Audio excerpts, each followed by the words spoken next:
I know it's hard to believe, man. I'm already at like 39 hours playing this game. This is part 10. 39 hours, you know.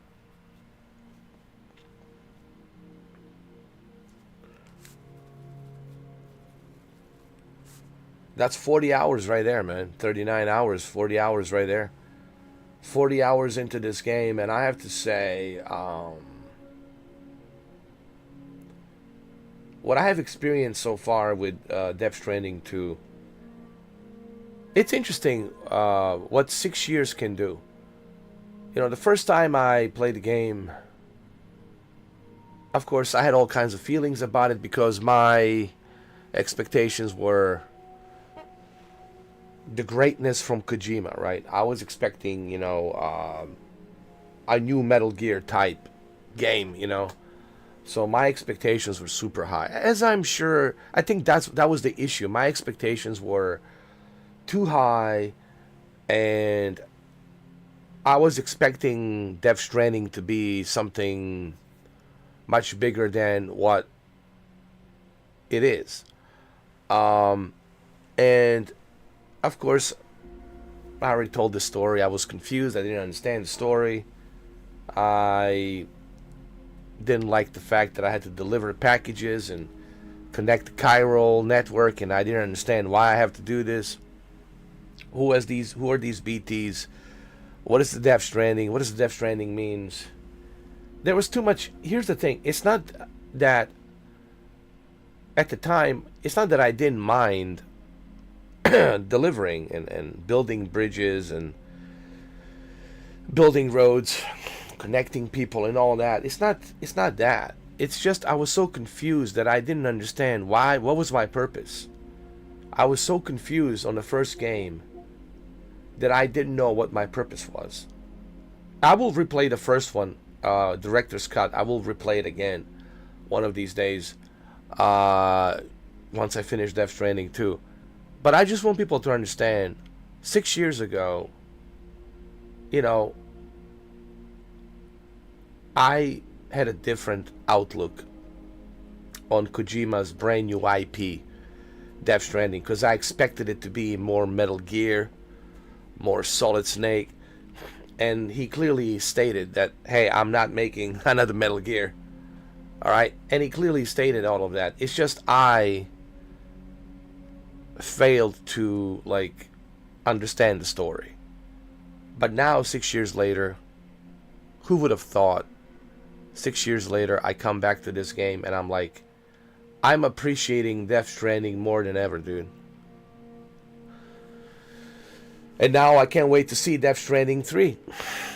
Hopefully Kojima will be on board. I know he says he doesn't want to do it, but I think he probably will do it. I mean, who else is going to direct Death Stranding 3? I'm sure he will do it. Why not?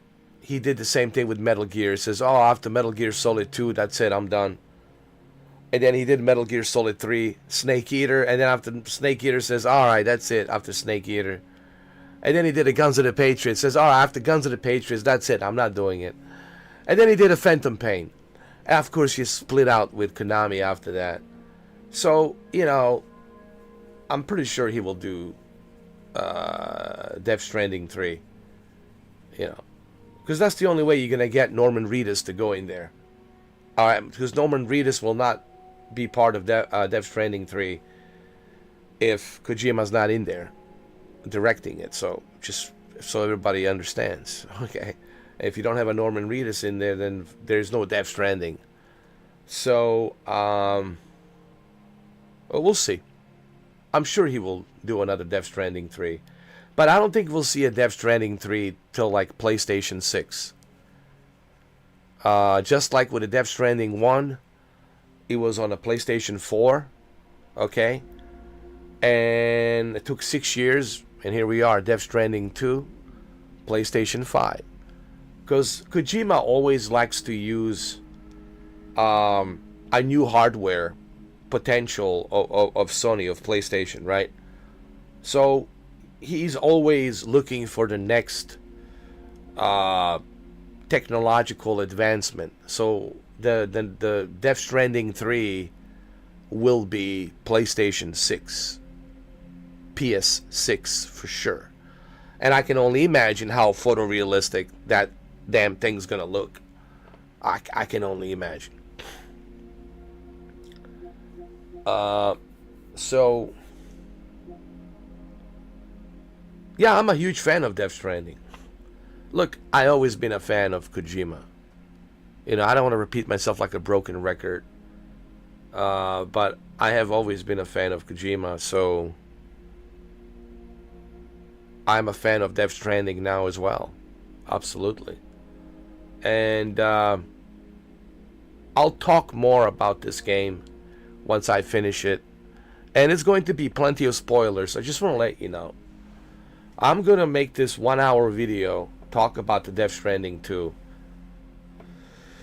And it's going to be about 1 hour video because there's so much I want to talk about. There's so much I need to articulate on what makes it so special. And there's going to be a lot of spoilers because it's going to be impossible for me to talk about this game, to do this game any justice, without spoilers. So once I finish the game, I will talk about it. We'll go deep dive into all the details about what makes Death Stranding so unique and special. Besides the obvious that it's master Hideo Kojima, you know. But besides that, there's so much I want to. There's so many little nuances, man. You know, Rob. You guys know Rob from PlayStation Access from UK. I think he said it the best. He was doing this podcast with his friend, and they were both talking about it. And Rob said on on a podcast, he says it's really hard to articulate how Death Stranding is and what it feels like with all the small little nuances. It is something that it's hard to put in review. It is something that it's hard to explain unless you experience it. Like the way Death Stranding is designed, it's designed for you to experience it. It's hard to talk about it. It's something you just have to play and experience it for yourself. It's hard to articulate every little detail until you play it. Then you will understand. Just like anything else in life, experience is the key. Without the experience, I can write you, best New York Times novels, and you can read them, but until you experience something, you'll never understand. Like people ask me about my experience in Bosnia during the Bosnian War in 1992. I know it was a long time ago. It was a very, very long time ago. But I try to tell people it's something that you have to experience to understand what war does to one person. The fear, it's an understatement. Fear, it's an understatement. It's hard to pick and choose a word. Even hell, it's an understatement. It is really difficult to explain it. It's something you have to experience. I'm sure if you ask any combat veteran from Iraq, Afghanistan, right, they'll tell you the same thing. It is hard to talk about it. Actually, they don't like talking about it. I know this for a fact. Veterans don't like talking about it, but it's something you have to experience. So same thing with video games. Same thing with movies. You have to watch it. Same thing with TV shows. You have to watch it. You have to experience it to understand why it's so special. And it's not going to be special for everyone. Look, this game, it's not for everyone. Okay, I don't want to sit here and try to sell you this game. I don't think I have to sell this game to anybody because this is already a success. Okay? It's already sold, I don't know, God knows how many copies and how many PlayStation 5s, alright? So this game, it's already selling itself. I don't have to sell it to you. Okay, just the fact that it's Death Stranding 2, Hideo Kojima, it's selling itself. But having said that, this doesn't mean that everyone will enjoy this. And that is okay. Even Mr. Hideo Kojima said, I'm not making this game for everyone. I'm not making this game mainstream for everyone to enjoy, and that is okay. That wasn't my intent. If he wanted to make a game that it's mainstream, he would have made something like Metal Gear Solid, and then everyone would have jumped in on it, and that's it. He would have included multiplayer and the whole thing, right? Maybe even a co-op, so you can play as a Snake or Meryl or Otacon or Rybin or whatever, or Ocelot, Liquid. What I'm simply saying is, he wasn't making this game mainstream, so it's okay. It is not for everyone. But for those of you who enjoy this, then you will understand exactly what I mean by why you need to experience this game. For those of you who have played it, you know why it's important that you need to experience this. And don't play it for like few hours. Look down below, down at the bottom right. 39 hours. You need to spend 39 hours playing it to understand why. You can't just play it for like a few hours and then don't touch it till like maybe next week or week after. No. You have to play it constantly like I'm playing it. Okay? And don't be switching other games, playing other games. No. Just keep playing this continuously. Continue playing this. Alright? If you are playing it continuously like I am and you're putting in 39 hours, then you understand why this is a special experience. But like I said, I will have a video for the review. It'll be like a 1-hour review. I'll talk about it in great detail. And you will know exactly what makes this game so special. Now, for those of you who already put like 40, 50, 60 hours, I don't need to tell you. You already know what's so unique and special about this game. Alright, so anyway, let's continue with the part 10. We have already established the northwestern... we're like at the very top of the northwestern edge of the Australia coast. So we're definitely expanding, going north and now moving northeast to connect to the east side of Australia. So pretty amazing, man.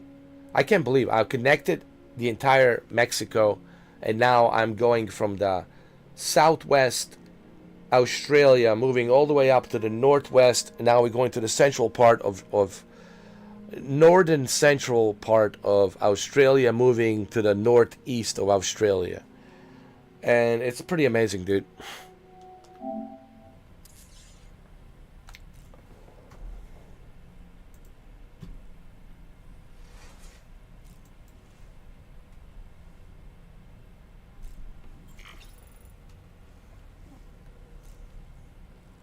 Alright, let me go to the surface.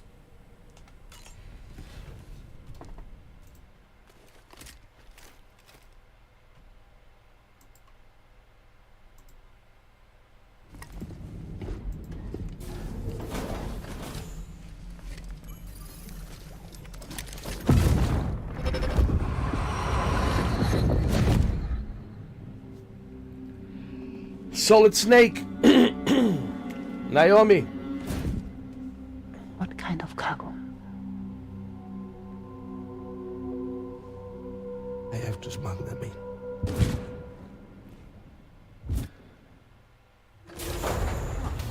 Now, who was that? So Snake. A snake with the Italian voice.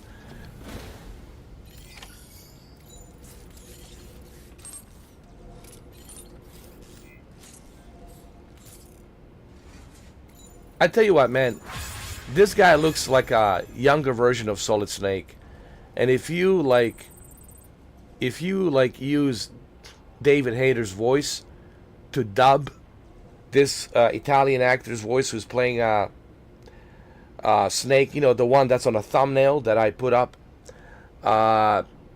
yo, it would be exactly like Snake.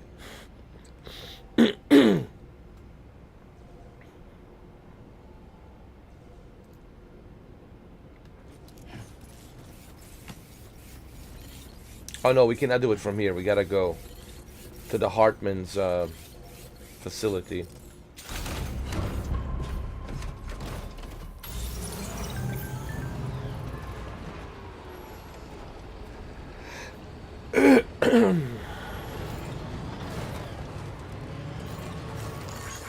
Thanks for the help. Good morning to you.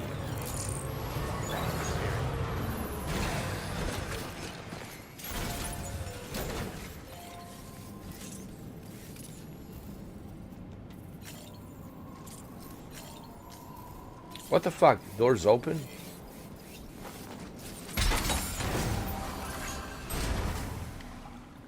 What?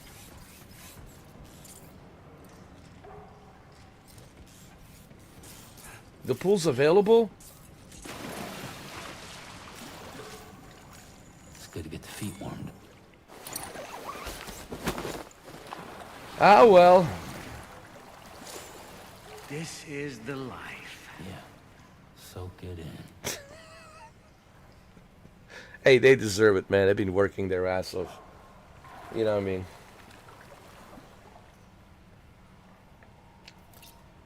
So what about you, little John Wick?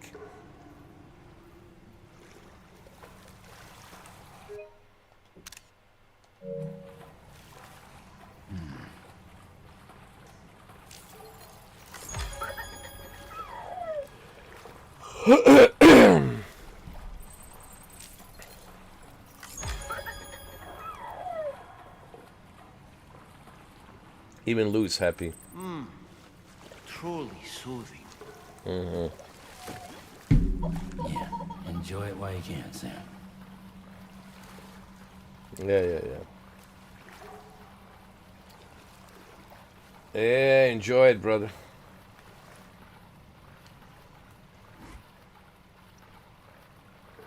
Look at him swimming.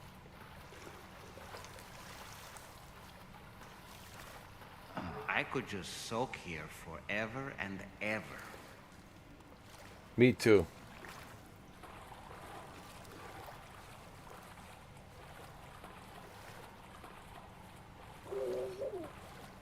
Yo, look at Lou. Lou is swimming as well. Oh my god. Yeah. Soak it in. What a wonderful feeling.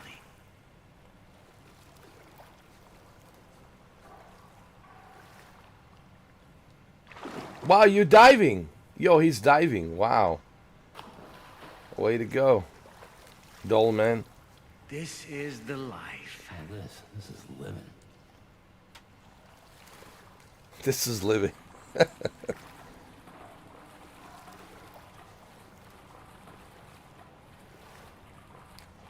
Hey man, we deserve it, man. We've been working our asses off. Look, even Lou is diving as well.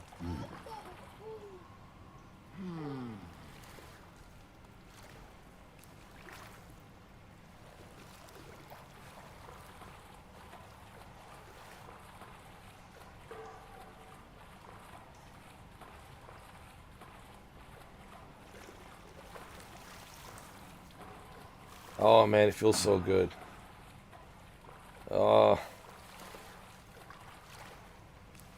I feel reborn. It's amazing with what it can do to you, man. All right? Right, Lou? Yeah. Enjoy it while you can, Sam. All right. All right, guys. It's Nice time. and warm. It's time for us to go.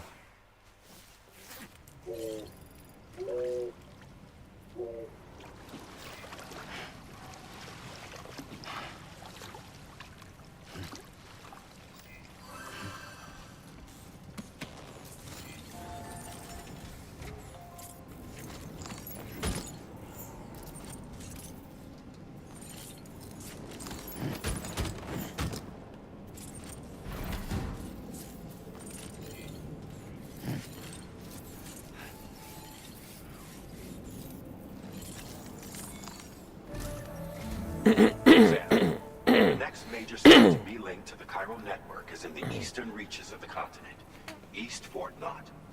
Our original plan would have had us route a connection through North Fort Knott, allowing for a simple and direct trip. Unfortunately, that city was completely obliterated by a void out. As a result, we have had to devise a new approach, utilizing a series of connections between preppers in the region. Easier said than done, of course. Some of these preppers are currently refusing to join the network. But according to APAS's latest simulations, enlisting the cooperation of the pizza chef should enable us to win over these holdouts. Your first objective is therefore to bring the pizza chef online. And it just so happens that the cargo he's requested is being stored at this very facility. It's been designated a chilled delivery due to its sensitivity to heat, so you should transport it at night or in the rain. Or perhaps take advantage of a pickup off-roader's covered cargo shelf, which should ensure it doesn't get exposed to direct sunlight. Undertake the main order on this delivery terminal when you're ready. Well, let's deliver the pizza. What are we waiting for?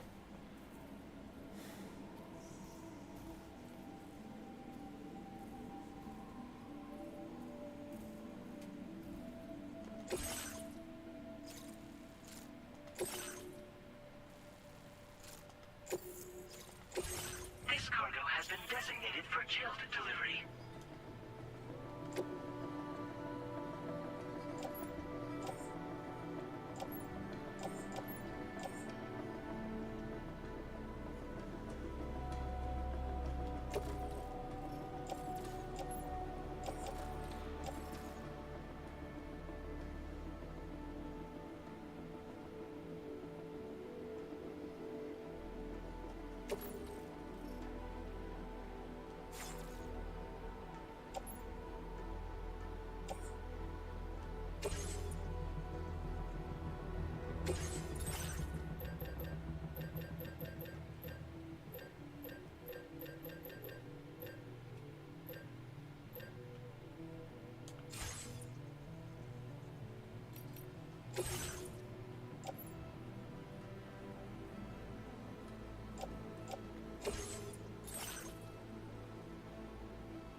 Order accepted.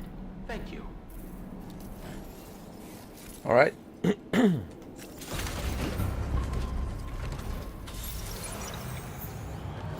Let's deliver this pizza, huh?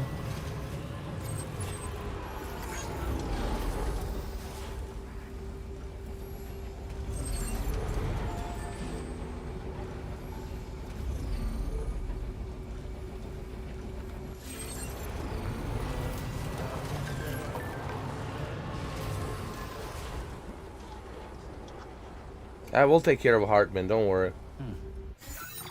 Let me send her a message.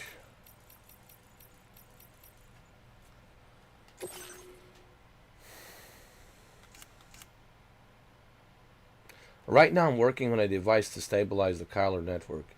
It makes use of Hartman's beach mapping research, and I think it might come in handy if the tar currents start going haywire. I'm hoping to finish work on it soon. Speaking of Hartman, I wonder how is he doing. I hope he's not pushing that hard of it too hard. He needs to take a rest sometimes and kick back in a hot spring. If you see him, tell him I said so. Okay, I will. This is a I don't know, Hartman's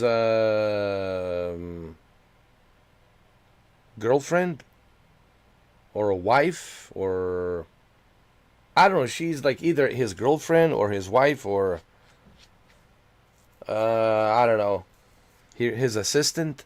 Maybe his assistant. I don't know. She could be his assistant. Anyway, like I said, either I don't think that's his wife. I don't think that's his girlfriend. Just an assistant. You know, most likely.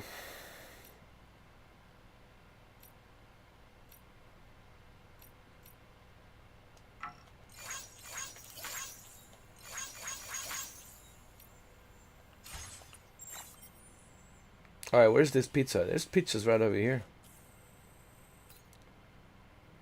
Well, we're next to the crater, dude. We're not even that far from the crater. I really want to explore this crater. But I really want to be going here. Whatever this city is right here.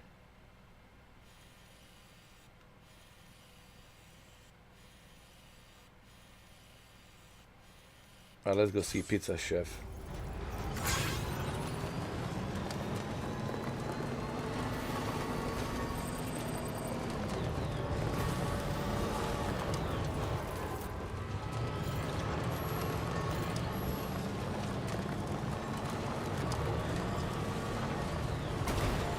Thank you. Kindly. Sam, I don't recognize that device over there. Proceed with caution. What device? What are you talking about?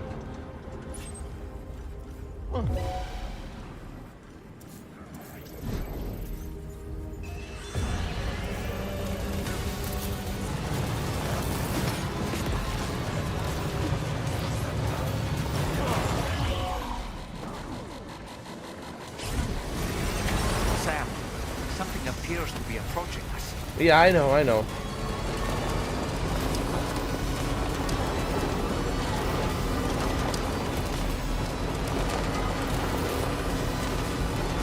Shit. Damn it.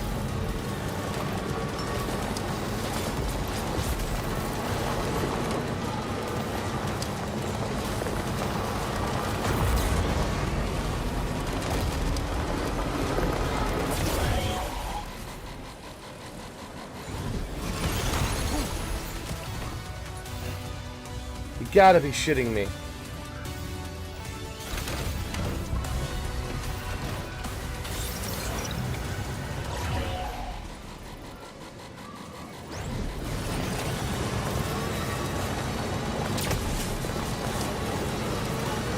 Exploded! Is it some sort of homing landmine? Sam, we're in serious danger here. I know. It's a news to me as it is to you, alright?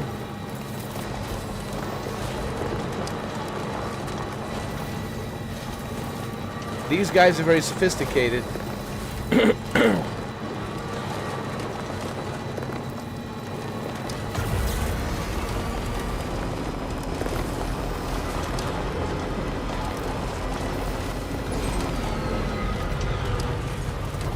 This pizza man better be worth it. Because I need to repair my vehicle. Process your orders and requests. Alright, pizza man, you better be worth it.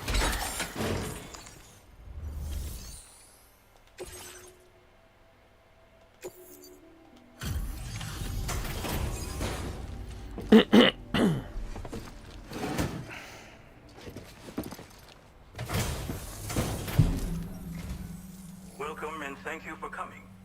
I'll inspect your cargo. Yeah, well, you didn't tell me how heavily defended this place is. There is no significant damage that I can see. Well, that's good to hear, because, man, getting here to you was like going through a war zone, dude. Alright? It was not easy. So, what's with these heavily defended places that we just went through. They're very sophisticated. I knew you would arrive soon. You are a very dependable man. Yeah, well, I hope next time you let me know that we're not going to encounter some heavy defenses out there. That was heavily defended area, man. Please, connect me to this network of yours. Okay. All right, Pizza Man.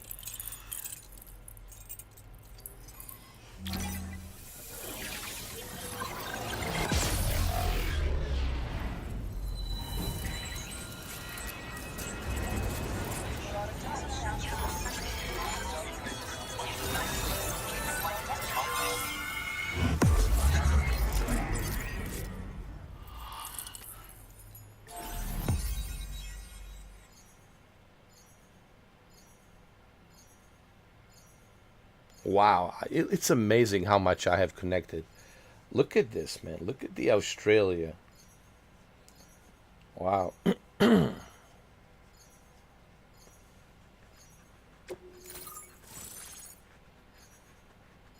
right, Pizza Man. Or Pizza Chef.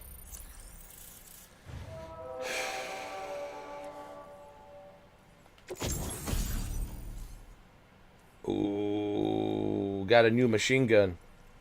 Now we're talking. Now we're talking. Yes, sir. Now we're talking. Some serious firepower right here. Oh, yeah. Now we're talking some serious firepower. What's up, Shuki?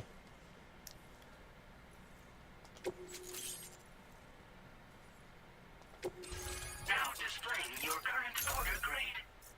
Let me see.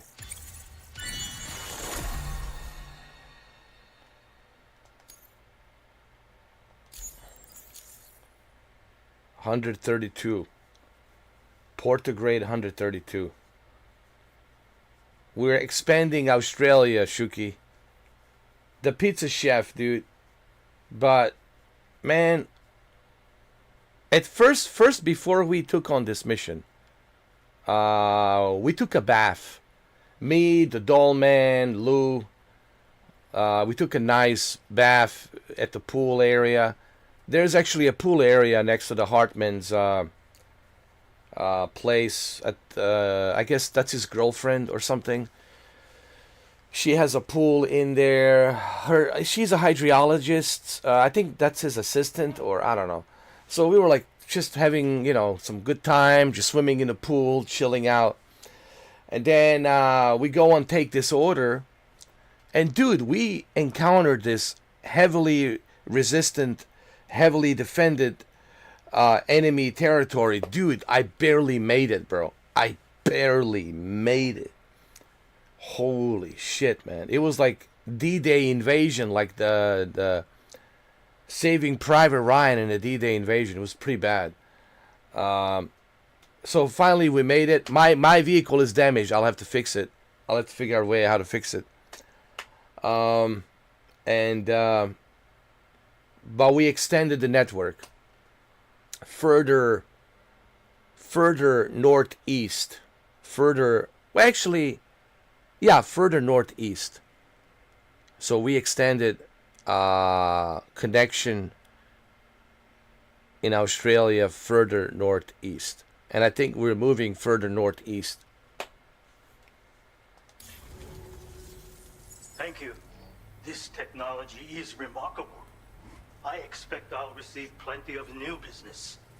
And speak of the devil, a new order just came in now. I look forward to seeing you again soon, Sam. All right. Well, I don't know, man. Excellent work, Sam. You made a big difference today. I almost died today. According to APAS's analysis, pizza-hungry individuals in the area could prove instrumental in the further expansion of the Cairo network. Anyway, let's press on to the next site awaiting you and your Cupid, shall we? Okay. It bears mentioning that the denizen located there has a reputation as a very cautious individual. Take care not to give them cause to doubt your intentions. Go ahead and pick up your new main order from the delivery terminal on site. so we can get underway.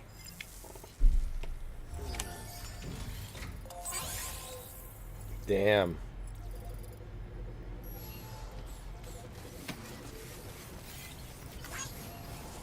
Look at my vehicle. My poor vehicle, man. Damaged.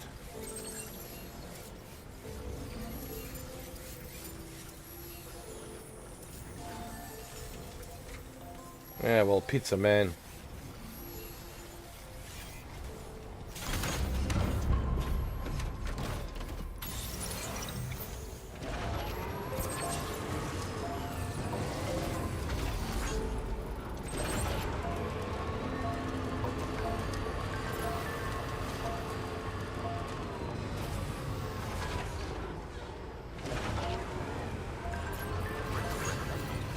Hold on.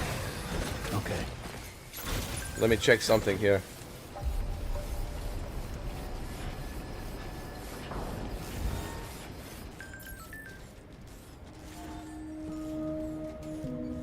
Wait, I can fix my vehicle. Hold on.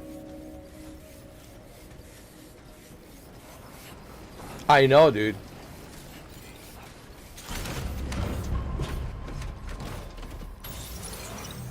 I mean, I'm telling you, man, you should have seen it. I encountered some heavy resistance out of nowhere, dude. It was like a D-Day invasion, man, like Saving Private Ryan on the Omaha beach. But that's the beauty about this vehicle. It can withstand anything, dude. This is one of the finest vehicles of all time. I love it.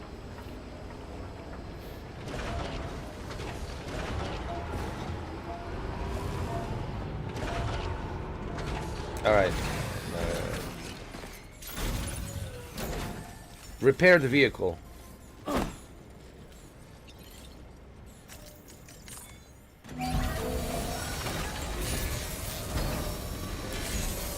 Yeah. Yeah. Yeah.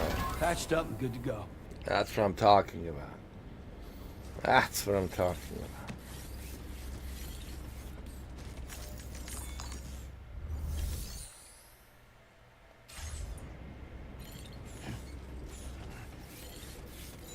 Alright, let's do our next mission.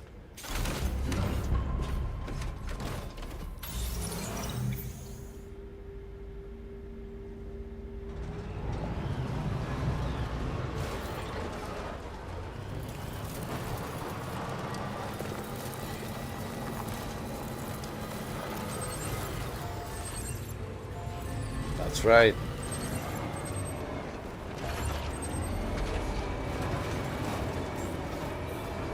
Back is new, better than ever. Alright, pizza man.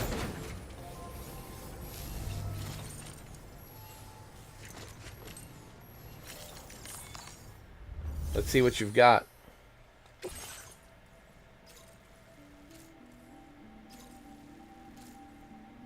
Deliver a piping hot pizza to data scientist.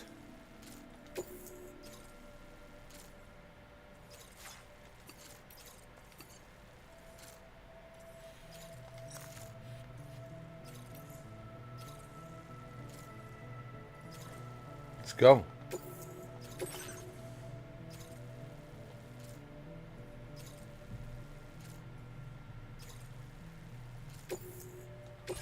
This cargo has been designated Cape Flat and requires urgent delivery.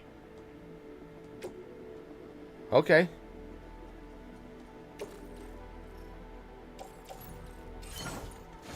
Let's go. What are we waiting for? Now I'm a pizza delivery.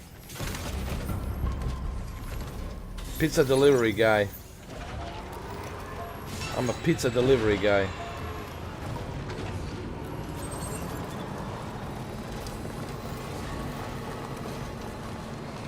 Pizza delivery guy. I like to deliver pizza. I'm a pizza delivery guy. This one's for you.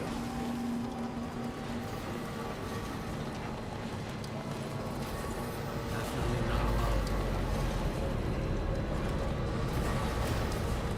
Oh, Jesus.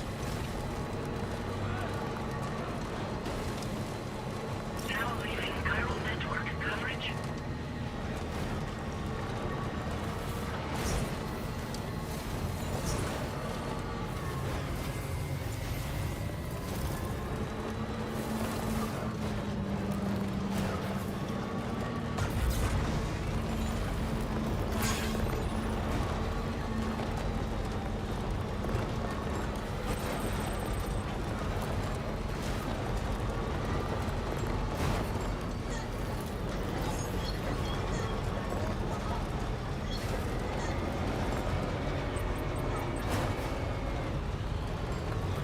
All right, let's see. It's right there. Got it.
What the fuck is this place?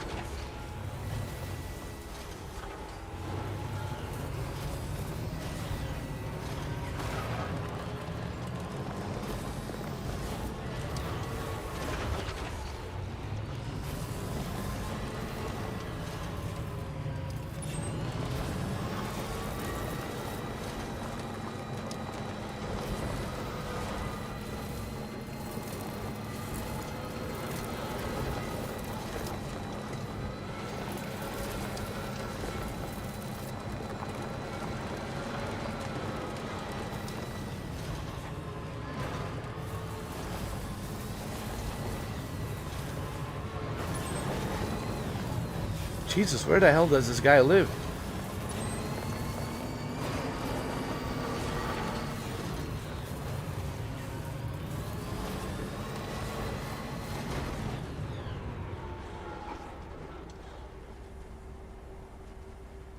The hell is that?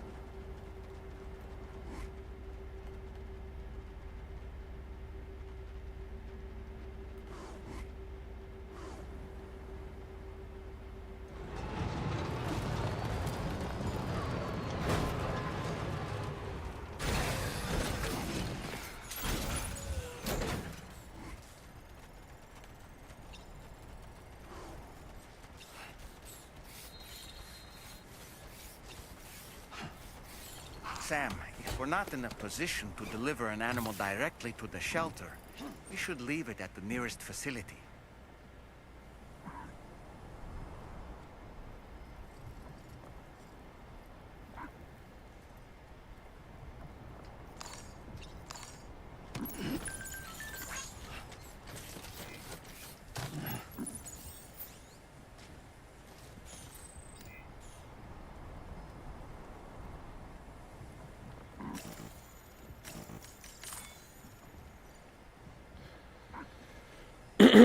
Shit, what should I do?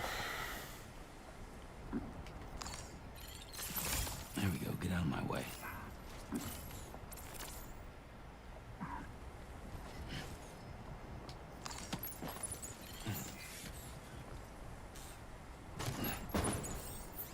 Fuck.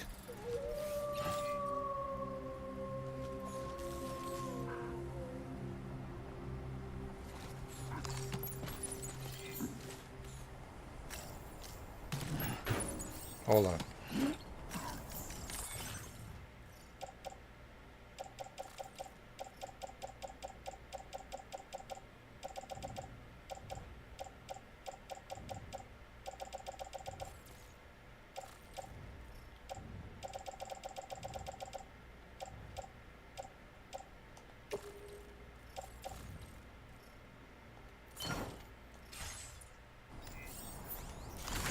Well, let's deliver this.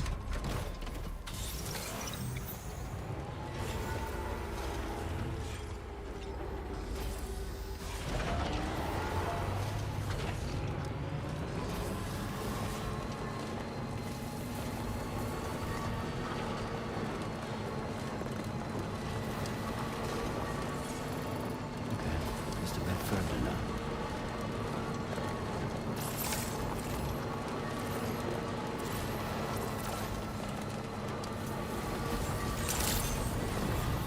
Good evening, Sam. Drawbridge credentials verified. Welcome, Sam. Security measures lifted. Weapons detected. Be advised that you...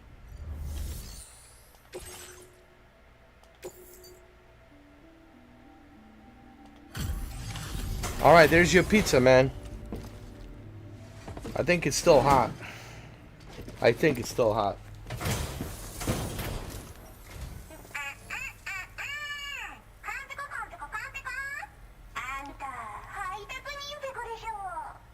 What?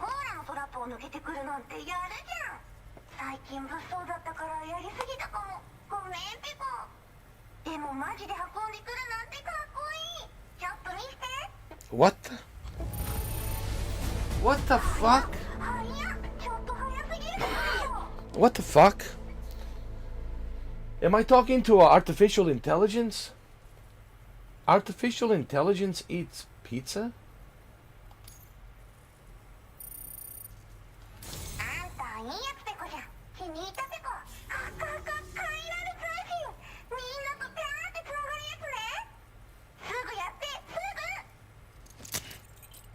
Jesus Christ.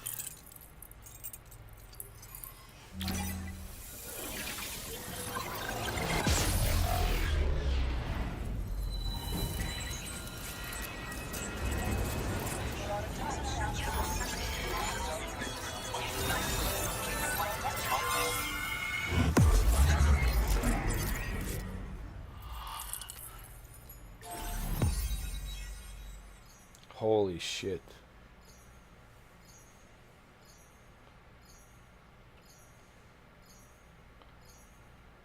Look how much of Australia I have unlocked in 40 hours. In 40 hours, look how much of Australia I have unlocked. The data scientist.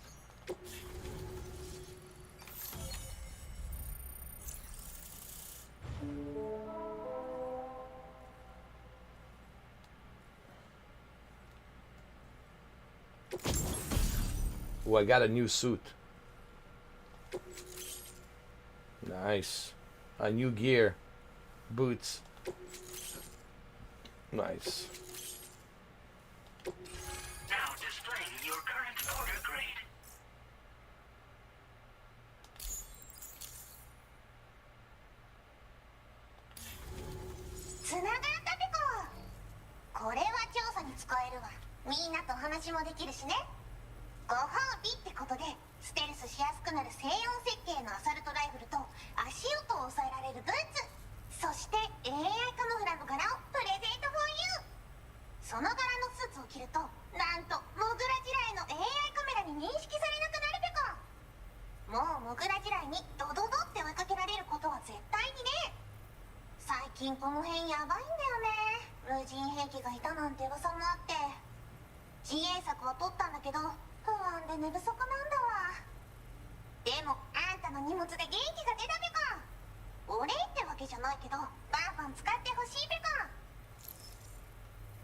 Well,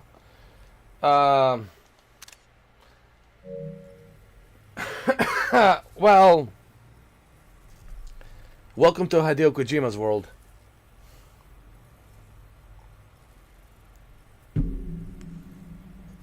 Did you create those mole mines?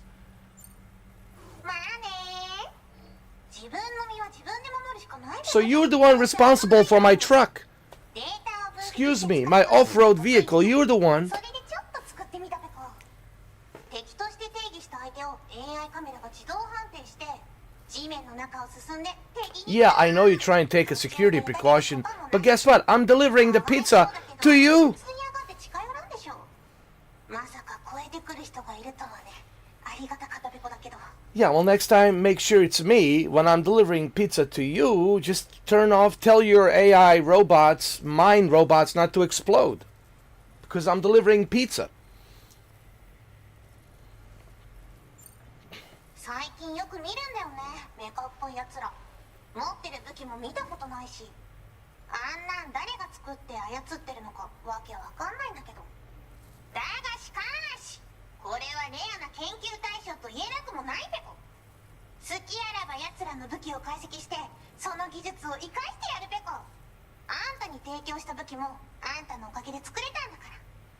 これからも何か作れたら知らせるペコ。 Okay. Okay. So, I guess things have been badly here lately, huh? モグラ嫌いはペコーラが作ったの。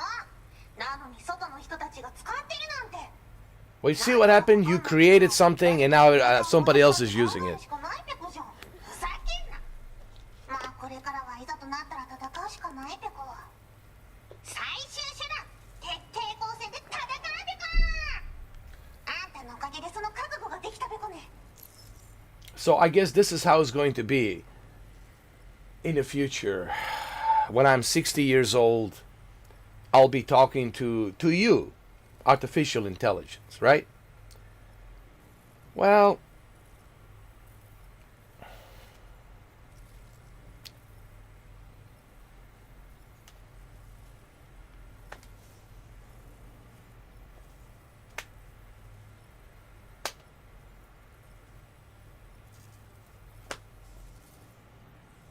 it is what it is, you know.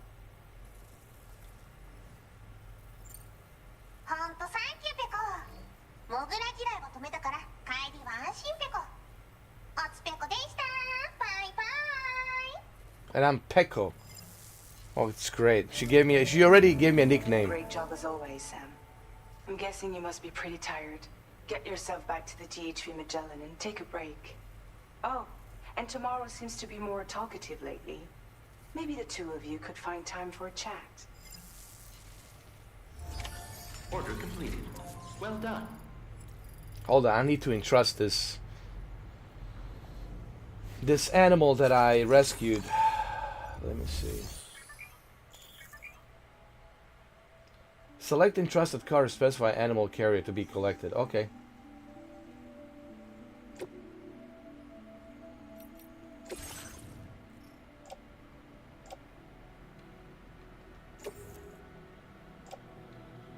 Yes, I want someone else to bring this animal. Listen, bring this animal safely. If I hear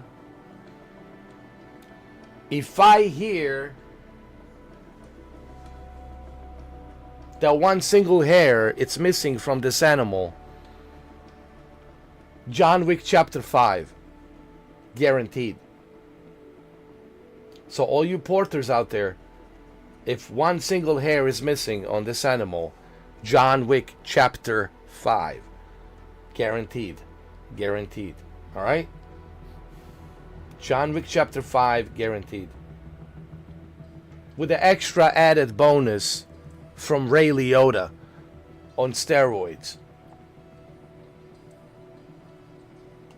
Your service Right, Shuki? The delivery will be assigned to another porter. Alright. Well, I hope that they take care of this animal, alright? I rescued it for a reason. Alright, let me go to Magellan. Magellan, let me talk to tomorrow. She wants to talk. Alright. I have some questions for tomorrow. I really gotta ask her some questions, you know. I need to know. But I'm kind of talking to her slowly because she gets a lot of anxiety, so I'm just like slowly talking to her, Shuki. I don't want to push it, you know, too much. Because you've seen how she kicks ass. You know, I mean, I don't want to be on the receiving end of that. So, let's go talk to her. Little by little, talk to her. I try to understand her and her past. And how she got these abilities. You know, if she can maybe remember. Or does she know who Higgs is? Does she know who Higgs is? I don't know. Maybe she does know. I don't know. So who is Higgs? Higgs is the bad guy. He's the as what Liquid Snake was in Metal Gear. That's what Higgs is. Think of Sam Porter as Solid Snake. So Sam Porter is the good guy, Solid Snake, and Liquid Snake is the bad guy. So it's kind of like that. Okay.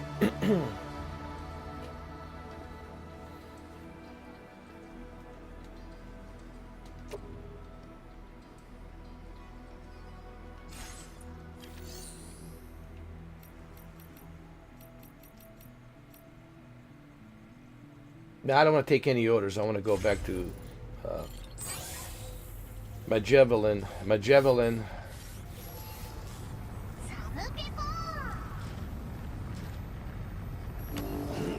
Hey!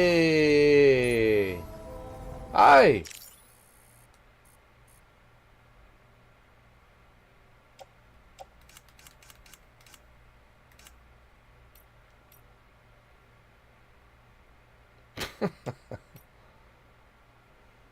Oh, God.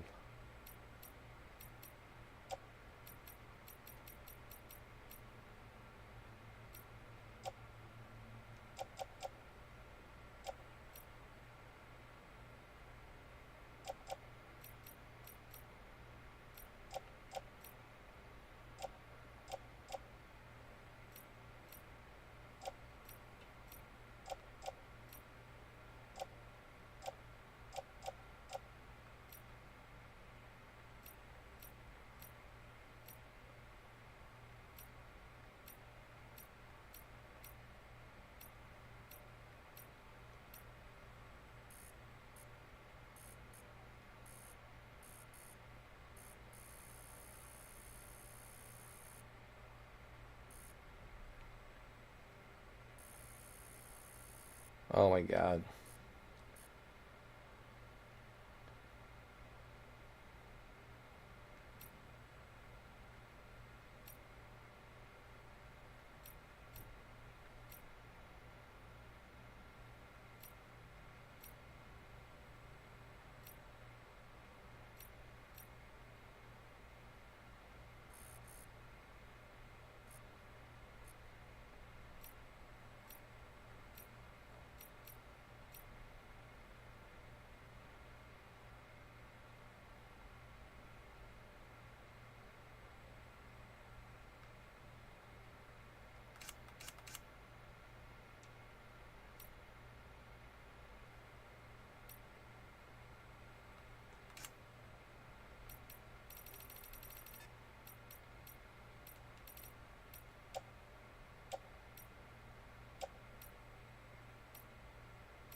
All right, it's good enough.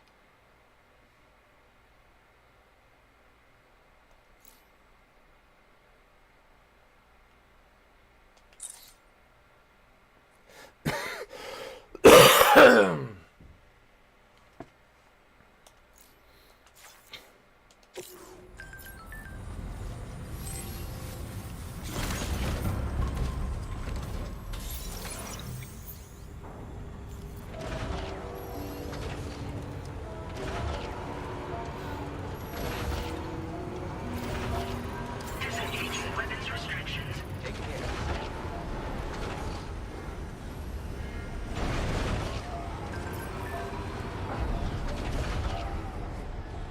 Wow. She likes the pizza. She likes the pizza. Hold on. Thanks for the pizza sides, Pecco. That pie was delicious, but it was those sides that really made my day, Pecco. Wow.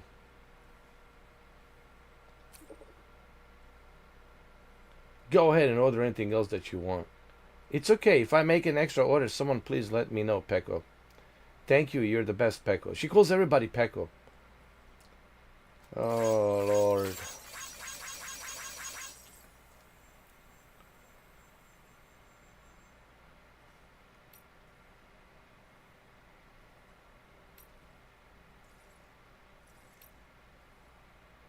Wow, Shuki!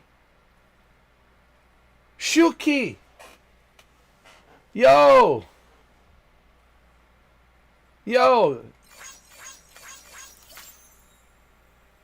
You seeing this? Yo, Shuki. Keeping an eye on everyone. Yo!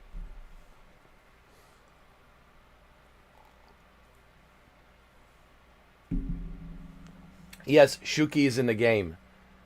Everybody out there should know. Death Stranding 2. Spoilers. Spoilers. Spoilers. Spoilers warning. Alright? Listen, we have to let everybody know. Spoilers warning. Yes, Shuki, it's in the game. Yes. Shuki, it's in a Hideo Kojima's game. You better believe it. There you have it. Yes, Shuki, it's in Hideo Kojima's game. You know what that means? That's a pretty big deal. That's a huge deal. He's in Hideo Kojima's game. It doesn't get any bigger than that. If you are in Hideo Kojima's game, holy shit, man. It doesn't get any bigger than that. So, Shuki, it's in Hideo Kojima's game. He is in Death Stranding 2. Wow. Wow.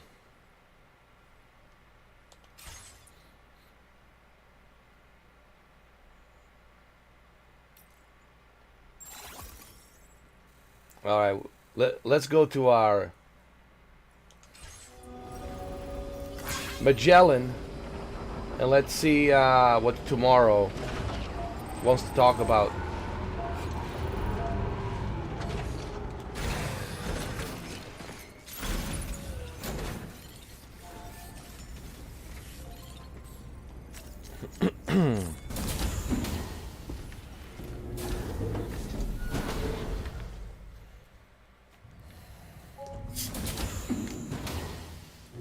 Tomorrow. Fragile? What is tomorrow? We didn't have that where I came from. I don't understand what it means. You know what will happen to these buds? They will turn into flowers. In the space of a day, they'll have completely changed. Living things can't help but change, you see. They can't stay the same forever. So tomorrow it's growth. Where I came from, nothing ever changed. Yeah, he does pop in every game, dude. Listen. You are alive. The person you were yesterday is different from the one you are today, and the one you'll be tomorrow. You're changing. That's what living is. To change and to embrace change. Tomorrow can also mean growth. You're growing tomorrow. Each tomorrow you grow.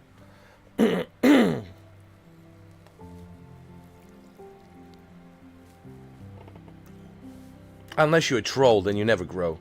Is this what my tomorrow It doesn't mean anything. Yes. Tomorrow doesn't mean anything for trolls. Which in They never turn grow. becomes tomorrow. They stay in a limbo. They're all connected. For better or worse. And death is not the end. Hey, did you know there's a Troll 2 movie coming out? Welcome back, Sam. You should get some rest. All right. Good night. I thought you said you wanted me to talk to her. And now you tell me go get some rest.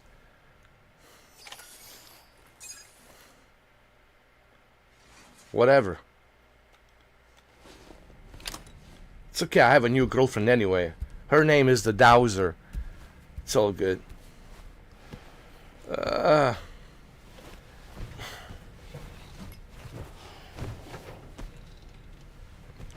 Didn't she, hold on. Didn't she tell me come get some rest and then come talk to tomorrow? She wants to talk to you. She's very talkative. She wants to talk to you. I was like, all right, here I am. Let's talk. And she was like, go get some rest, Sam. Get the fuck out of here. Just get the fuck out of here. Man, the kind of abuse that Sam has to put up with, man, it's unbelievable. It's unbelievable. I mean, you can't help but just feel sorry for Sam. The abusement that he has to endure. He has to have the thickest. He must have a skin of crocodile. He must have like a dinosaur skin, like the T-Rex skin. The thickest, most solid skin ever. Like, goddamn. I mean, goddamn.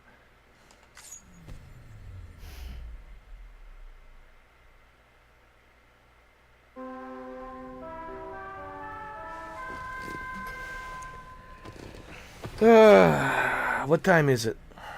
God damn. Sam, it's Charlie. What's up? Assistance has been personally requested once more. No shit. Access the data sciences delivery terminal to undertake this main order. One more thing. The details of this particular order merit careful review. Or so I've been informed. Don't let them down, Sam. Jeez. It's nice to be needed. You know, it is so nice to be needed. I can't even take a shower, take a piss, you know, without...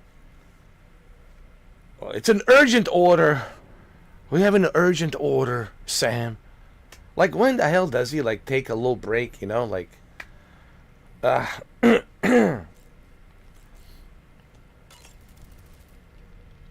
Feeling well rested after some quality shut-eye? Not really. I had a nightmare, all right? What about you? So that was the esteemed data scientist. It didn't take much convincing to become a part of the chiral network after all, did they? I suppose the appeal of APAS's analytical capabilities was too much to ignore. And they must be quite the fan of pizza, too. The considerable weight of our last delivery did not escape my notice. Just how many pizzas do you think the chef was able to pack into that container? Huh. A suit that prevents its wearer from being recognized by AI cameras. Eyes are the most prominent sensory organ of many life forms. Those of us who specialize in psychology often learn a great deal about them.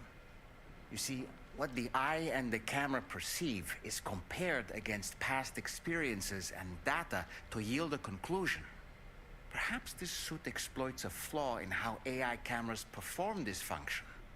Which is to say, you shouldn't presume you won't show up on these cameras. But I think it may utilize a form of optical jamming to obfuscate your appearance. In this way, it ensures the system doesn't interpret you as an intruder. All right, well, maybe she can do that for me. Maybe she can camouflage me so no one can see me. You know?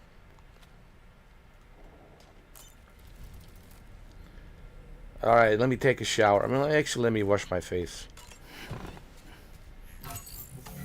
Wash the face. Ugh.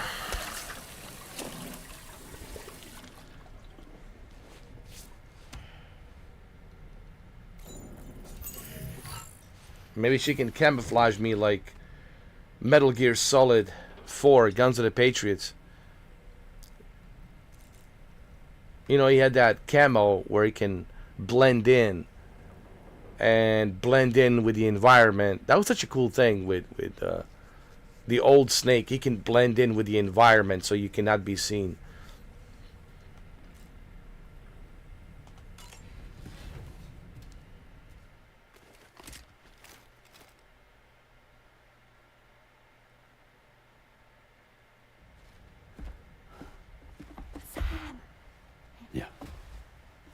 Yeah?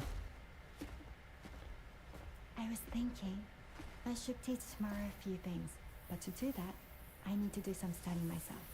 Can you take a look at this?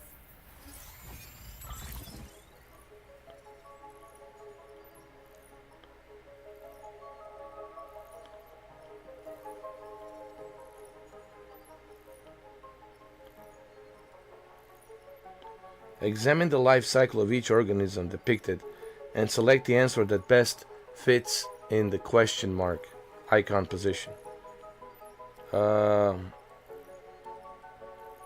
Platypus semen, platypus egg.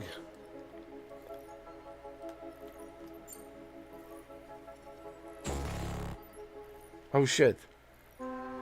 Oh! Oh shit. Oh fuck, wrong answer.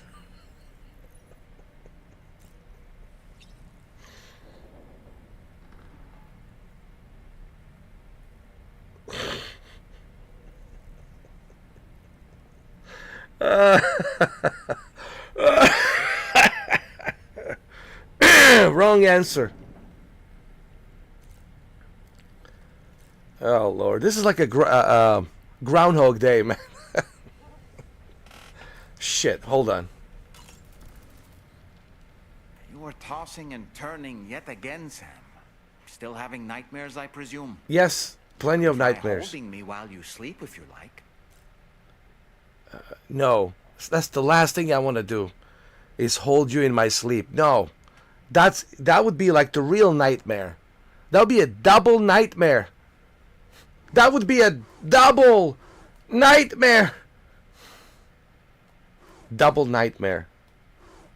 Me holding you in my sleep. No. No. No, no, no, no, no. No, no, no, no. Apropos of nothing, I see that the armed survivalists have gotten their hands on a new assortment of weapons. And our own arsenal has since been expanded, courtesy of the pizza chef. People seem less and less inclined to give others the benefit of the doubt these days.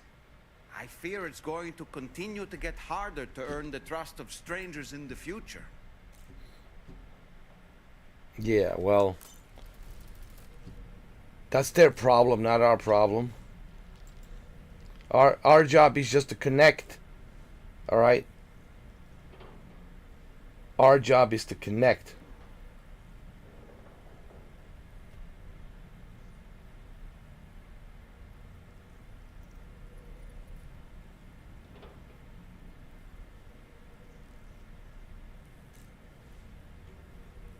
Ugh. Alright, let's get out of here. Enough of nightmares for one night.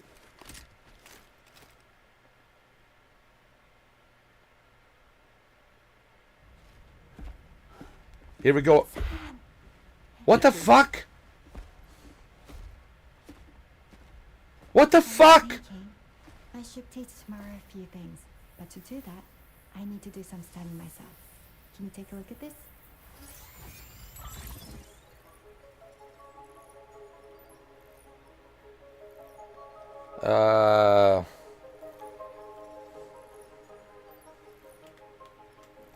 Platypus semen?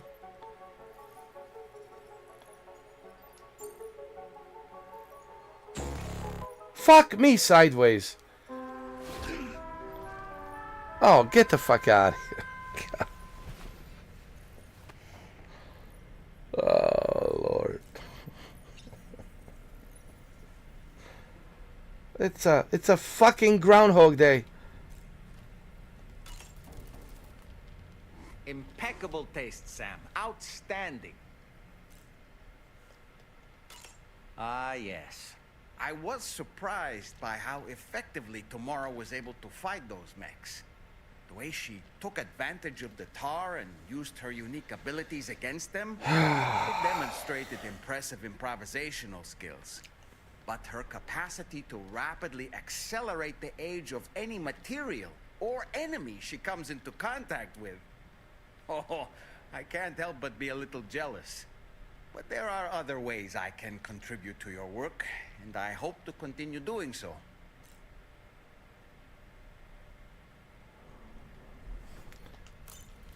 Alright.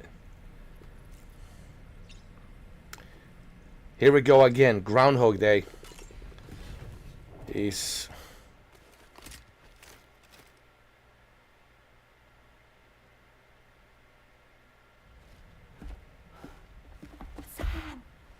Yeah. I was thinking I should teach tomorrow a few things, but to do that, I need to do some studying myself. Can you take a look at this?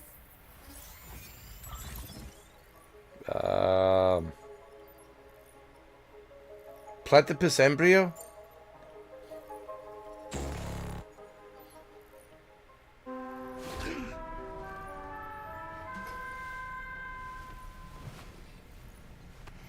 Oh my god. Jesus Christ.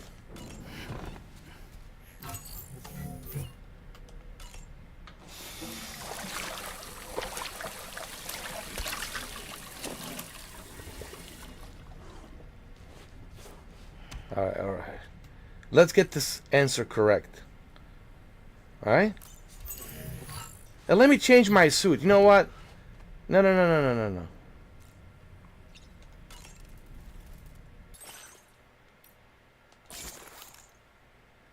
There we go.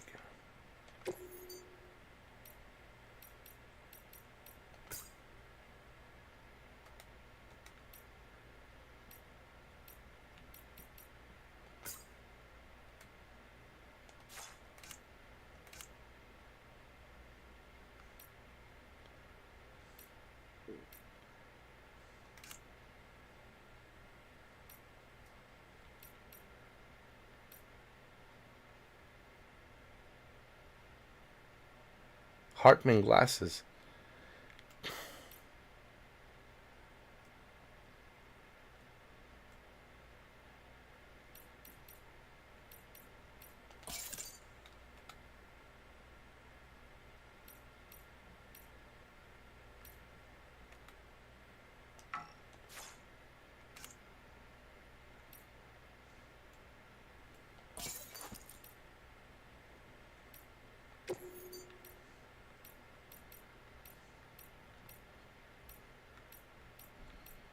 What color should I go with? I'll go with this color.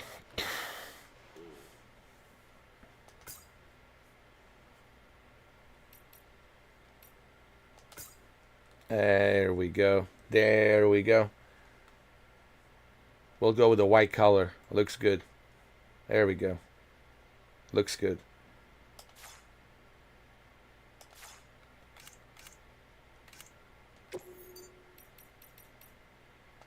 There we go.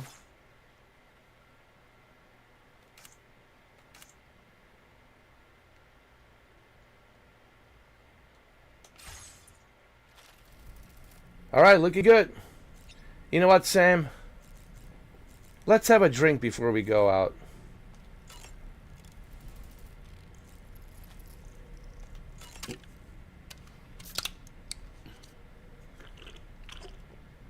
Because I don't know how long is this Groundhog Day going to last. I feel like Bill Murray. Alright, let's go. Let's continue with this Groundhog Day.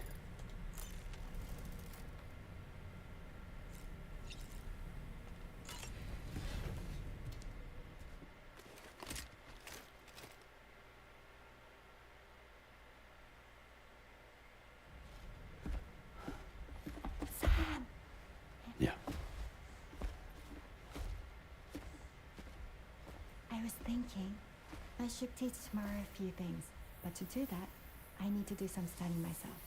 Can you take a look at this? Maybe it's the Platypus embryo. Platypus embryo. No.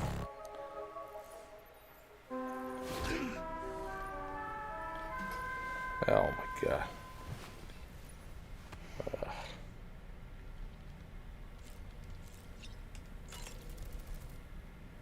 Apropos of nothing, so Samson Hook from the F2 South Distribution Center is not a man to be trifled with, no sir. I did some research, and I found he's a popular local figure, beloved by one and all, it seems. Known as the Golden Fist as well.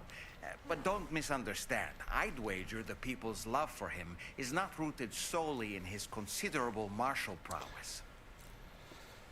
Oh, okay. Let's get out of here.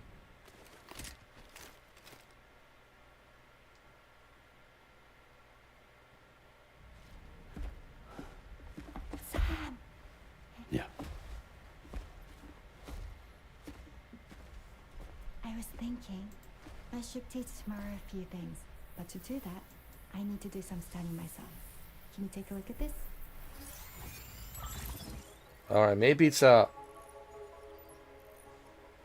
platypus semen? Oh god.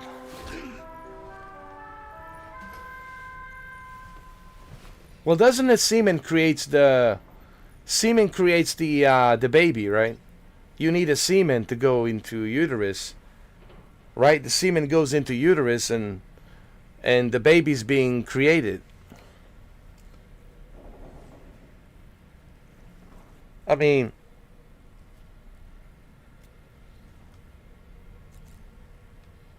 shit. Let's just take a just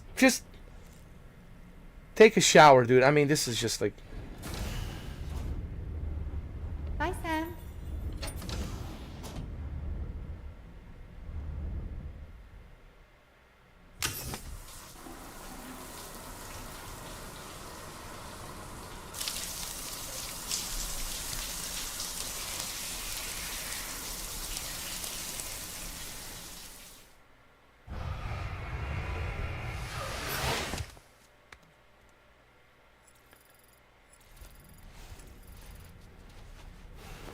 alright.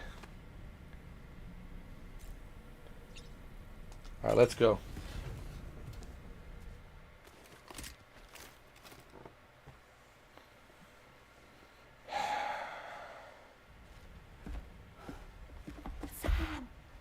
Yeah.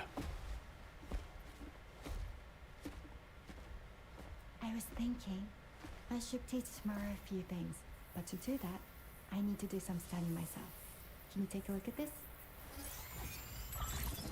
Maybe it's a platypus larva.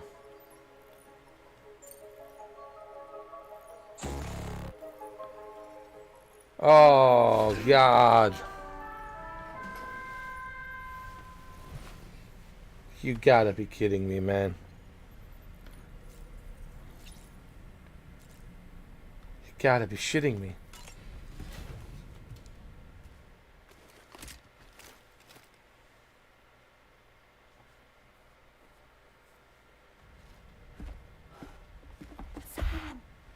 Yeah.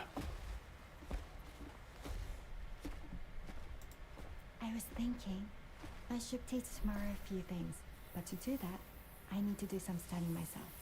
Can you take a look at this?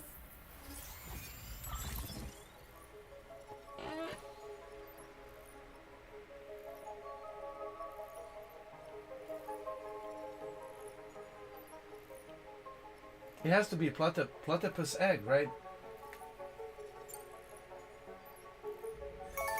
I see. Thanks for the input. Finally! The Groundhog Day. It's over. The Bill Murray's Groundhog Day nightmare, it's over. Have a safe trip, Sam. Later. Okay, Tamara. Let's continue. I don't wanna.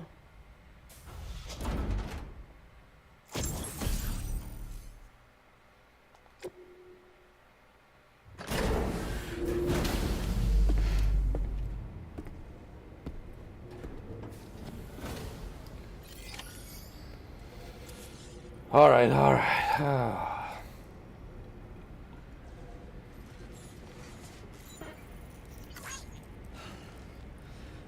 Let me let me get myself new boots, man. I need new boots. Hold on.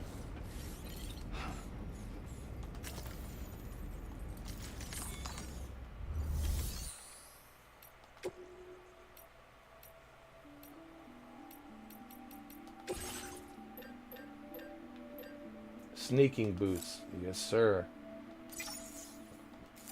Yes, sir.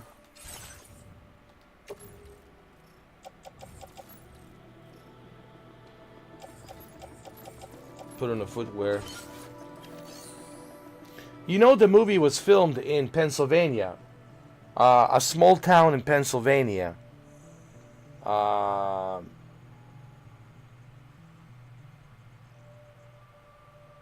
It was filmed in a small town in Pennsylvania.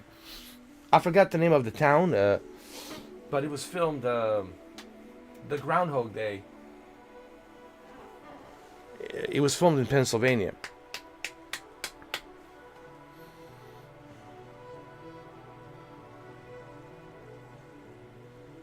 Oh, this truck, listen. You've seen what this truck has been through. You've seen what this truck can do. This off-road truck that I have, man, this vehicle, it's one of the best. It's one of the best.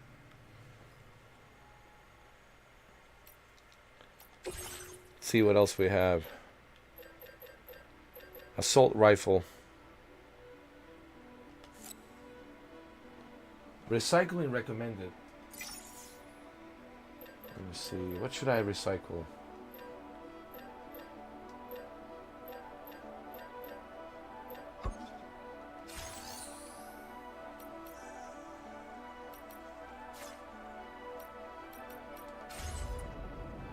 I think we're good. We're good here.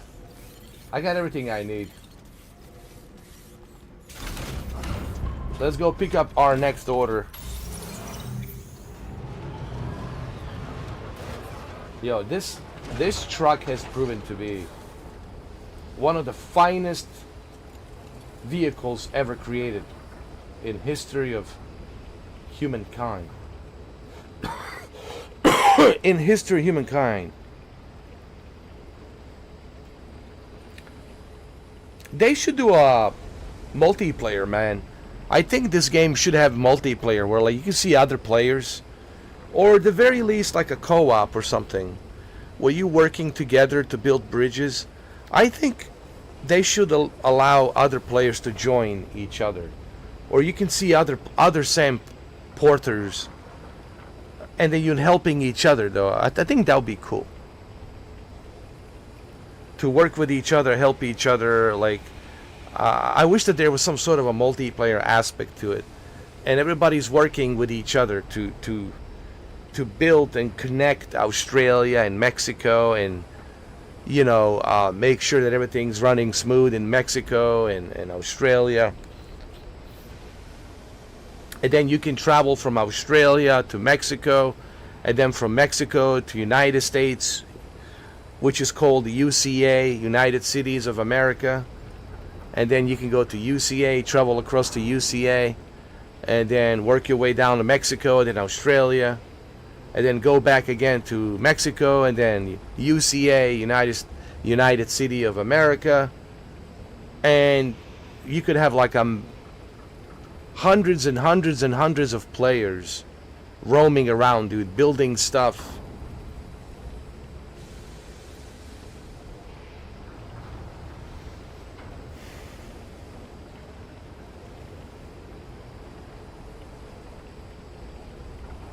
Because he got comfortable, man. You gotta remember, man, he got comfortable and spoiled in that house of yours. Then for him, to him, nothing else could change that. To him, that is the comfort zone.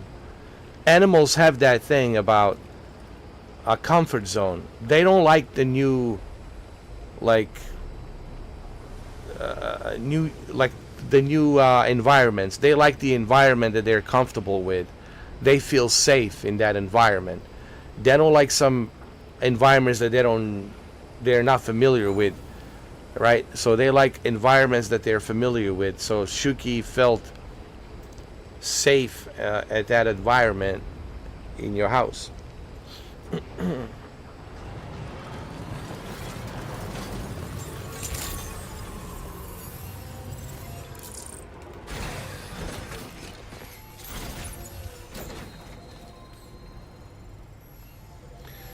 Yeah, but none of those cats will be able to replace Shuki, right?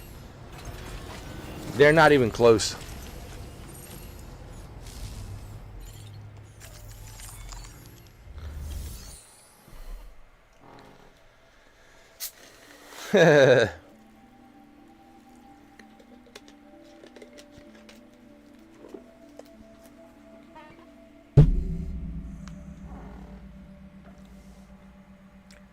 But you had him for a long time, man, right?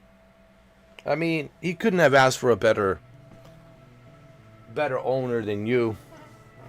I mean, the time that he spent with you, man, to him that was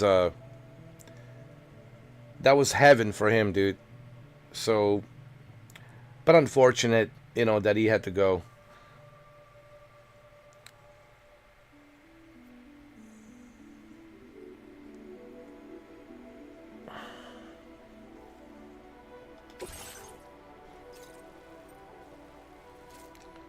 What is this? Recover old BB pod from the armed survivalist base? Oh my god. Oh my god.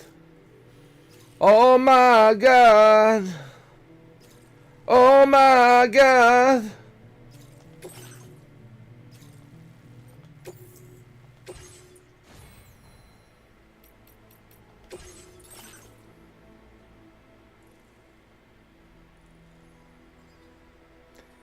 Yeah, well, same thing with my German Shepherd, Gatto. I had him for like 12 years, but,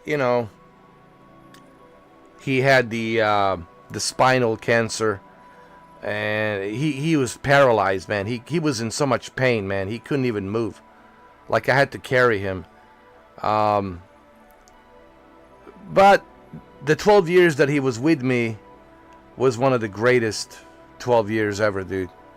And one of the finest experiences ever for him, so it's kind of like a blessing in a way.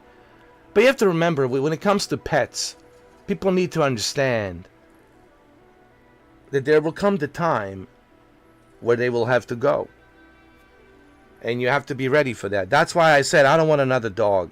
People say, why don't you get another dog? I said, no. Nothing can replace Gatto, right? To me, no other dog can replace him. There was something. It's just, you can't, man. For me, you can't. So, and I don't want to, get back into that. First of all, I'm old now. I'm older, and it's a responsibility. You have to take him to the vet. You have to do this. You have to do that. It's too much. You have to walk him around. You have to run around with him. It's too much responsibility. And plus, I don't want to,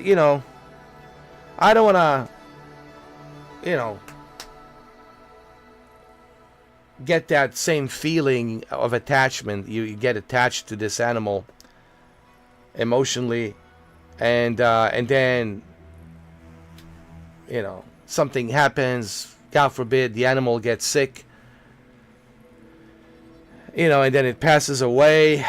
It's just that feeling, because that there will come a time, 10 years from now, 6 years from now, maybe 8 years from now, who knows, when the animal will have to go. Something will happen to it, will get sick or whatever.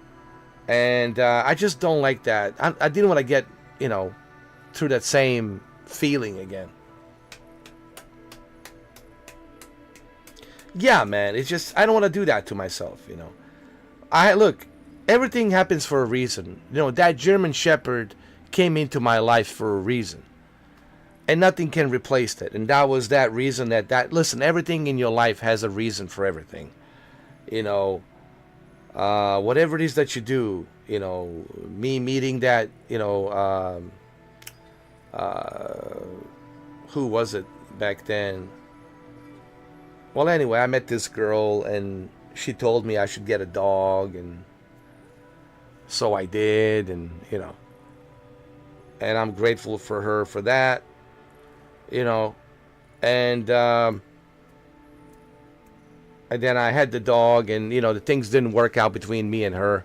We split, but I still had the dog, you know what I mean? And after we split, you know, that dog really helped me.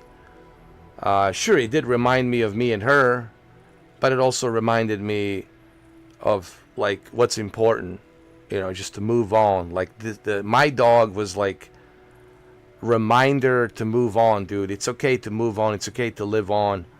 Don't live in the past and just move on and live on.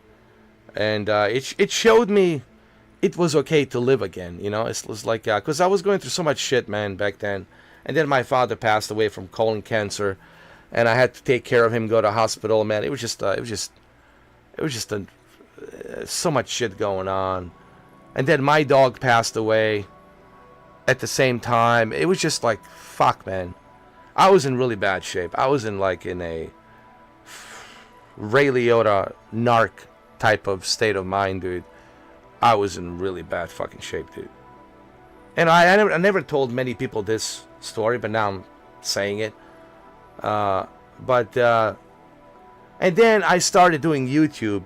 And one of the reasons I started YouTube in 2016, because I needed an escape. I mean, back then I had a steady job. In 2016, I was making good money.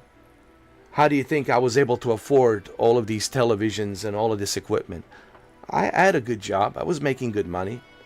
But in 2016, I wanted to do YouTube because if I needed an escape. I needed something to escape whatever the fuck was going on in my mind. You know, all of these voices in my mind, dealing with all this, you know, stuff that has happened to me, you know, splitting with my girlfriend, Victoria, and then my dog passing away, my father in hospital, stage 4 cancer, passing away, and, you know, then I had to bury him and the funeral and all that stuff, you know, open casket, seeing him in an open casket, you know, and then I have to, you know, see him after he died, after the surgery, see him in the hospital with his mouth open wide. You know, it was just, you know, there's so many things, man, that fucking happened to me in 2015. That in 2016 I said, man, I needed, it's either that or alcohol, drugs. You know, the other route was not going to be good for me. Because if I went to, you know, the usual bullshit, drugs and alcohol, women, sex, nightclubs, you know, that's trouble. That's, you know, that's just going in that wrong fucking direction. And you know where that fucking leads to. I don't need to fucking tell you. So, for me, YouTube was like this escape. The very first YouTuber that I saw was Review Tech USA. And I was watching Review Tech USA, and then Review Tech USA started talking about this other YouTuber called 1316 Killer. That's his nickname on the YouTube, 1316 Killer. It's from Texas, Houston, Texas. And then his name was Joe, right? And this guy was funny, you know. He used to do like these unboxings of video games. He had a bunch of toys in the back. And he was like a comedian, you know. It was just, he made me laugh. He made me laugh. Just like I'm making you laugh. He made me laugh. And I was watching him, and he really kind of like got me, you know, a little bit, how would I say this, took my mind off of the shit that I fucking just been through. All right? And that's how I really got involved. I started watching him, and I said, you know, there's this 4K resolution on the televisions coming up, right? I was like, you know, I might want to find a hobby or something with this new 4K revolution of televisions. This might be my new hobby. And I was like, let me make a YouTube channel. Let's just talk about it. And let's just, you know. And that's how I started, you know, by watching his videos, because he was all about the 4K resolution. He had a 4K Samsung TV. but I find out about him through Review Take USA. So anyway, that's how it started for me. But that was the inspiration, obviously. You know, Review Take USA introducing me to 1316 Killer Joe from Houston, Texas. And then Joe inspired me to like start my own channel, which I did. And then from there, you know, I started doing the YouTube channel. But I started doing a YouTube because I needed to, like, 12 years ago, I needed to, like, get my mind off of the stuff that happened to me in 2015. 2015 was one of the worst fucking years for me, man. It was one of the worst. I mean, for some people it's 2020. For me, 2015 was my fucking 2020. For me, it was just brutal, man. And like, it was like I felt like Michael Douglas in that Falling Down, dude. Nothing was fucking going well, and it was like a domino effect, dude.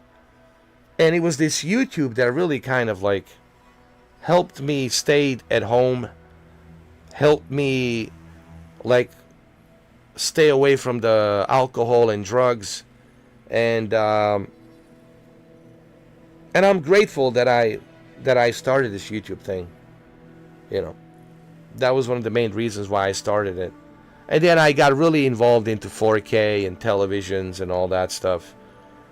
But one of the main reasons why I did the YouTube from the beginning, it wasn't because of the money. I had money back then. I didn't give a shit about the money, all right? It was just I needed something. It's either I spend my money on alcohol and drugs, or strippers and fucking whores, or I do this. And I'm glad that I did this, because if I didn't do this, who knows what would have happened to me. Maybe I wouldn't be alive. Who knows? So that's how my journey started with YouTube, you know. But now this has turned into some, you know, very profitable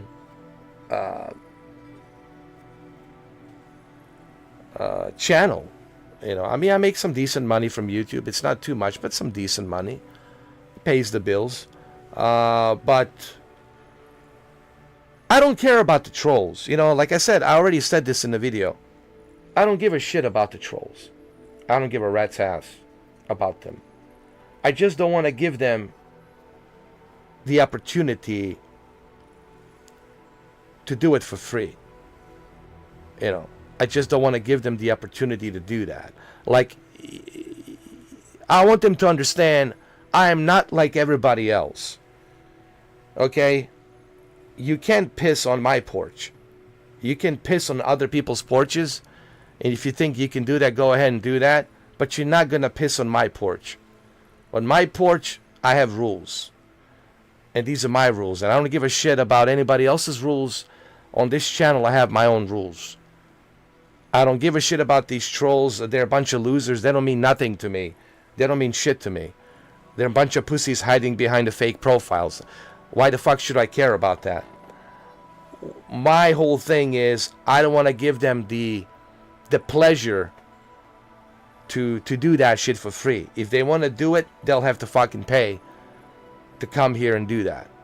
You ain't gonna do it for free. You'll have to fucking pay to do it. Simple as that. I want to make money off of them. Okay? Pay. It's $2. You want to troll? Pay $2. I don't give a shit what you say. I don't give a shit what the fuck you type. But you'll have to pay for it. It's that simple. You pay for it, type whatever the fuck you want to type. I don't care what you type. No one's going to care. I'm certainly not going to care. The only thing that I will care is that you paid money and you're contributing to my channel. As long as you contribute, that's all I give a fuck. What you are typing, I could give less than 2/4 of an inch of a shit. But what I do care is that you are doing it for free. And therefore, I will not allow that. And I'm not going to give you the satisfaction of doing it for fucking free.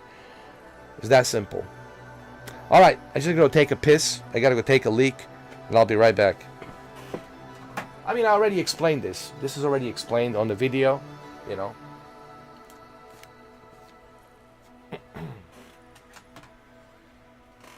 I reserve the rights, man. It's my channel. I reserve the rights to do whatever I want to do on this channel. Okay? The reason YouTube gives me these tools, it's because I reserve the right. It's my channel.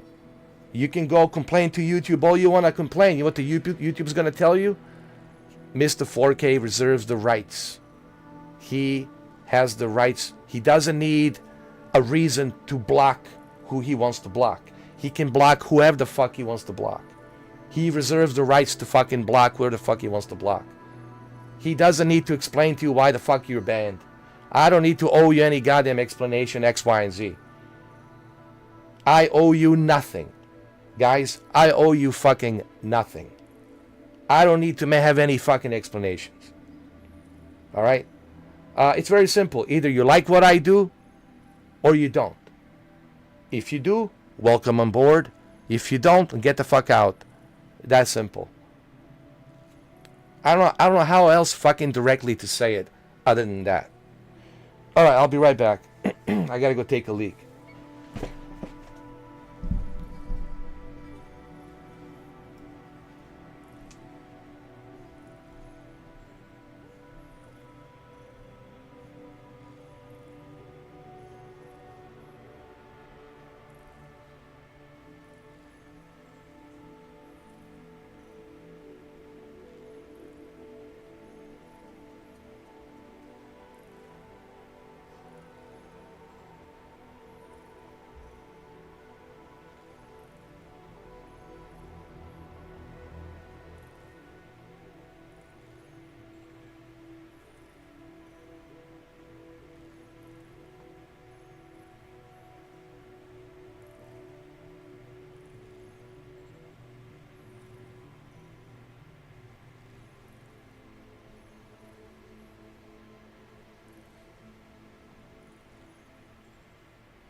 That was the quickest piss ever.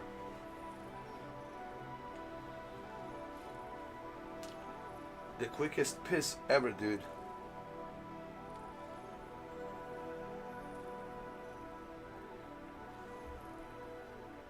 You guys have no idea how tall I am, dude. You have no idea. Listen, I'm a teddy bear. I might be a big guy. I might be intimidating in real life. But I'm a cool guy. All I ask people is one simple thing, man. Be cool or be gone, dude.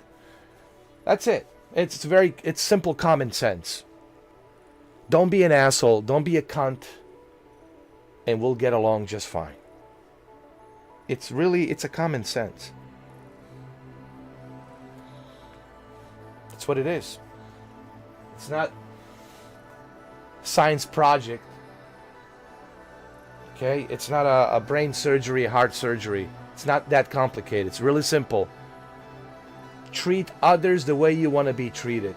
It's a common sense. It's very simple.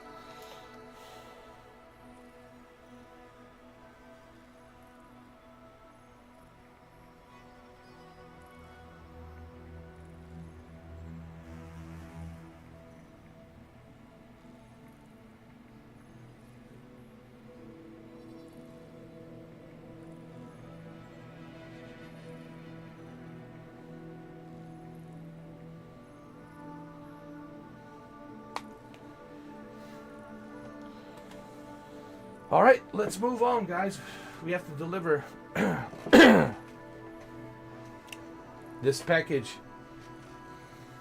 It's not going to be easy. This is not going to be an easy mission.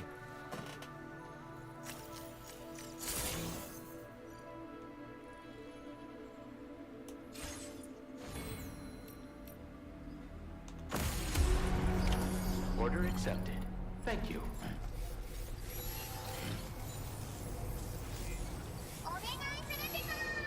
Yes. I'm ready.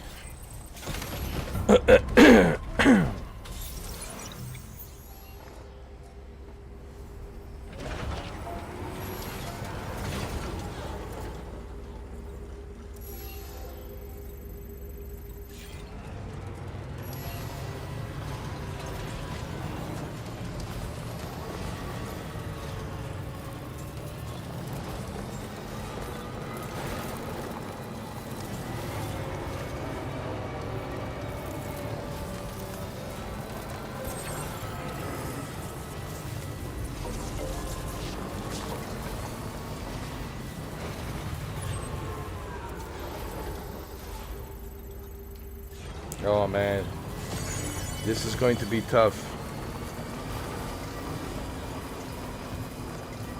We'll have to put up a fight over here, dude.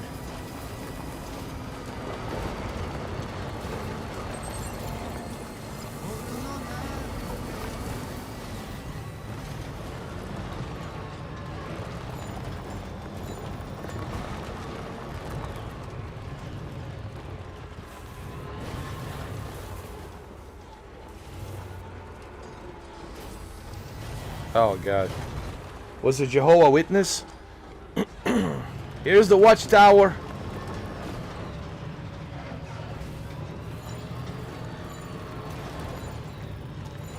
If you open the doors for Jehovah's Witness, they will never leave you alone. They're gonna be camping next to your door tomorrow morning.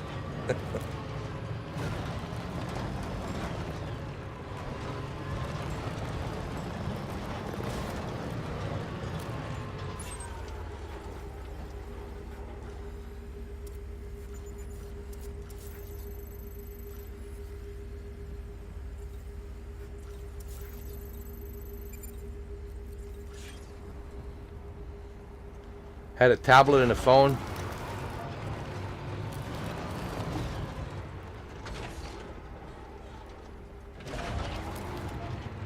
It could be also what you call that? You know how the government always like collects the data on their citizens and like, you know, like they ask you some questions. What you call that? There's a name for that. Like they collect data on like how much you're making a year, da da da da da. What kind of job do you have? You know, da da da da. You know, all these questions. You know, how much you're paying here for the rent. You know, they're like collecting data and stuff. Like it's like there's a name for those guys. I forgot the name.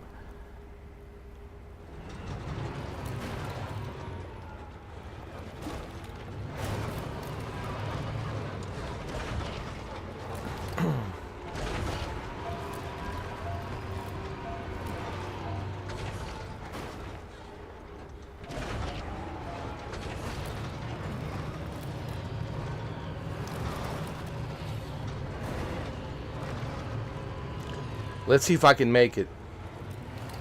Can I?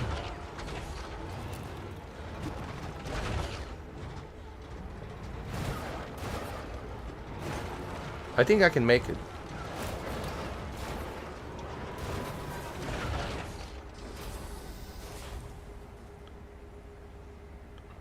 Could have been for the electric company, probably.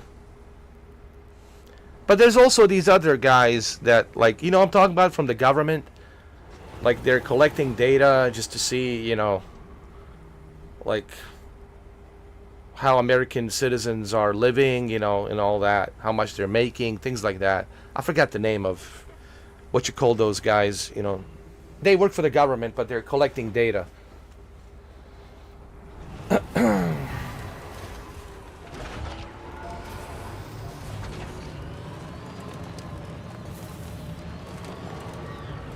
I just can't remember the name.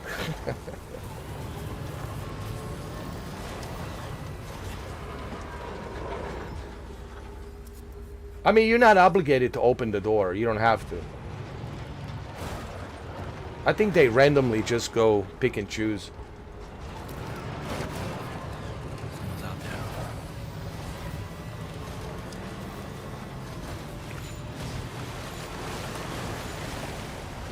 Some people open the door, some they don't, you know.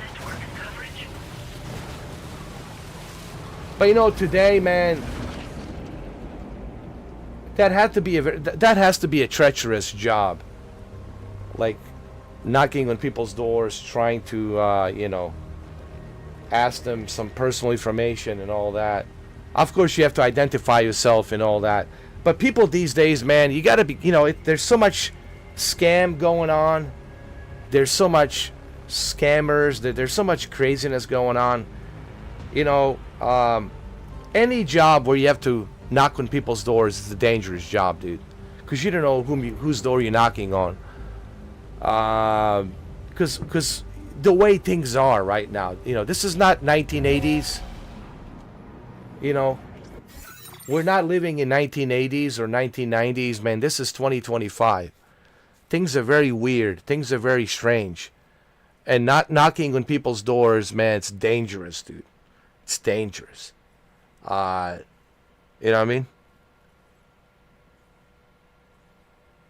So it's, you gotta understand, people are very paranoid, as they should be. You see on the news and all kinds of crazy shit going on, man. Like, whom do you open the door? You know, you don't know who is who. People have fake IDs, pretending to be agents, pretending to be this, pretending to be that. Man, there's all kinds of fucking craziness going on out there, man. It's a crazy-ass world, man, we live in. So I totally understand why people are, you know, hesitant to open doors. Why people are, what's the word? What's the word I just used?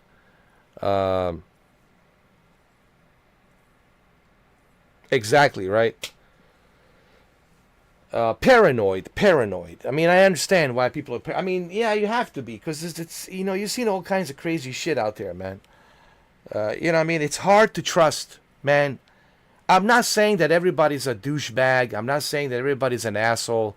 I'm not saying that everyone's a scammer. There's some good people out there. But the problem is, we live in a world where there's so much crazy shit going on. You can't blame people for being skeptical. You can't blame people for not trusting you. You can't blame people for being paranoid. Because there's so much shit's been going on right now that people simply cannot trust anyone. As they shouldn't. You know. You know what I mean, man? Because these are different times. Back in the 80s and 90s, it was different. You know. But now in 2025, man, this is a different time we're living, dude. Some crazy-ass fucking times, man. Some crazy-ass fucking times.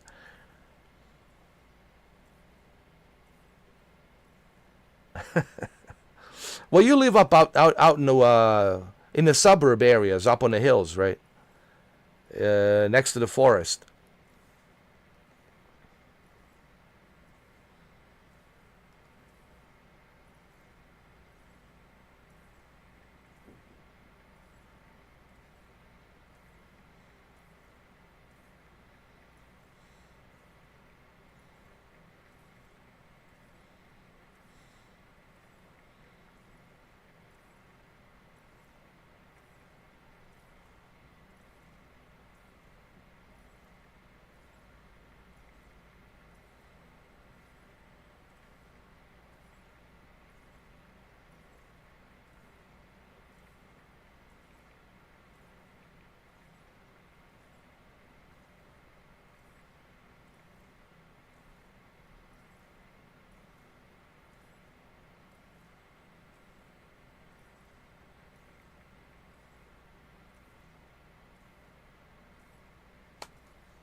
But you're not really in you're not close to downtown. You're up in the hills, right?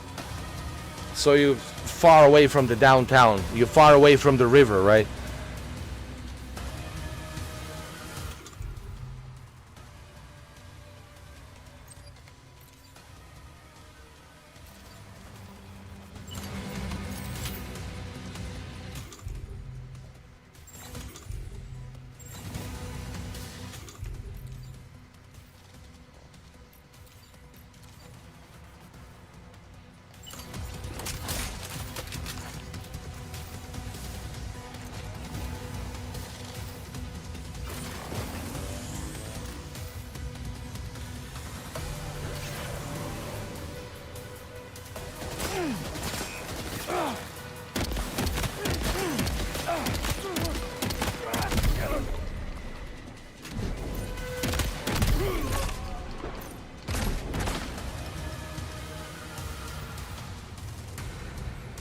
15 to 20 miles.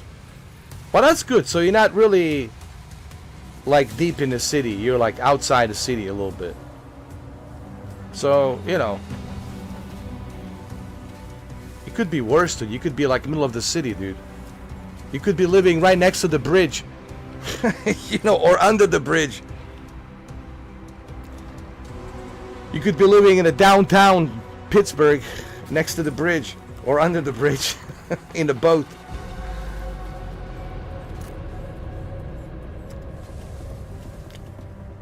They have a lot of boats, right, on that river.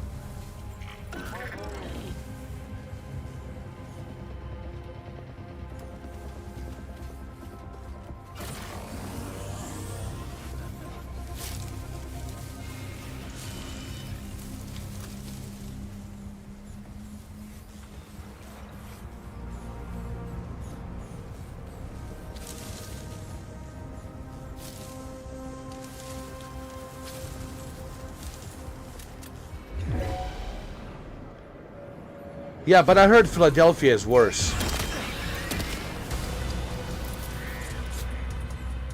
I heard Philadelphia is worse.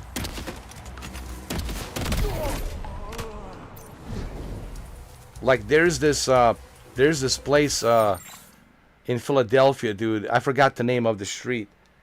Dude, there's people with a syringe needles attached to their arm laying on the street. There's families, you know, like they look like they came from a concentration camp on the streets with their kids, also skinny, like they look like they came from concentration camp, dude. I was like, this is Philadelphia, this is America? What the fuck? How?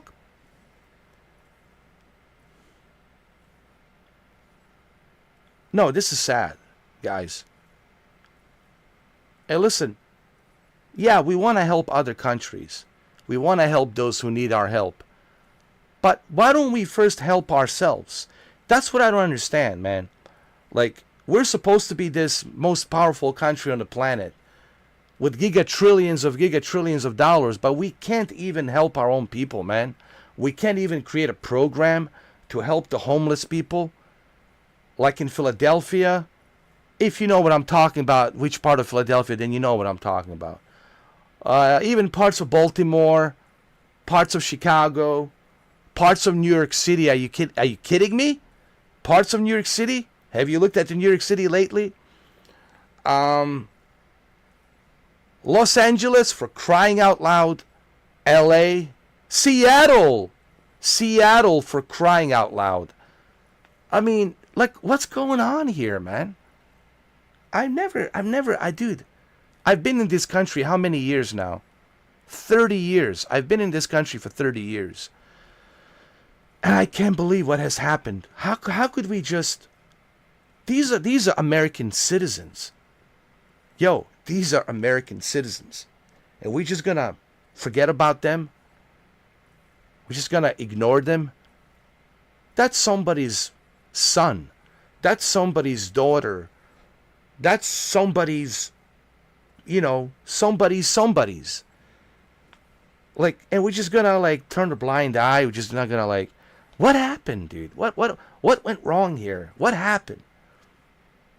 It's really a strange time. It's really a strange time that we're living in. It's really sad and then strange, you know. But anyway, you know me, I don't like talking about politics here on this channel. I always try to avoid politics. But, you know, it's just sad, dude. It is just sad. You know what I mean?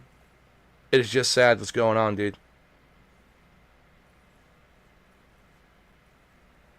Thank you, Senji, for becoming a silver man. Welcome on board, man.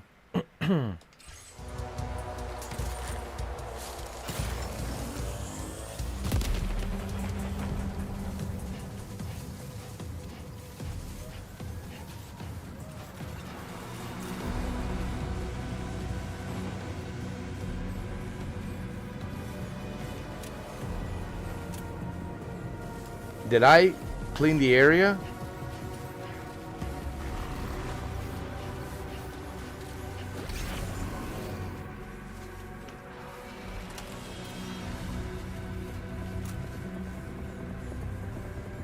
I got him. I got him.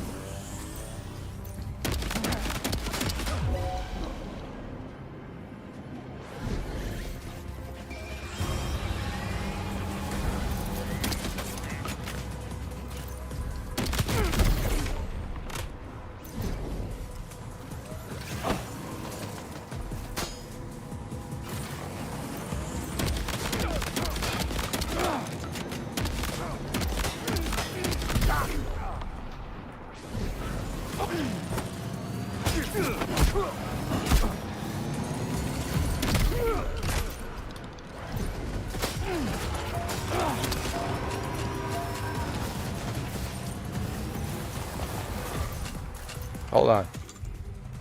Try get a load of this.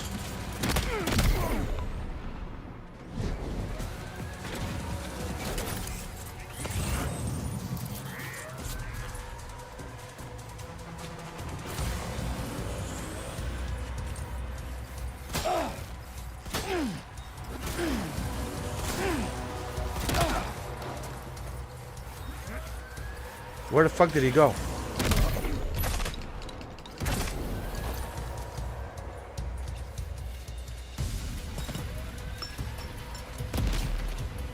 Hold on, check this out. Let me show you something. I want you to see this.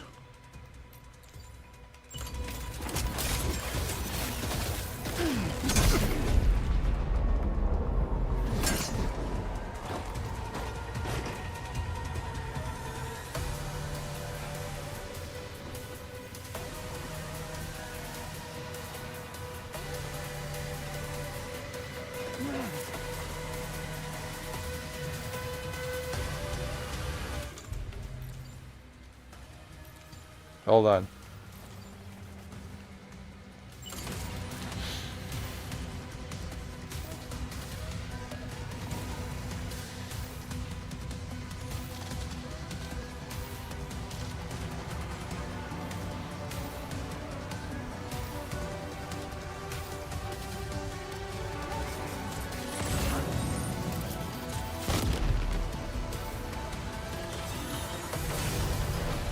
Got it.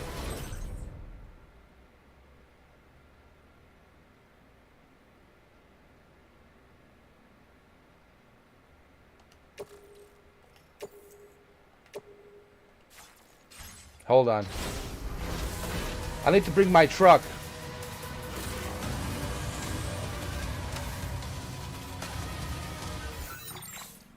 Where's my truck? Hold on.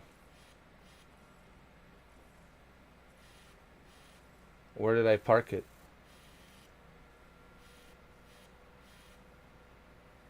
It's right here. It's not that far. Make a right.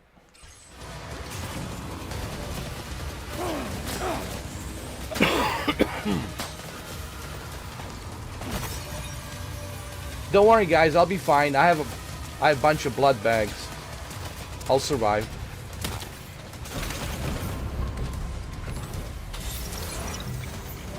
You have to, man. Shuki's in it, bro.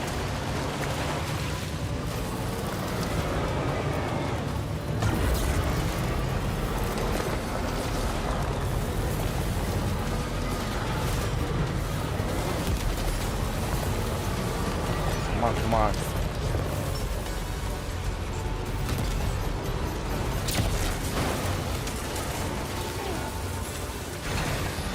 Let's go, let's go, let's go.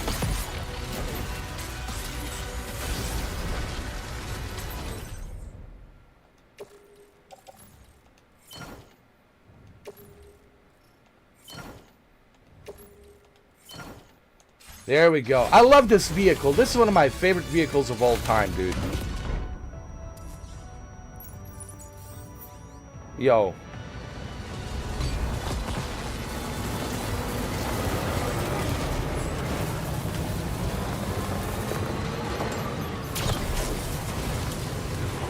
Let's see. You gotta go that way.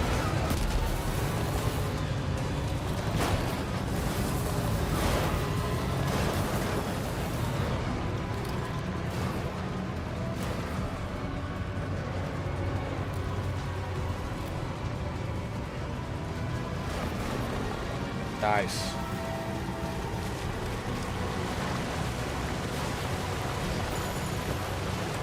Yes! Woo!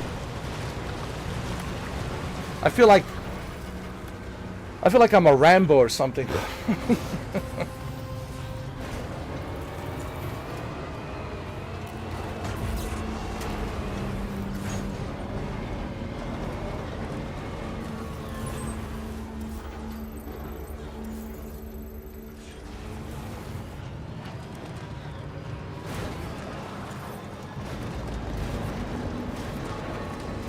This must be their territory.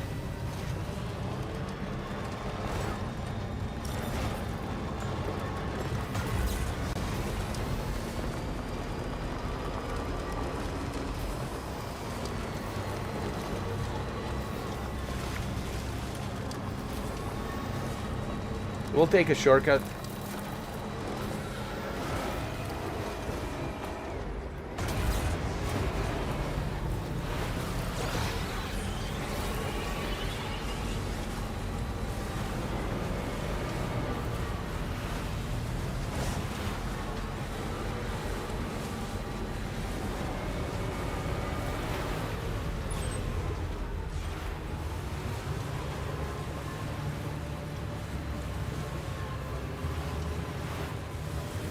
Yo, this game is beautiful.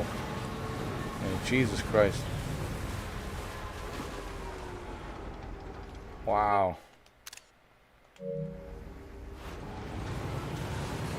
Me too. Me too, Sanji. This vehicle has proven itself to be one of the best vehicles of all time. It has one... Let me show you something. Okay. It has 1, 2, 3,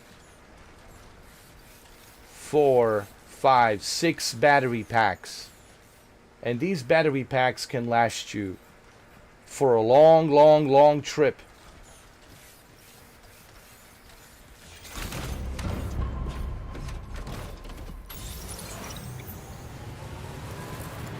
I don't know. I heard that Elon's is getting deported. They're sending him back to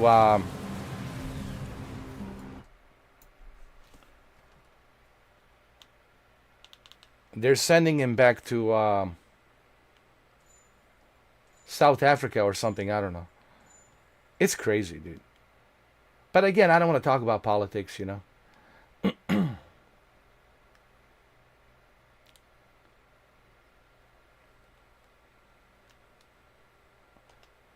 Now, I cannot play music, guys, because if I play music, I will get demonetized.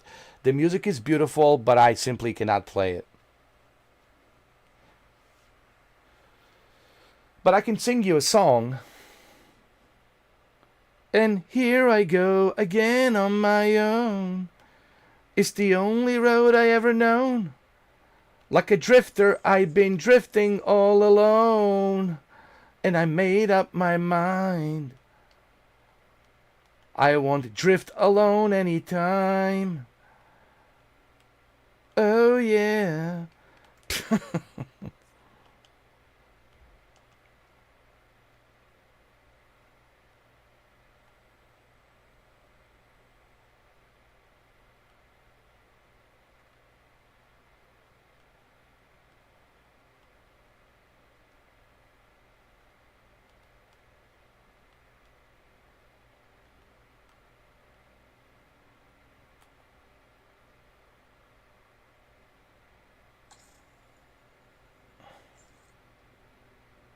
Oh man.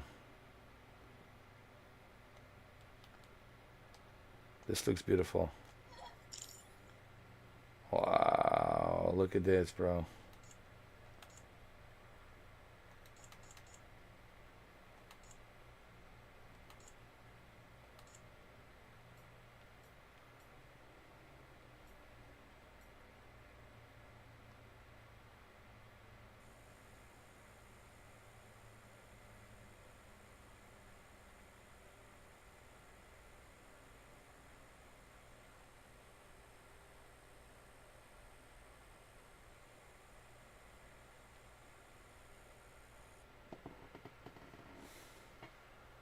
What you guys think, huh?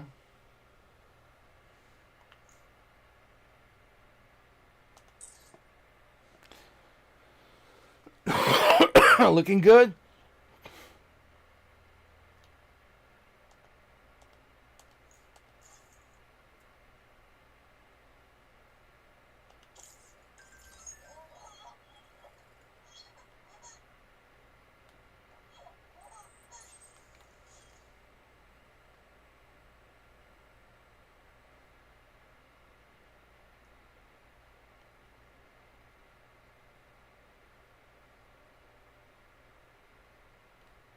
This game is so beautiful, guys.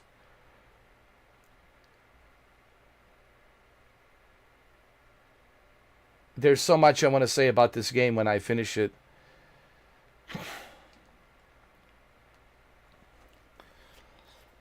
Think so? Let's check it out. Hold on.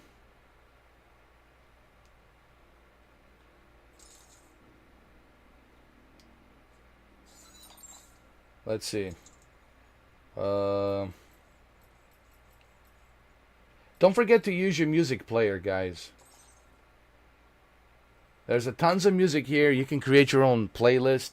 So when you're traveling around, you can actually listen to music, you know, so you're not like feeling alone, you're not feeling depressed, so you can listen to some music, let your mind go, relax. I heard some people say that Death Stranding, the first one, helped them with their depression. And I can see how Death Stranding 2 will also help them with the depression. This is a great remedy. This game, it's a great remedy for your depression. I'm not joking. I'm not joking, really, man. It's if there's one game that is good for you, it's a Dr. Kojima's Death Stranding 2. Hold on, let's go to my socials. It does look like a Dark Knight. It does. Death Stranding 2 on the beach. Tomorrow, rainy Higgs. Looks good, huh? There's so many things you can do in this game.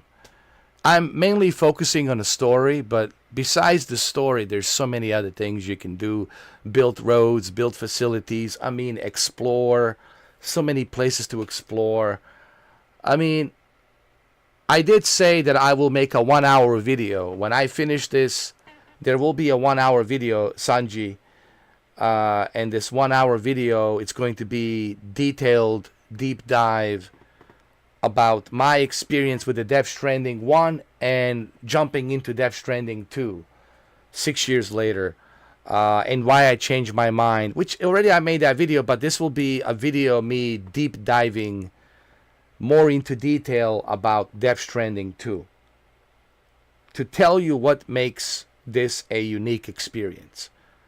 And I'm gonna give every detail about this game. The things that you can do, the stuff that you can do, and what makes it so unique. And hopefully that 1-hour video will give you a better understanding of why Death Stranding 2 is so unique. So that video is coming whenever I finish the game.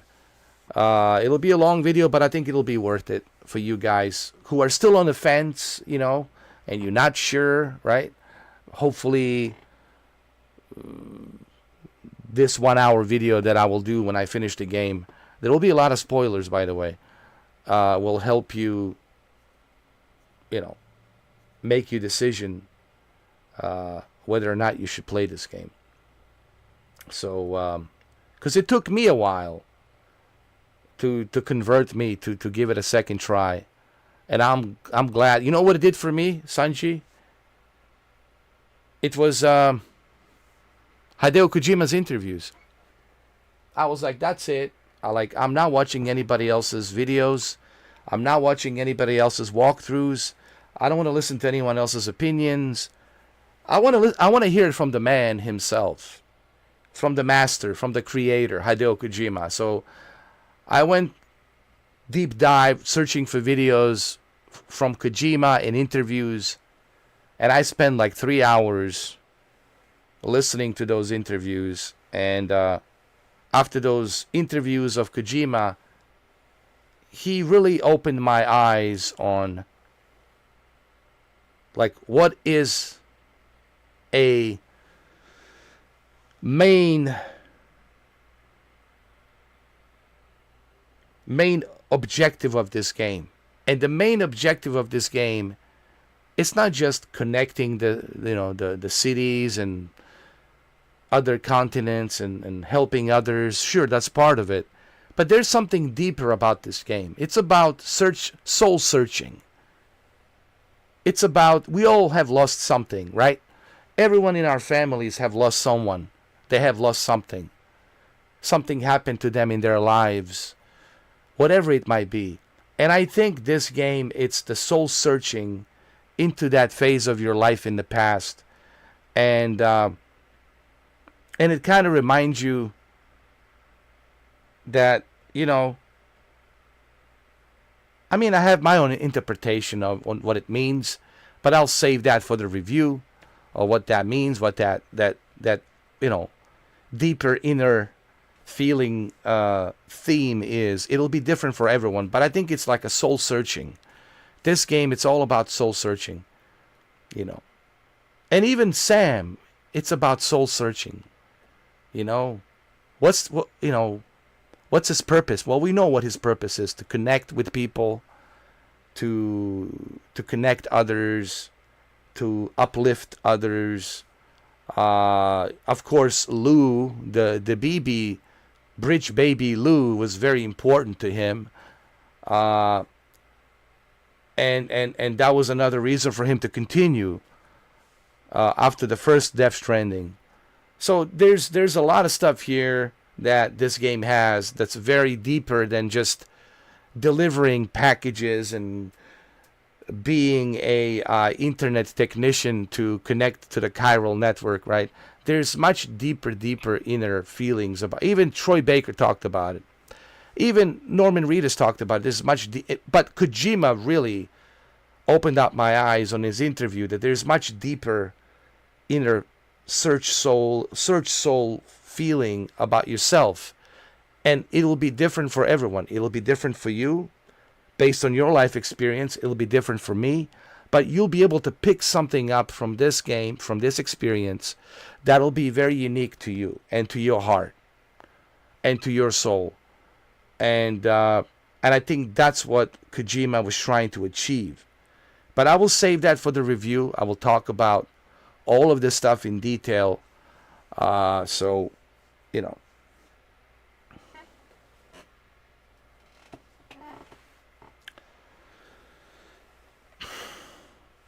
Yeah, but it's interesting how, like, it's even he said it, like, we had no idea when they were working on the first game, Sanji. They had no idea. Kojima Production had no idea. When they approached Sony and PlayStation 4 and PlayStation 4 Pro, and when they finally, you know, made a deal with Sony, and Kojima Production made a deal with Sony, they had no idea that this game that they're working on, it's a pretext to what's coming in 2020, which is the pandemic, isolation. And just so happens that this game that deals with isolation and trying to connect with people. So it was coincidence. Kojima says it's a coincidence. Obviously, the universe works in a weird way, as it always does. You know, you can't question it. You just have to go with it. The universe works in the way it works, weird ways. And just so happens that this happens to release in 2019 November, and pandemic 2 months later, right? I think it was January of 2020. That's when it really kicked in. And this game really came in at that, right? The crucial time where people were in a lockdown, they were isolated, and this game really became like a good remedy for them, you know.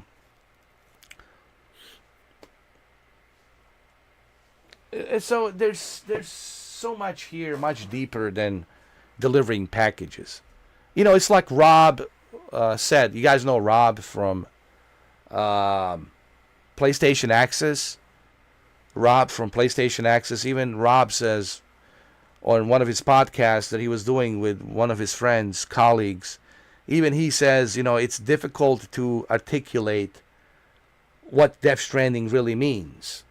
It's something you have to experience for yourself. It's hard to, he said, even Rob says from PlayStation Access, it's hard to review this game for me to articulate why it's so special. Why it's such a special experience. It's something that each of us has to experience on our own. And, you know, truly it's an experience, you know. And this is a big deal for Sony, first of all, for PlayStation summer. I mean, there's no question. This is a PlayStation dominates right now during the summer with this game. There's no question. Just look at how many copies they sold, how many PlayStation 5s and how many PS5 Pros they sold. Even how many PS Portals they have sold because of this game, because people like to play it on their Portal. So, which is something I need to try and make a video about it, as a matter of fact, because I do have a PlayStation Portal. I'm sure you guys would be interested to hear what my thoughts are on playing the Death Stranding 2 on a performance mode on a Portal screen, which is a handheld remote device where you can play your PlayStation games from PlayStation 5 console or from the cloud if you have a PlayStation Plus. So, but yeah, this is a huge success for Sony. Congratulations to PlayStation. They have a blockbuster summer hit. Congratulations to Sony, man. They did it. I mean, thanks to Kojima, but also congratulations to Sony. They're certainly dominating with this game. There's no question about that. There's no question. And what else I wanted to say? Like I said, Sanji, I will save all of this and more on that video. When I finish this game, I will make an official video, a 1-hour video, where I will talk about this game. I will go into details for 1 hour, and all of this stuff will be explained. What it means for me, all the features included in the game that makes it so special. So that video is coming after I finish the game.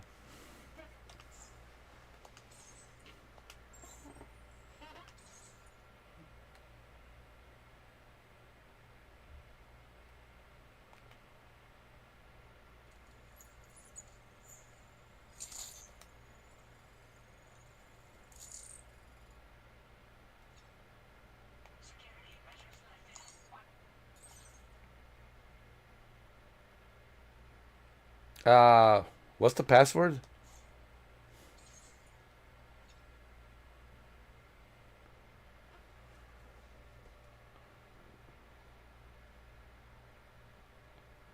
Passcode?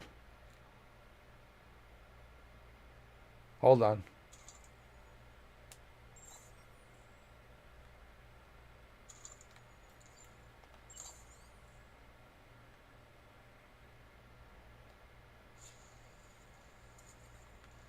A passcode.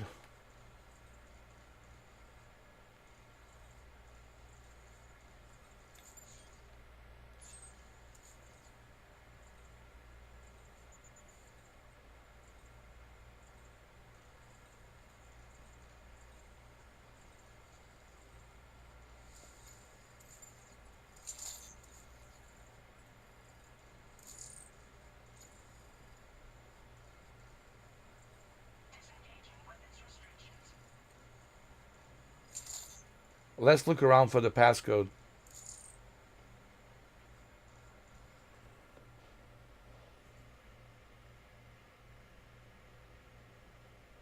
Oh shit.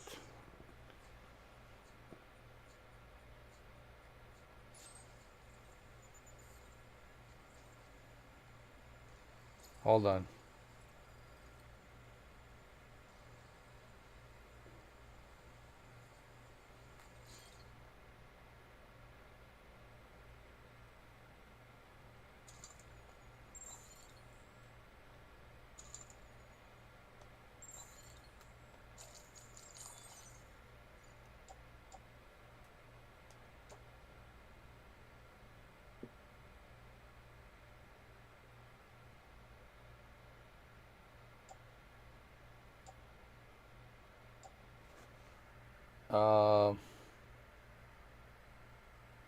Let me carry it in my hands. Hold on.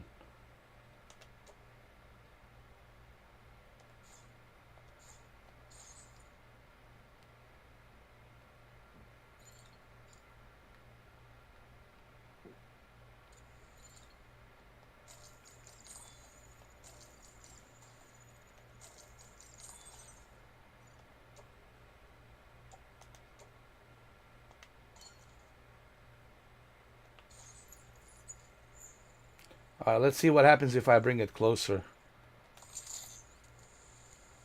Hold on.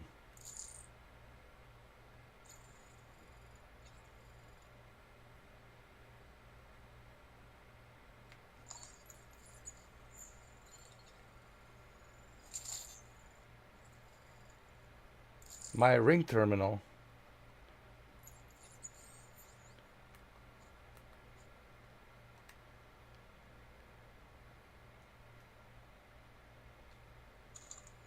What does it mean by a ring terminal? Hold on.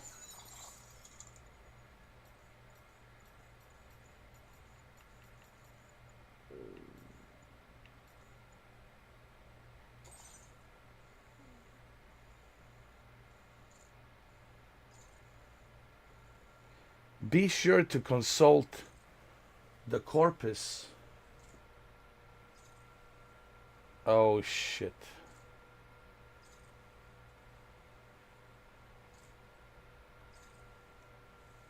The corpus?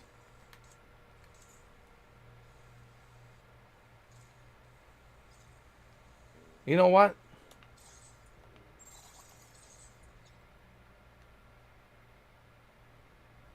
Hold on. I have a better idea.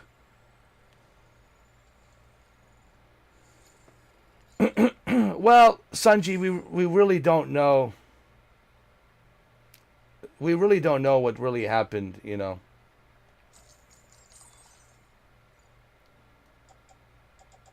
We'll never know really what happened, you know.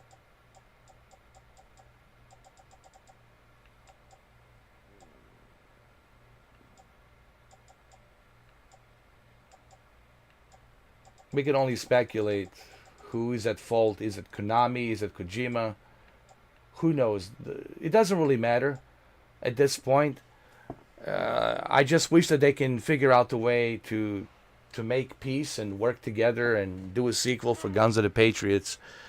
That's all I'm hoping for. But, you know, it's been, what, 12 years? More than 12 years. What, 13 years? It's been 13 years since Kojima split from Konami. So after 13 years, I'm hoping maybe after 13 years, maybe they will let it go and, you know. But we don't know how bad it was. We just don't know. There's only one man that knows that, and that's Kojima. I don't think Kojima will ever tell us, and I don't think Konami will ever tell us. But whatever it was, it doesn't matter. Because, you know, right now, what we need is we need Kojima Production and Konami to work together at least one more time so they can create a proper sequel to the Guns of the Patriots. Metal Gear Solid 6, you know. I already have a title. I call it The Fallen Patriots. So, but it's a wishful thinking, you know. We talked about this yesterday. I'm hoping that it happens, but we'll see. You never know, man. You can never say never. You know, I'm just hoping that they can figure out the way to work together at least one more time, for the sake of Metal Gear. You know,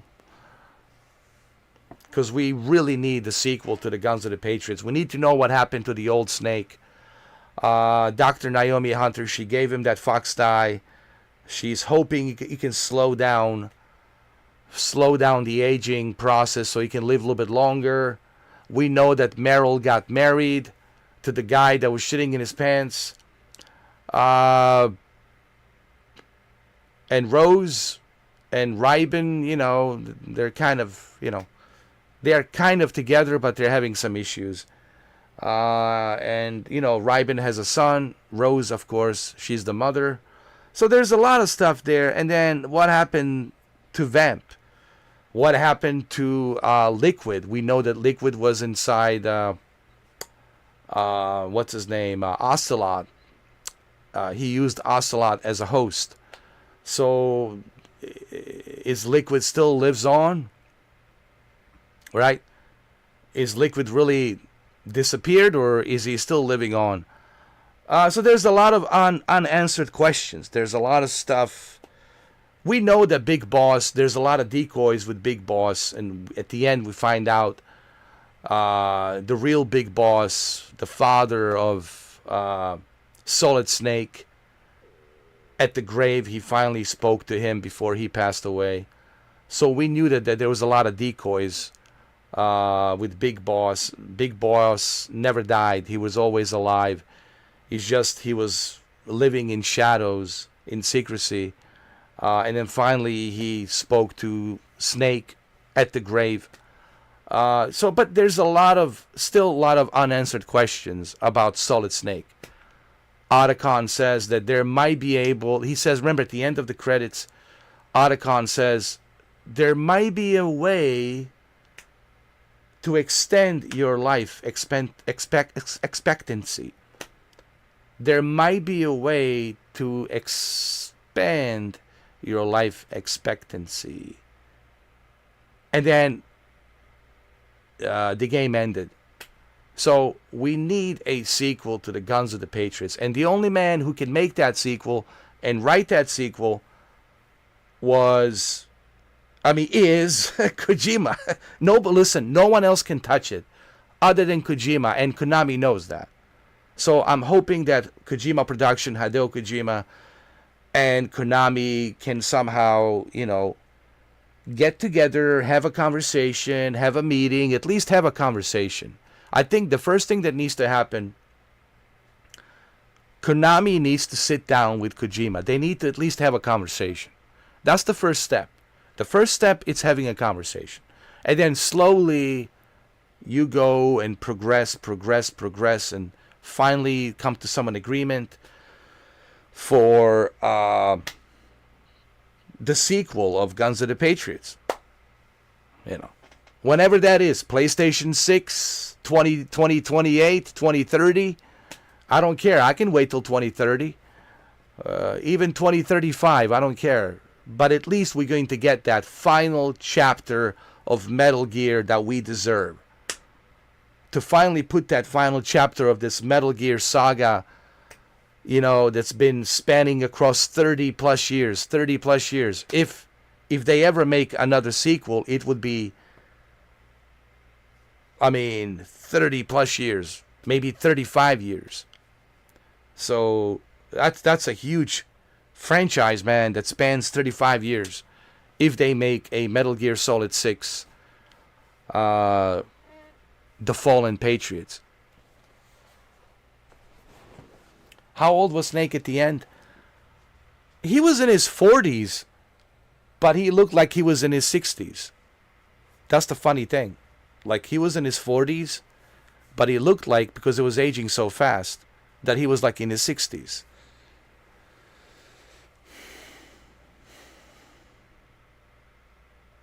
And he was aging faster and faster and faster.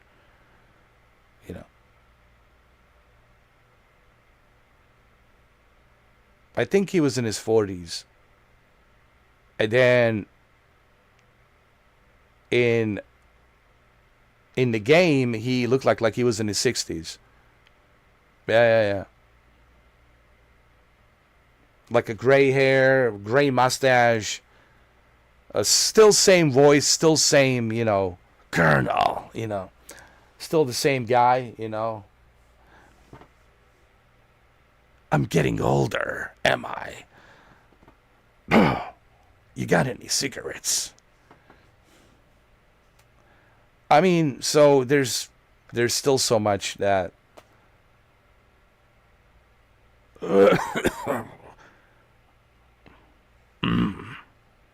yeah. If my cigarettes don't kill me, my old age certainly will. What difference does it make?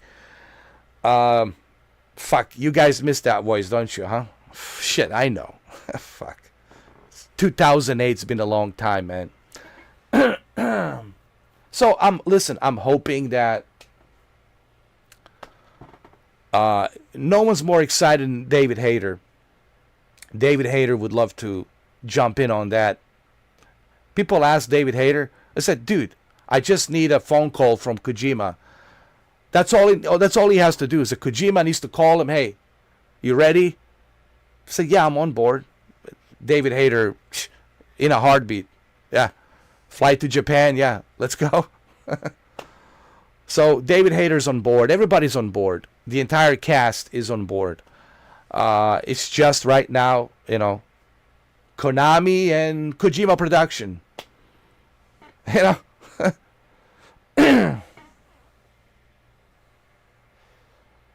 That's a good question, Sanji. But that's something we're going to figure out. And why is there a Dr. Naomi there as well? But see, we're going to figure that out. We're going to find out. The metaverse. I think I had a theory about this. And you know, Jeff Keighley, it's avoiding to... First of all, Jeff Keighley and Kojima are really good friends. All right, let's just clarify that. Jeff Keighley and Kojima are really good friends, and he does visit him in LA, and they talk to each other. And of course, you know, Jeff Keighley is not going to give out any secrets or anything like that on what he might know about Kojima's next project. Eventually, the next project. But I think this indicates... You know how Kojima is? Everything's an innuendo. Even when you watch Kojima's interviews, everything it's done in a innuendo. And you have to decode between the lines what this innuendo means. So I have a feeling, Sanji, the reason we're seeing a lot of Solid Snake themes, it's because he might be preparing us for what's to come in the future. He might be preparing us to let us know that, hey, there is a light at the end of the tunnel, and there is a hope that there might be another Metal Gear Solid in the works. Like, maybe that's what the message is. It's to let us know that, guys, there is a good hope. That there is a good hope that me and Konami will sit down and try to make this happen. We'll work on this project to make it happen. Now, this is just my theory. Okay, everybody just calm down. Everybody, people who are watching on the sidelines, don't get too wet. Don't get too excited. Keep your pantyhoses on. This is just my speculation. I mean, I don't have a crystal ball. Okay? I wish that I did, but I don't. So, I think this is an indicator that we might... Because he said, I'm done with Death Stranding. I'm now working on Death Stranding 3. Why? So he's saying he's done with Death Stranding. Okay. So if you are done with Death Stranding and you're not doing Silent Hill, you're not doing these horror games,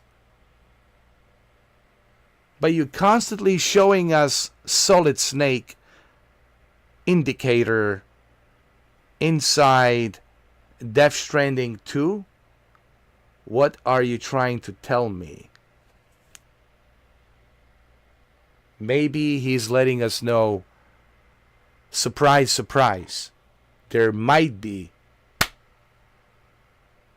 Metal Gear Solid 6 for PlayStation 6 2028. Or maybe 2030, I don't know. Depending, how long it takes. Maybe 2030. Maybe 2035, I don't know. But maybe it's an indicator. Because that's how Kojima is, man. He's, he never gives you a straight answer. For those of you who watch Kojima interviews, he never gives you like a straight answer. It's always some kind of innuendo, riddle. It's some sort of a riddle that you have to decode to figure out, oh, X, Y, and Z, all right. He said this and he's mentioning this. Well, why is he mentioning this, but he didn't say this or that? And then you have to kind of put everything together like a puzzle to try to figure out what he's actually trying to tell you with that answer. So, Sanji, maybe this is an indicator that we might see another Metal Gear. And that should make this guy super happy. Imagine Metal Gear Solid 6 with PlayStation 6. Are you kidding me, man? I mean, that's a huge success for PlayStation 6. Oh my God. Oh my God. Dominating.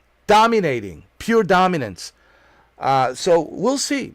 We'll see what happens, man. Just look, again, everybody out there, calm down, relax. I'm only speculating. Take it with a grain of salt. I don't know. I'm not the god of video games, I don't have a crystal ball. I'm just simply saying this might be an indicator. Him talking about the phantom pain with that arm, with a tar man. We see Dr. Naomi talking to Snake. We play a Snake mission. There's some indicators here. But we'll find out more once we learn more about this Snake guy. All right. So, I hope that my predictions are correct. But then again, this is just a speculation. I don't know.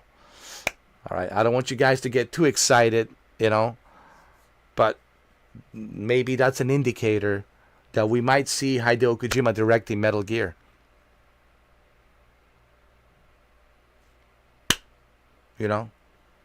We'll see. All right, let's find the code for this. What is this?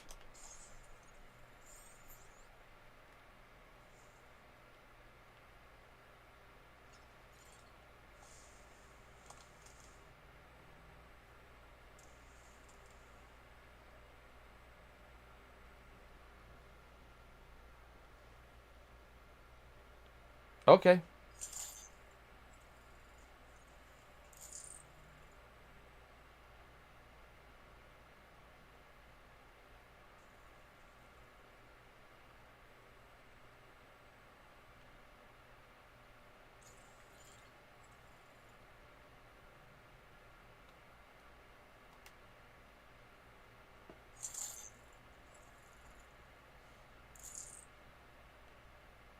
Oh my God. Metal Gear Solid 6 and Grand Theft Auto 6. That's all you need, man, for PlayStation 6. Those are the only two games you need, bro.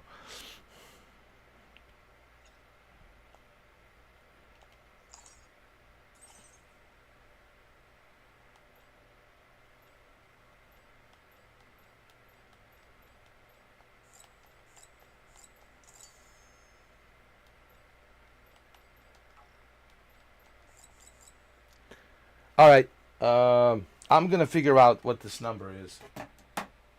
But I'm going to have to cheat. I'm sorry, but hold on.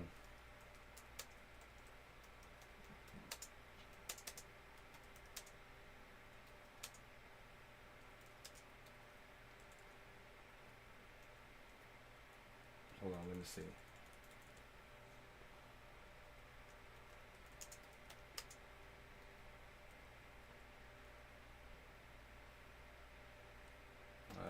Let me see. Death Stranding 2. Hold on. I'll figure it out. Hold on.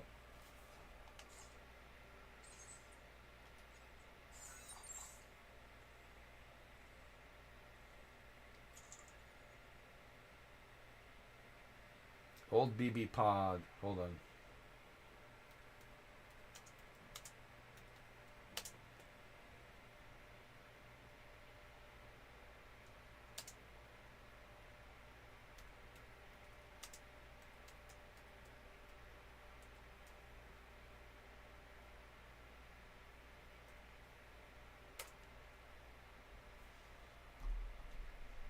Motherhood door code. Oh.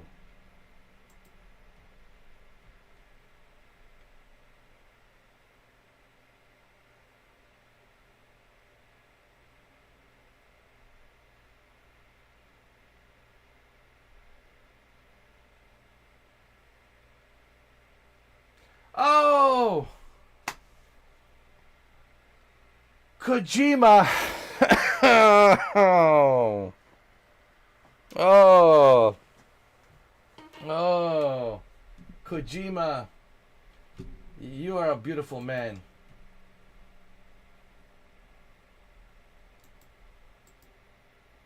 Kojima, you're a beautiful man. You are a beautiful man.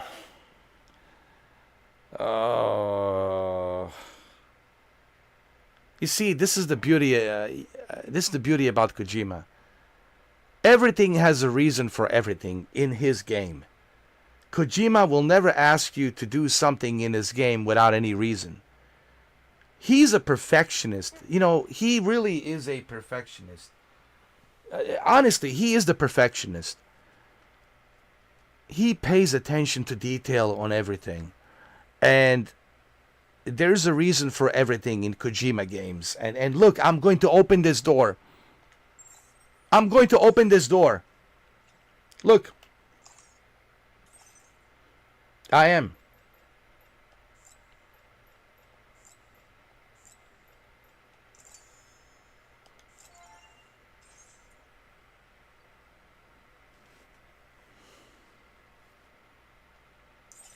How did I open the door? Do you remember in the beginning of the game, Kojima has asked you to put in your birthday. To put in your birthday. So your birthday, you have to type in your month and a day. Not a year, just a month and a day. And that's it. And you should know your birthday. Which month and which day on that month were you born. So it's your birthday. That's the code. But that's Kojima. That's Kojima, dude. He's just genius.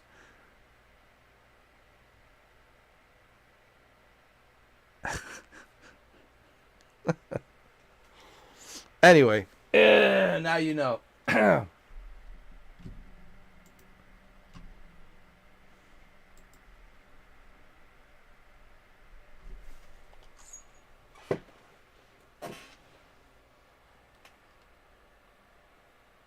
Yeah, the birthday. Just remember that. To open this door, it's going to be your birthday, your month and your day that you were born in. The month that you were born in and the day that you were born in of that month. Hold on. I dropped something. There we go.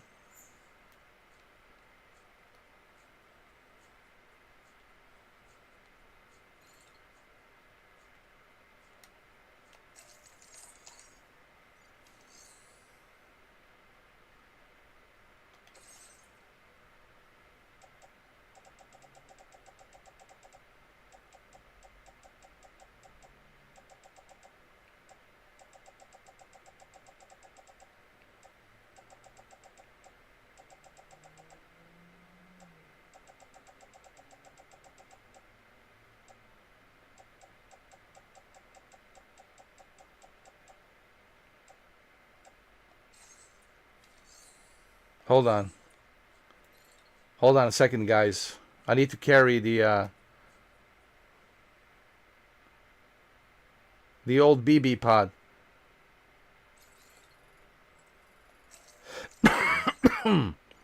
Thank you, Sanji, for $39.90. $39. I mean 39. Whatever that is. Thank you. 39 yens or whatever it is. Thank you for that 39, man. I really appreciate it, bro. Listen, any donation is appreciated. Guys, I don't care if it's $1, $2, $3, $5, $10, 50 cents, 25 cents. Any donation is appreciated, guys. So thank you, Sanji. I really appreciate it. And welcome to the family, man. Welcome to the Mr. 4K joint. You know, the whole idea of me doing it like this is to give you guys an amazing experience.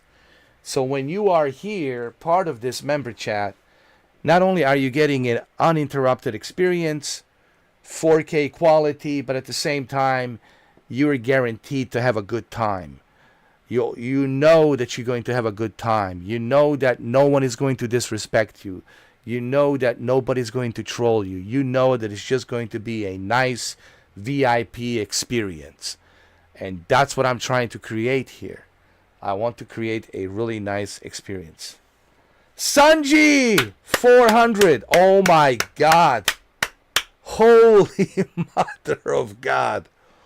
Holy Mother of God, Sanji. Oh my God. Sanji, man, I don't know. What do you want me to do, man? You want me to create the Metal Gear Solid 6?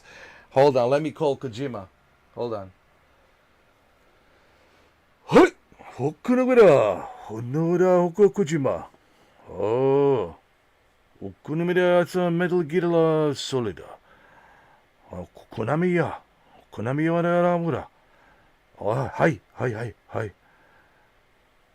That's it. Kojima says he's going to talk to Konami to get the Metal Gear Solid 6 underway and make it happen. Thank you, Sanji, man. Thank you so much. Thank you, man. I really appreciate it, man. Guys, you see that? That's how you show us support. That's how you show support, man. You see that? That is the support, guys. All right? That's how you know that you're getting a proper support. Okay? That's how you do it.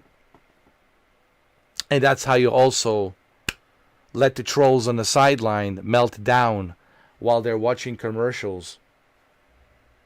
But, you know, it is what it is, man. They choose to live like that. They choose to melt themselves down. You know? It's funny, these trolls, they could enjoy this too. Do I speak Japanese? No, I don't. I only know a few words. Like, hi, yes, and taka. Taka, I forgot what taka is. Taka. Hi, taka, and sayonara. One manos. One mano manos. Is it taka, one manos? One monos, taka. I mean, I know like maybe few words, but that's about it. And what was that? The outsider. There's a word for the outsider. What was it? Oh my God. I forgot. There was a word for the outsider. But let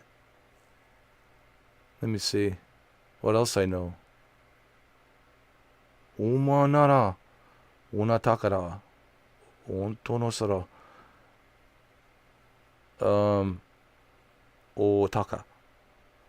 No monase o onimasu no. Shit, man.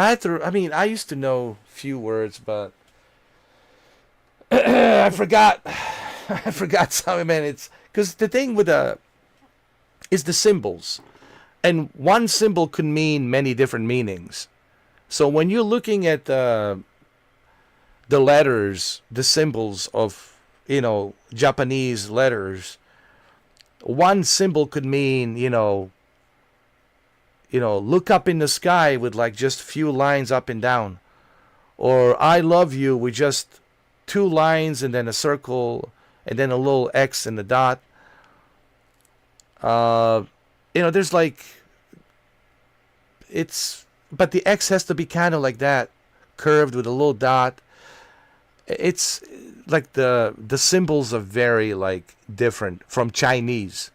Like Korean, Chinese, and Japanese is the symbols are very different. Like they can read each other's symbols, but they're different. They have different meaning. Japanese have a different way of being written. So they're like the symbols are written different way. Like there's a certain line of a symbol that means progression. Like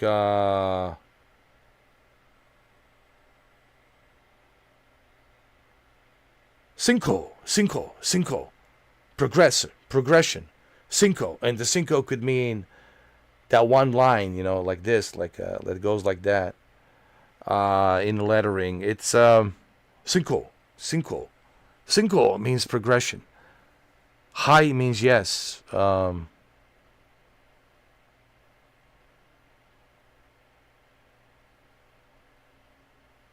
Ochi means go. Ochi.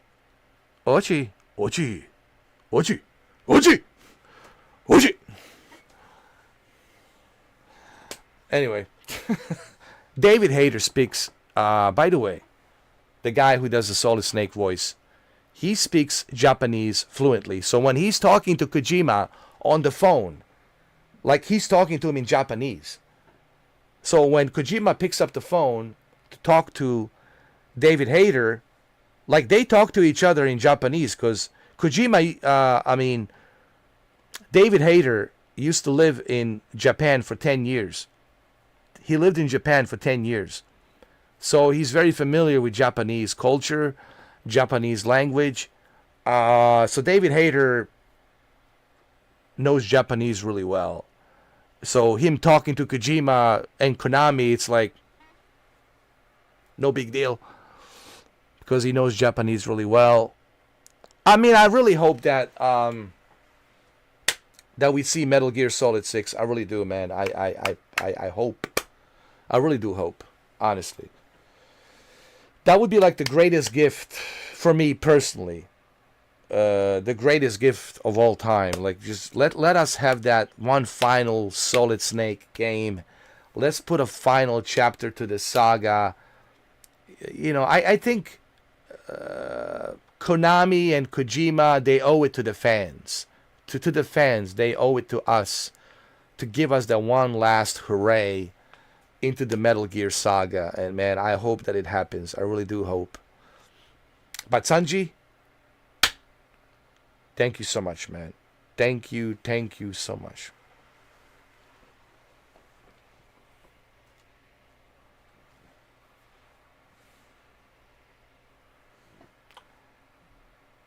All right, so I need to carry this in my hands.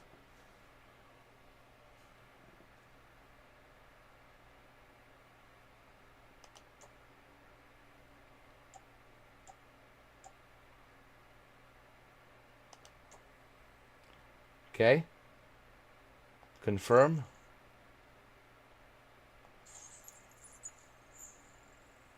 Okay.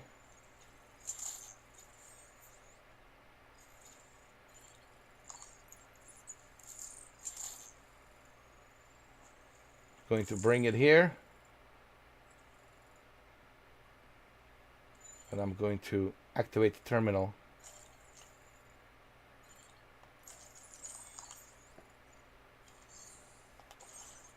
There we go.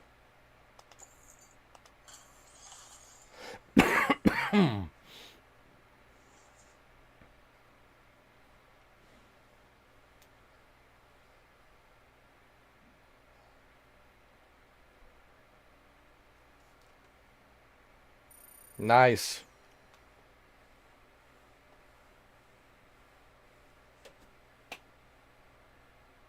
Who is this woman? She sounds familiar.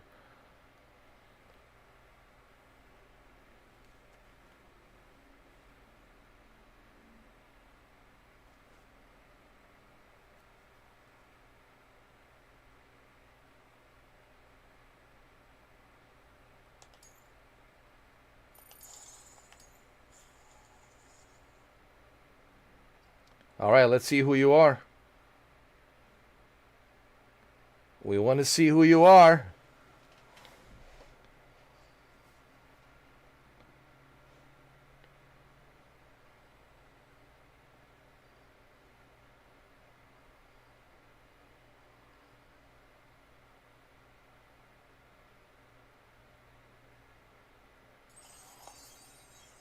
Oh my God. The east side of Australia has been connected.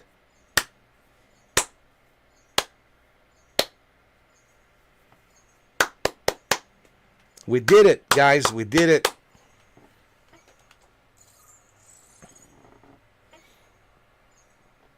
The motherhood. The doctor. Let's see what she has to say.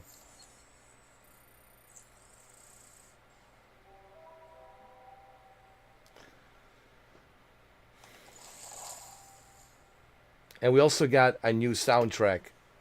Music Data, Rome. A song that can be played via the music player or through the customized structures.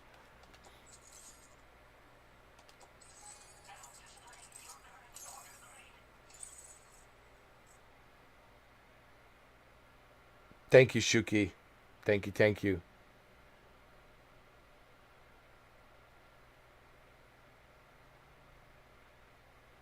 $133. Master Transporter Level 2. Porter Grade.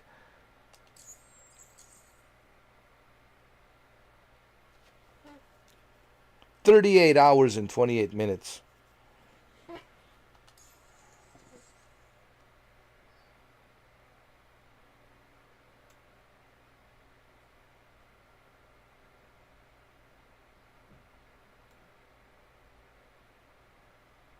Okay.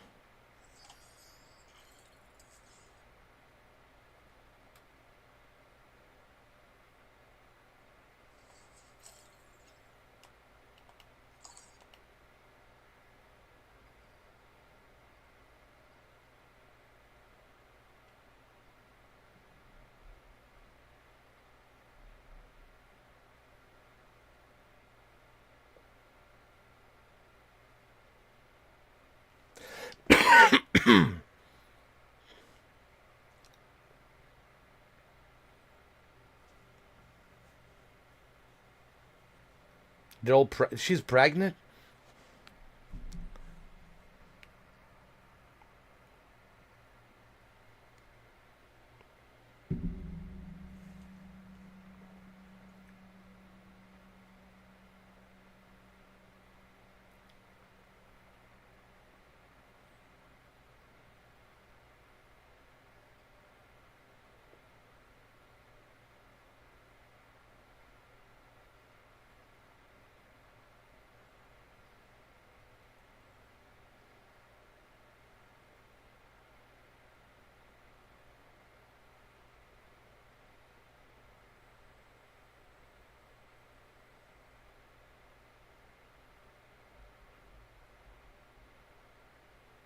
Why is she so interested in him?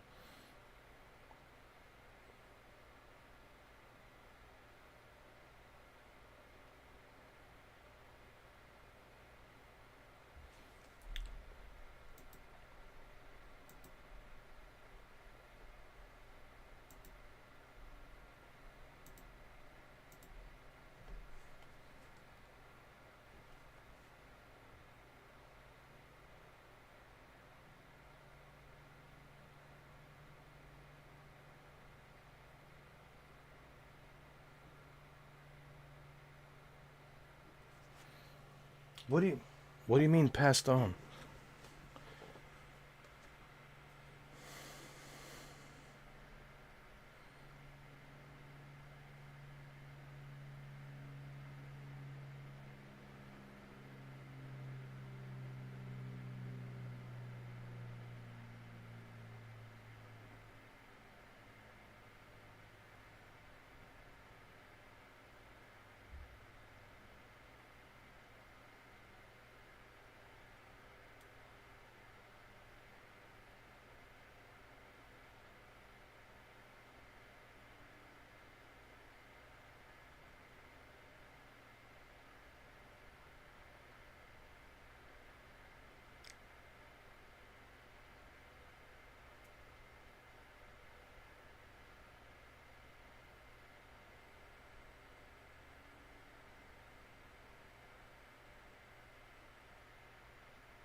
That's because you don't know what you're doing.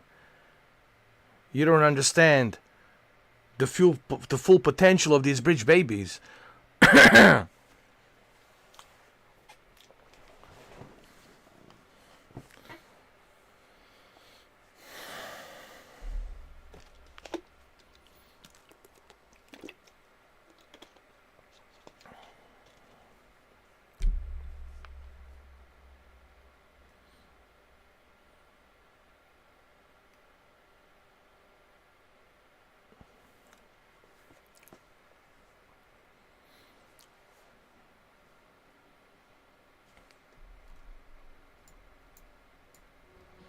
Are impossible. All of... I'm sorry, guys. I just realized that my sound was down. I apologize about that. I wish I could. I wish I could restart it again.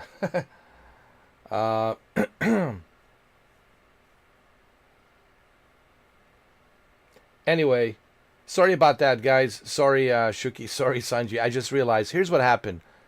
I turned down the volume because of a music that was playing earlier. There was a music that was playing, so I turned down the sound. And then I realized, oh shit, I forgot to turn the volume back up. So I apologize for that. My sincere apologies. You guys are probably wondering why it's so quiet. Why? I mean, you can read it, you know, the subtitle. There's a subtitle, sure. Thank God for that. At least you can read a subtitle. But I apologize for the sound. Okay? I totally forgot. All I could do was look. Even so, word got around and mothers in need of support started coming here. But unfortunately, not long after, men came knocking too. Men who wanted women. What could I do? I was only a doctor who delivered babies. And nothing more. Luckily, I had strong women around me. Mothers who were willing to stand up and fight for the sake of us all. But as soon as we decided to take up arms, our man friends only got bolder. If we don't fight back, they'll enslave us. We can't and won't lay down our arms till our safety is guaranteed.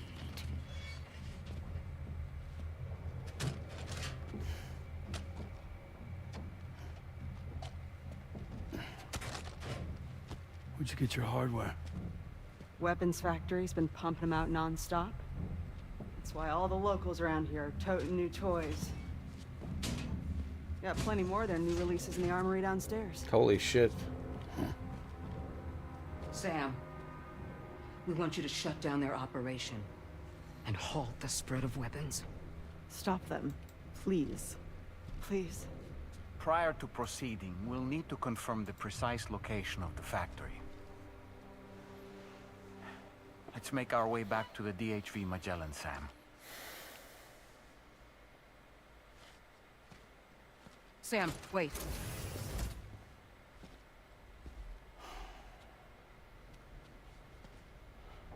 Yeah.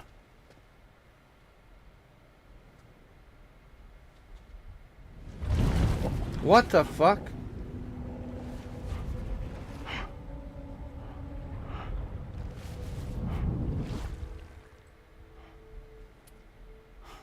There. All finished.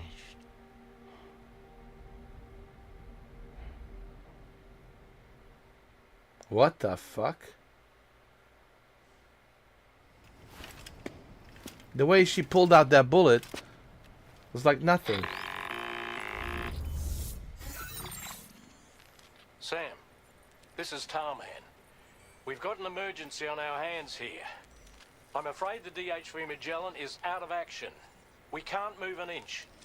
A cursory inspection confirmed that some critical parts of the propulsion system have become clogged up with tar. Our usual decontamination methods won't cut it. We'll need a special tar dissolvent to clear out the blockage. The F2 South Distribution Centre was kind enough to source some for us. I'd like you to pick up the order on site, collect the cargo, and bring it back to the ship. Meanwhile, we'll be doing everything we can to keep ourselves from sinking further into the tar, as well as gathering information on the weapons factory. Don't let us down, Sam. Oh, shit. Shit is about to get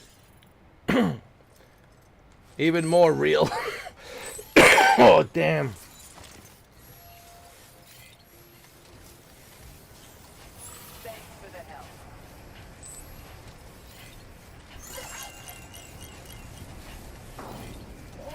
Where's my vehicle? What the hell? It's right here, right? Oh, there it is.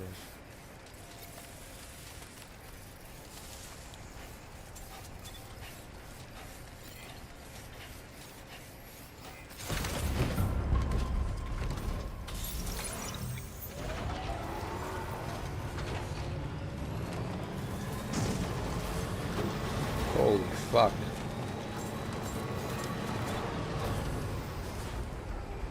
Holy shit, man. Alright, let me do this.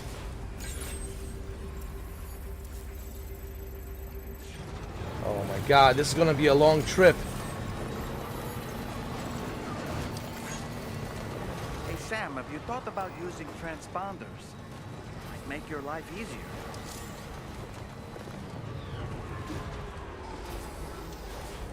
Transponders, where are they?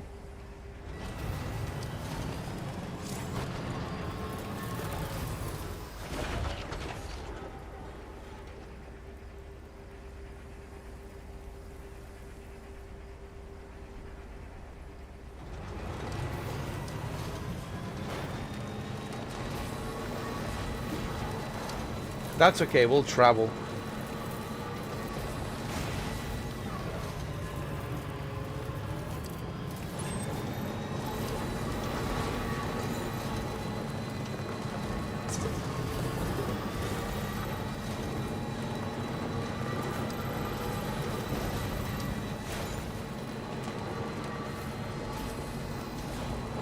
Oh, it's a kangaroo. Hold on.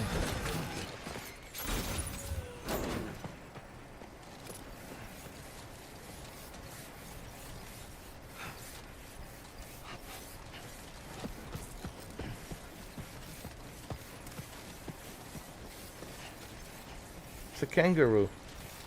Hold on a second. Thanks for the help.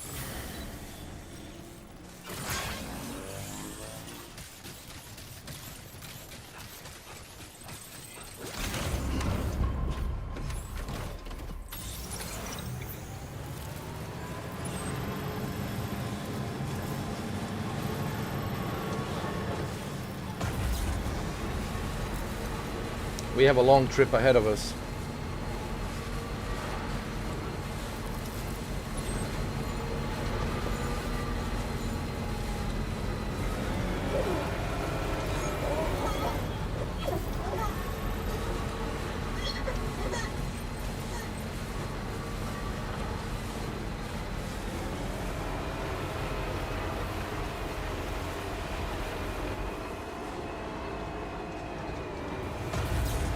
Come on, come on.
I know, it looks super realistic, right?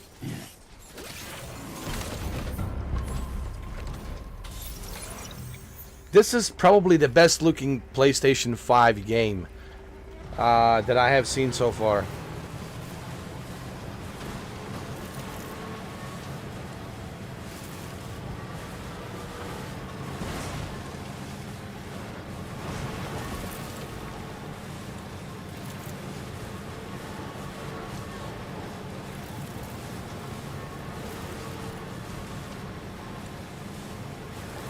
It really shows what the hardware can do.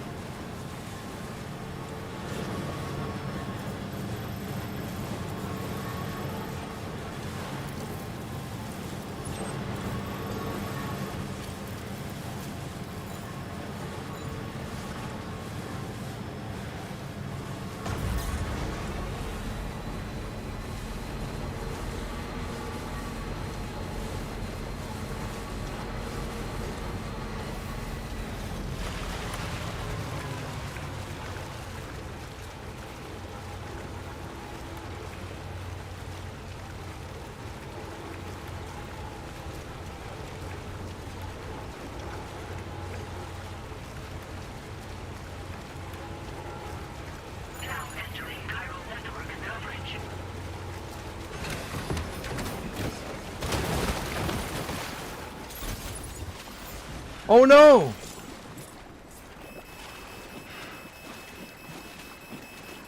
Oh shit. I don't get out of this soon, I'm fucked. Oh no, man. There goes my vehicle, man. Shit.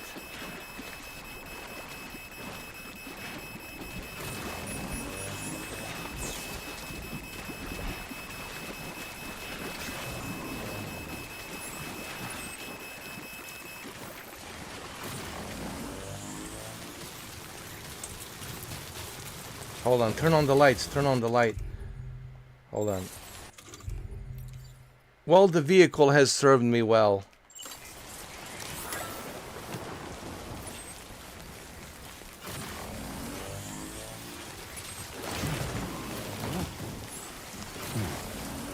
Keep it together.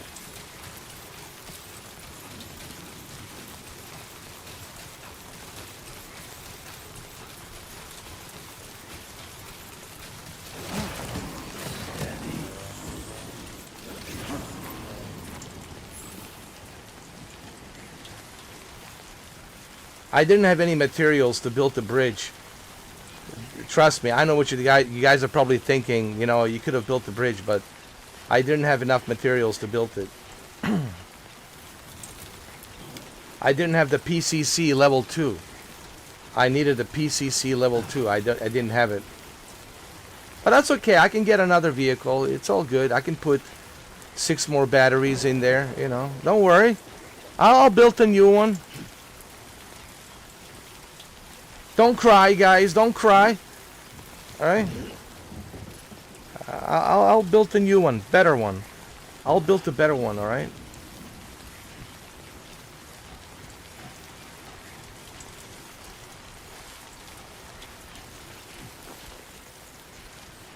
Remember, guys, this is an emergency. If it wasn't an emergency, I wouldn't be, like, you know, in such a hurry.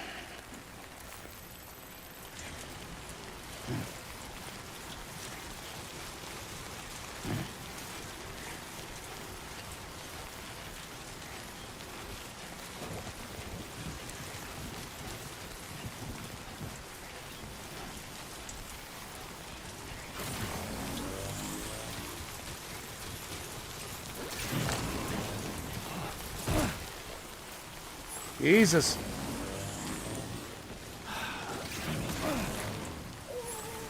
Oh, Jesus. Alright, alright, alright, alright, alright. Okay, okay, okay, Lou. Okay, Lou.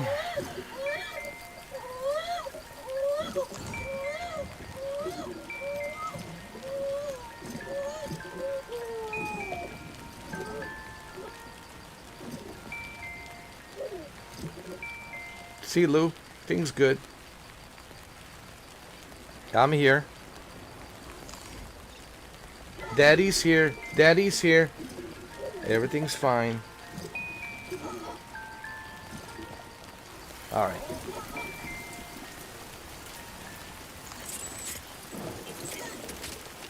Sorry, Lou.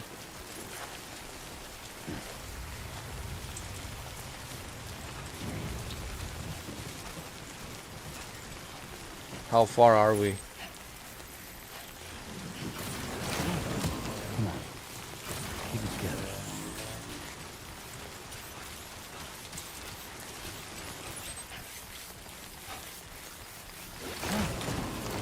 Oh.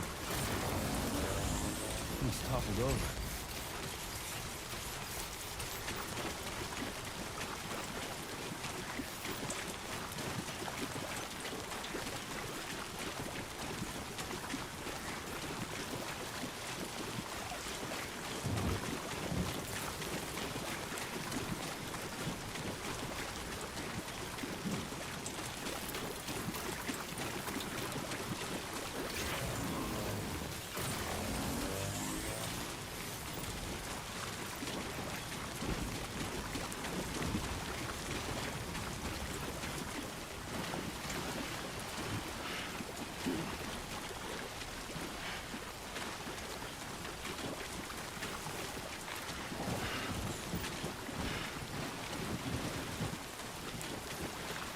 Come on, come on.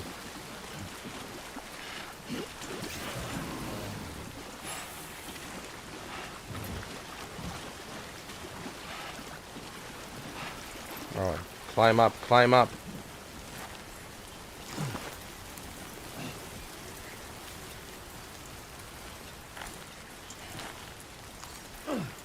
There you go. Almost there, man. Yeah, it is.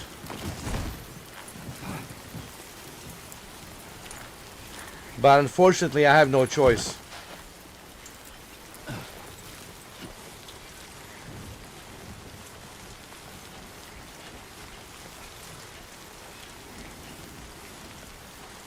Alright, at least the morning's coming up.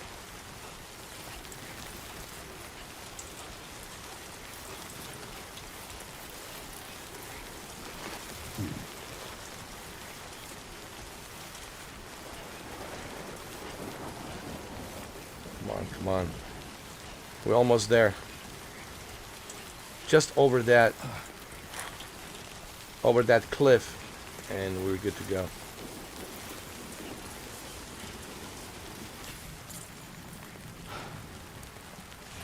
Let me take a little bit of rest. Let me catch a breath, man.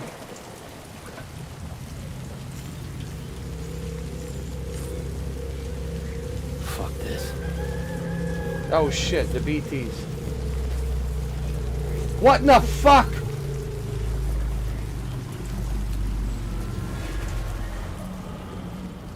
Oh my god. What the fuck? What is that giant blob thing?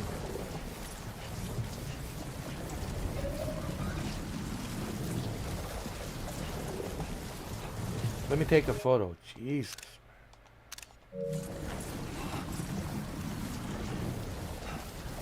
Keep going.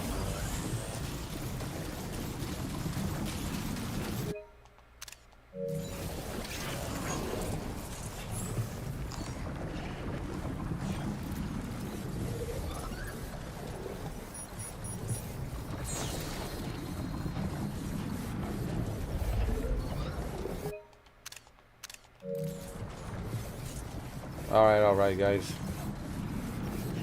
Almost. It was too close. Is it an earthquake? Is he doing something?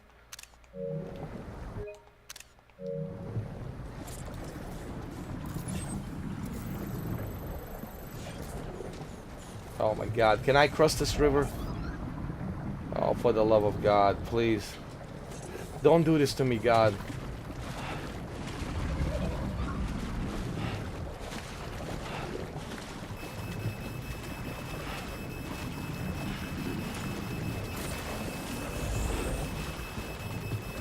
Getting harder to move, yep.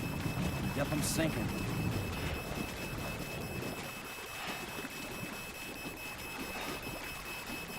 Come on, man.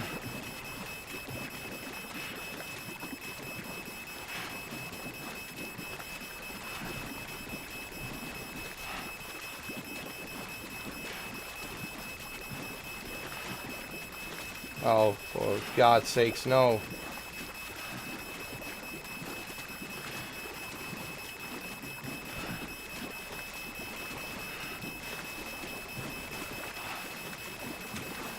Please, no, God.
Oh my God.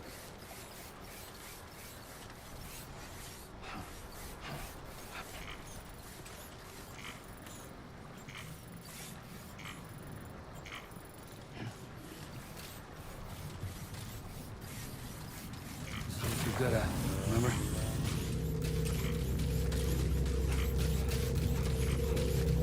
Holy shit.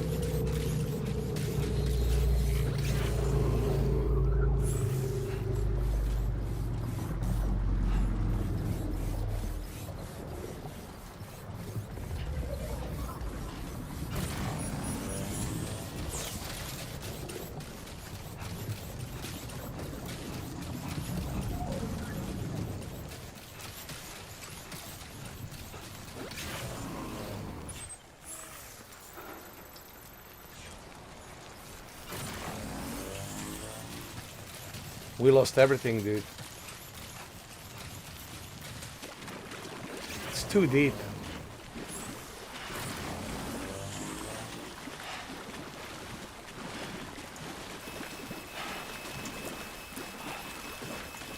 I don't get out of this soon, I'm fucked. I think we're already fucked.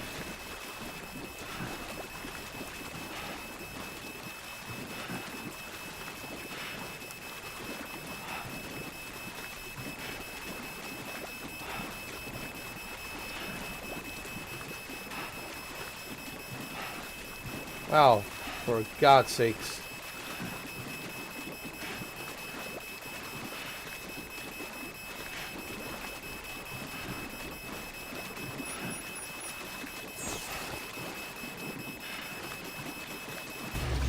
Jesus. Man, we're totally screwed now.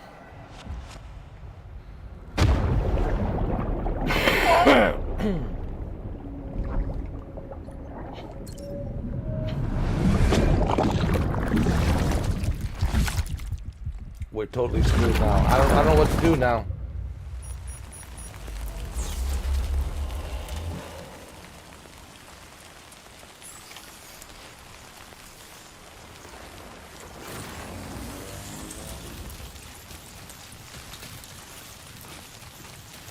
Shit, man.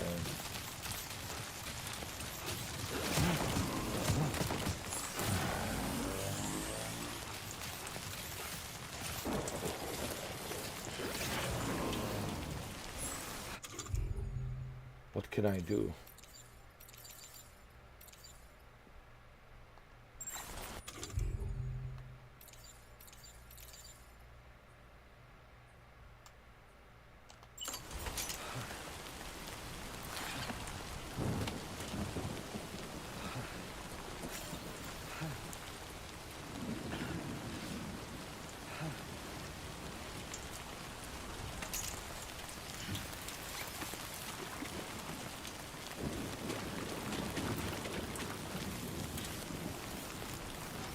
Let me use the strand, see what I can do.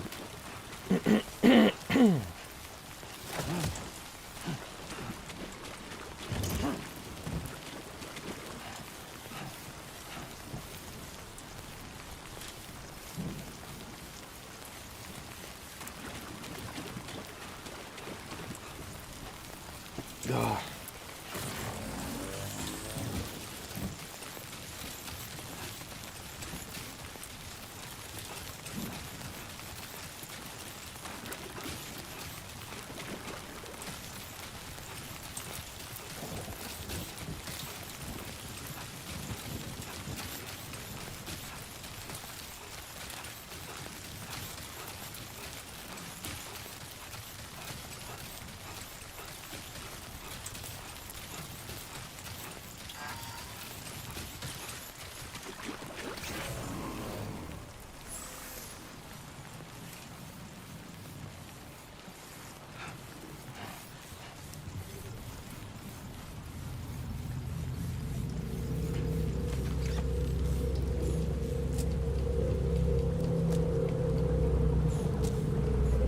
Fucking drink already.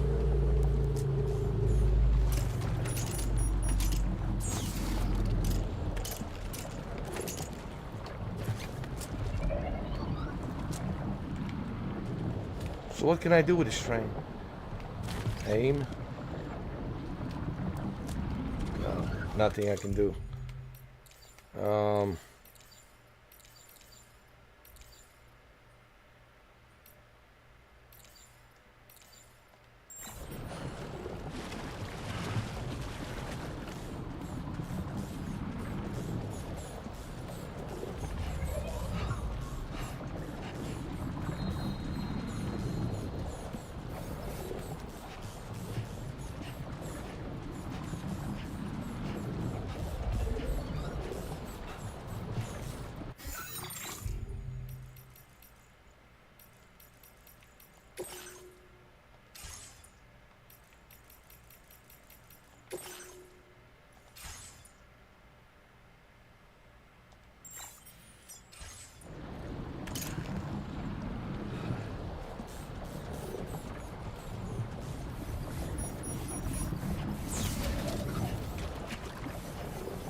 Well, we're proper fucked. Let's just put it that way.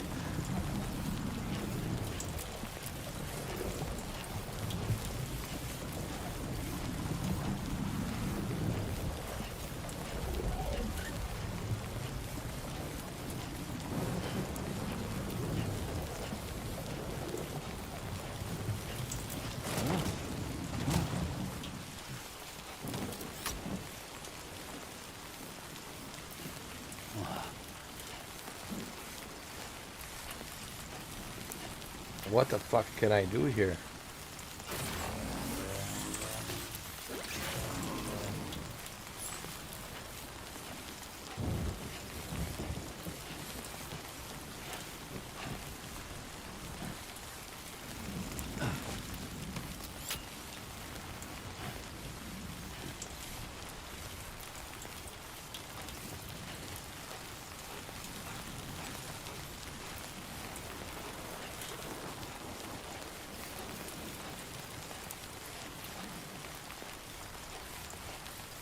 What is this over here?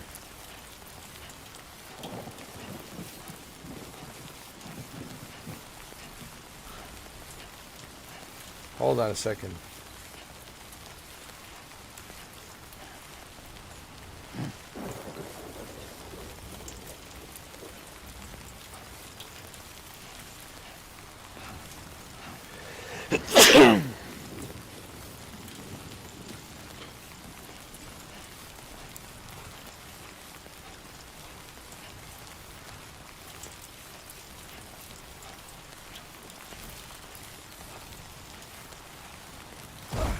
No, I don't have any zip lines.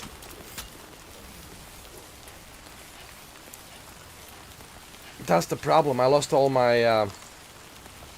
remember, when I fell into the water, I lost all my cargo.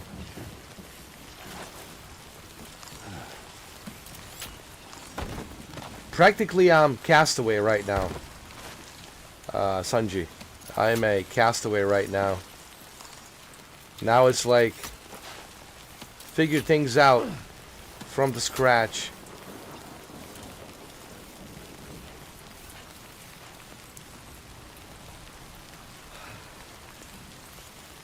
I thought I saw something. Oh yeah, there it is. What's that? Let's go over there. What the hell is that? Maybe that can help me. I don't know. Oh man, we're so fucked because we're on an island, man, and I can't swim. Yo, I think I'm proper fucked. I'm definitely stranded here forever. Oh. Just toppled over. Oh my god. Oh my god. Oh my god. But there's another option. We can always load the game to the checkpoint. But first let me see what this is.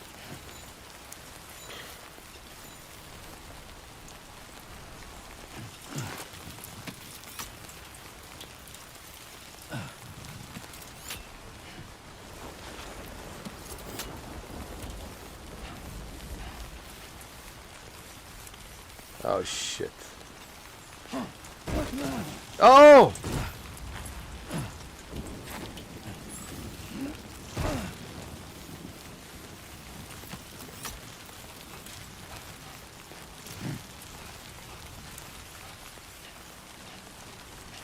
Hopefully this works.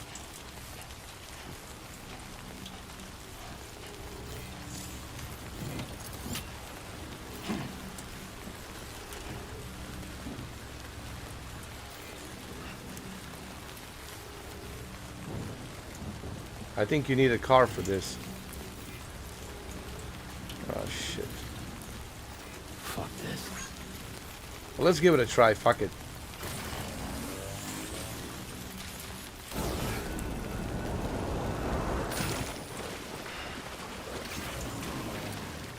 Oh well.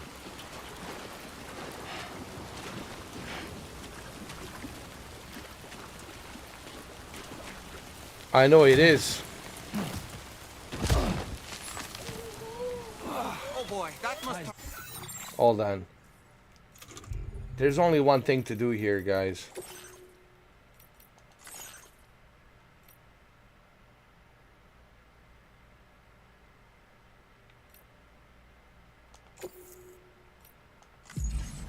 We have to load the game. I mean, yeah.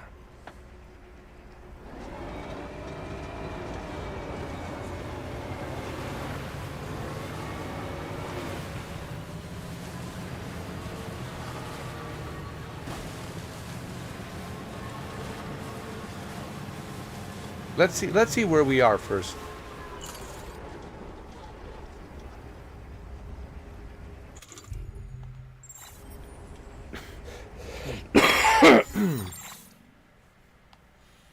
First, we need to see where we are.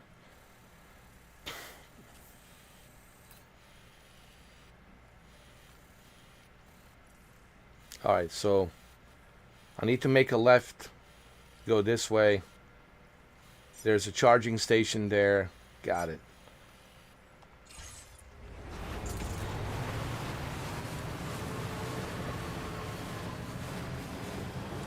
I mean, it was pointless for me to just waste time and try different things. I was just stranded on that island. There's nothing I can do. This was the only option, guys. Load the game. Thank God for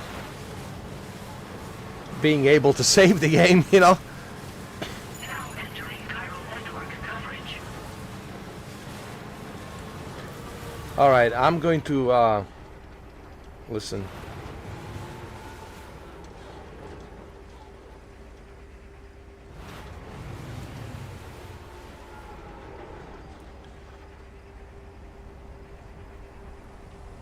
In case somebody gets stuck here.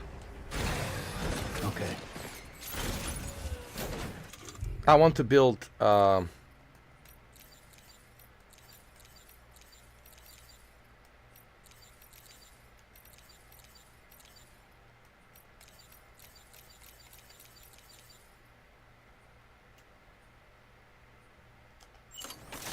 just to let people know, hey, go this way. All right.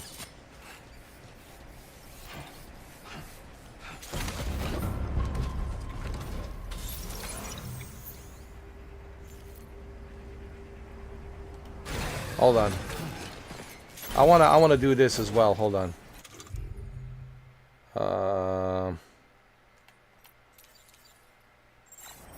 Hold on.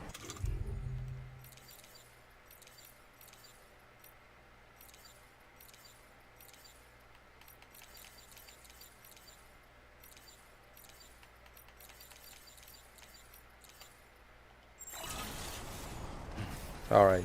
So that way they know. Go that way.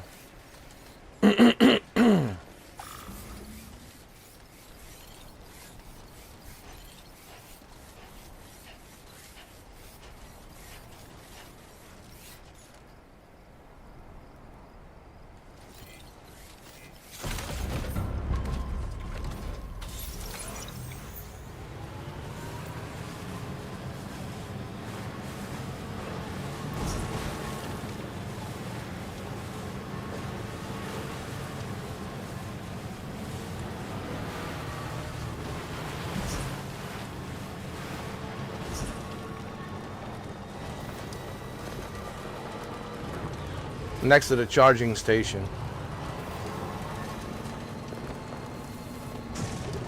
That's why I said, that's why I pointed the arrow this way, Sanji, so they can see that there's a charging station here. Okay? So they can charge their vehicle.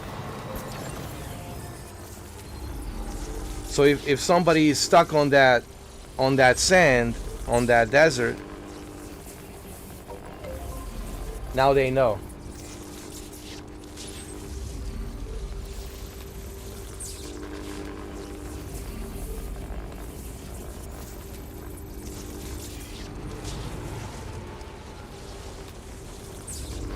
Since I'm already here, let me deliver. Let me stop by. What's her name? I'll show you. She's nearby. She's right here.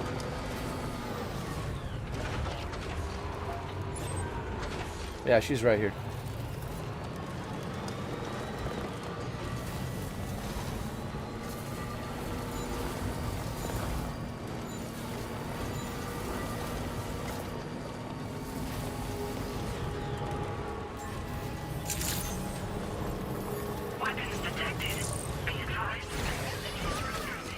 All right. The delivery terminal to process your orders and requests. I think I might have some deliveries for her. Let me see.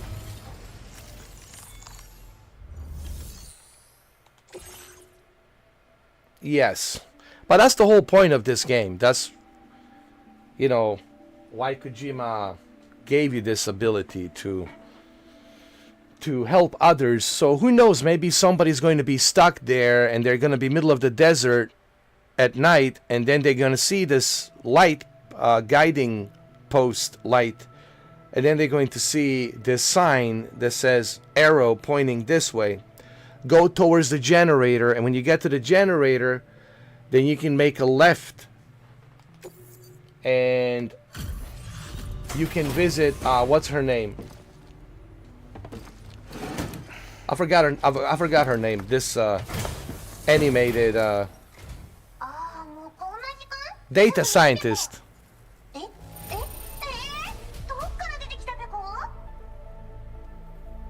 So the arrow is showing go towards the generator and charge your batteries, and then make a left towards the data scientist.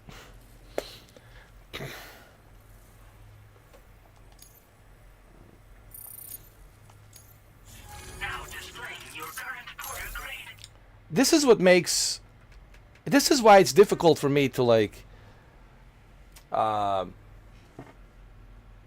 do a short review. When I do a review, Sanji, of this game, it will be 1 hour. And it has to be 1 hour because there's so much in this game, Sanji, for me to articulate, for me to talk about, for me to explain why this game is so special and what makes it so special. It's all of these experiences that you go through.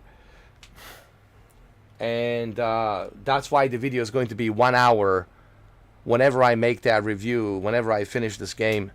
And I will explain everything to everyone as to why this game is so special.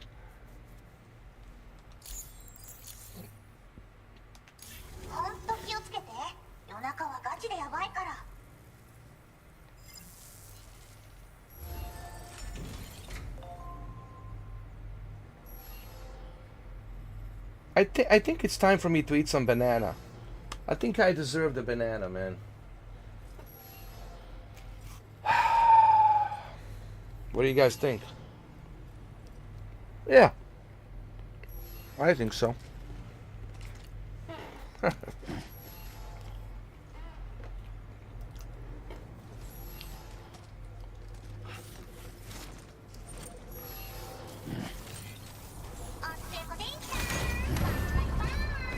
And now we can continue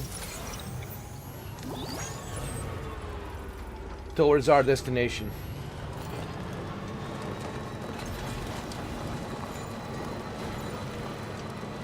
Don't forget, if you can't see that well, press the L1 button for the first person view while you're driving. This is very good so you can see where you're going.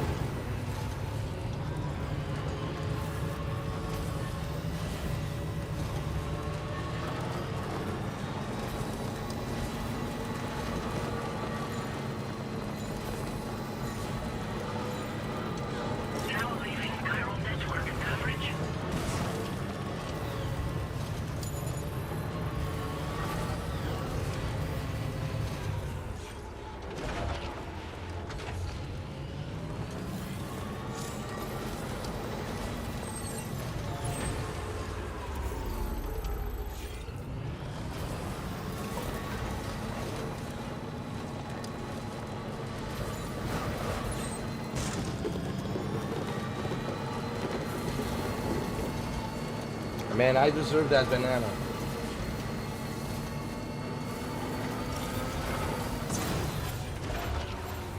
I worked really hard for that banana, bro.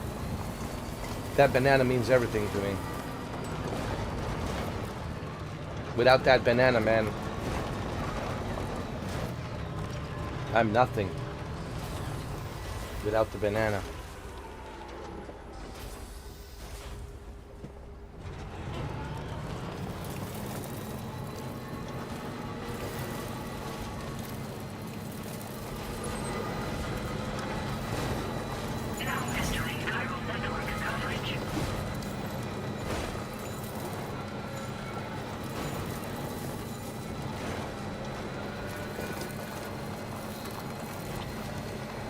Oh, what is that? PCC level 1? Well, I'll take that.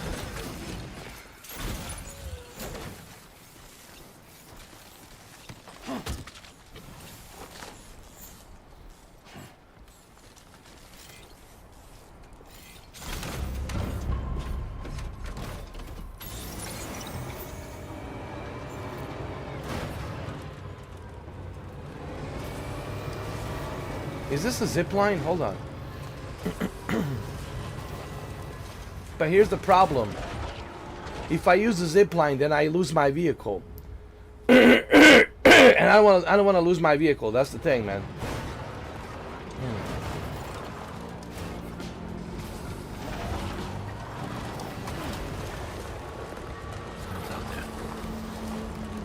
I mean, I appreciate the zip line, but I love this vehicle. This vehicle means everything to me.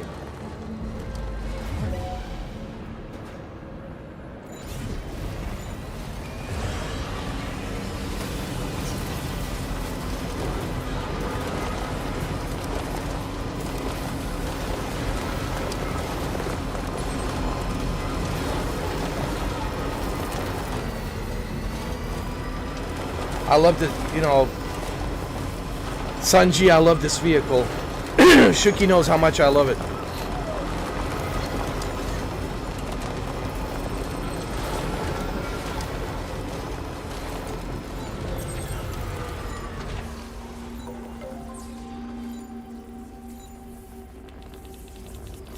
This vehicle means everything to me. It means love to me. I can't live without it.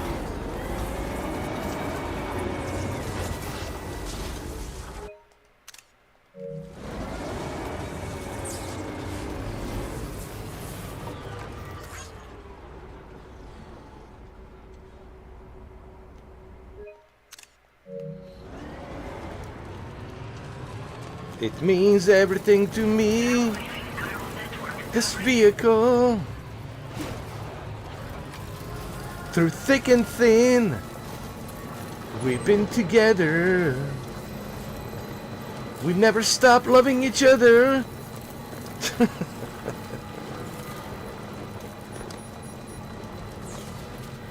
I remember our first love when I laid my eyes on this vehicle.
Got some beautiful photos.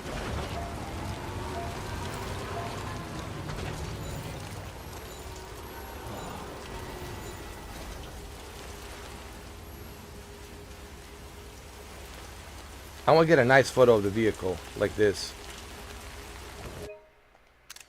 There you go. Alright guys, we got it. We're almost there.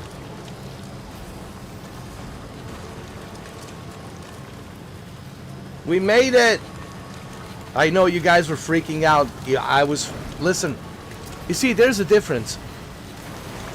Most people would panic, and they would have a, you know, panic attacks and shortness of breath.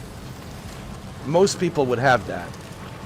They would freak out, panic attack, shortness of breath. Me, I can think. I know exactly what I'm doing. Okay.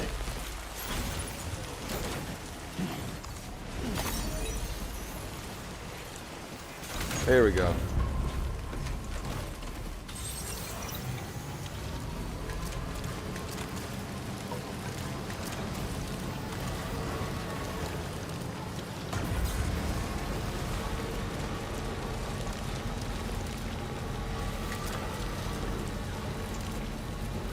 I know. Of course. Say, oh, screw this game. Oh. The hell with this game. Oh. No, not me. Not me. No, sir.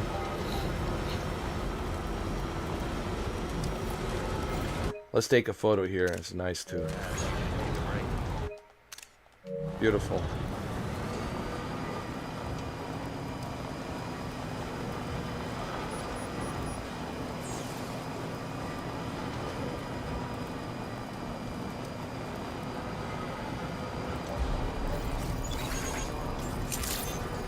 Ladies and gentlemen, we have made it. We have made it.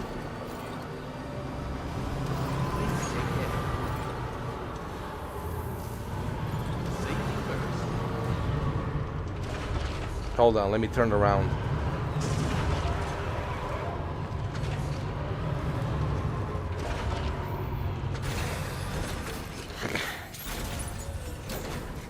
Does my car need a repair? Yeah, repair my car. It's gotta be beautiful.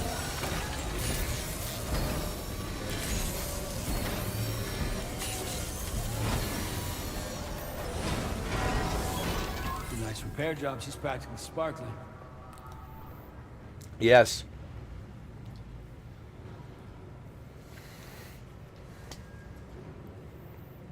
Okay, I'm calling this vehicle Shuki Sanji Power Beast. That's the name of this vehicle. Write it down somewhere. Shuki Sanji Power Beast. This Power Beast is equipped with 6 batteries. High-powered 6 batteries, alright? Can go the long distance. Shuki Sanji Power Beast.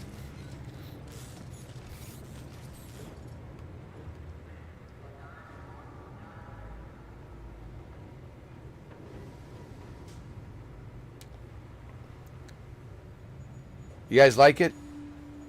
Shuki Sanji Power Beast.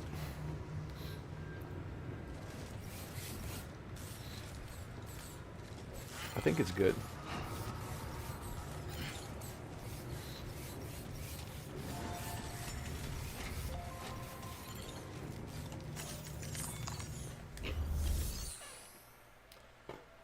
All right, let's take on orders.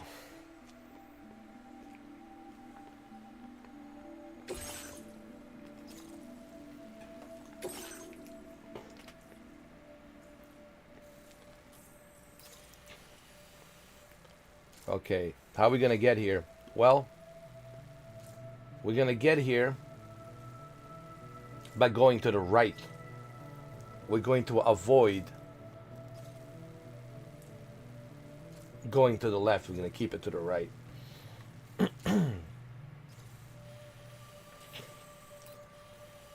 Just make sure there's no river there.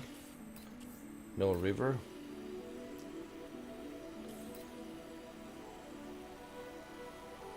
Okay, we can avoid these guys. Go around here. Around here. Around here. Got it. Got it.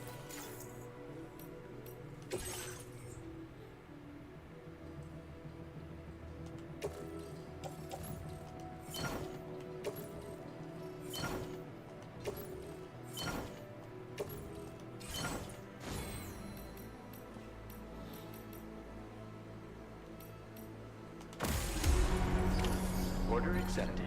Hell yeah. Oh yeah. Let's go.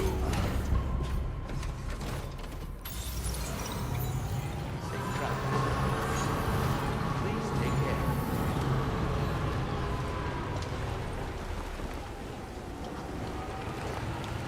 I know where to go now. Don't you worry about a thing, 'cause every little thing gonna be alright. Woke up this morning, sun is rising. We're good, guys. We're good.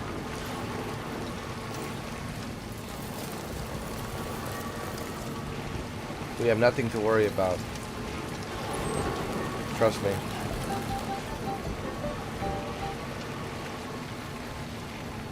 I know what I'm doing now. I know this road can be very difficult going it alone, but that's okay. I have my Shuki Sanji Power Beast that keeps me going further and further to the unknown. This is one of those cheesy 80s songs, you know? Of never giving up, you know?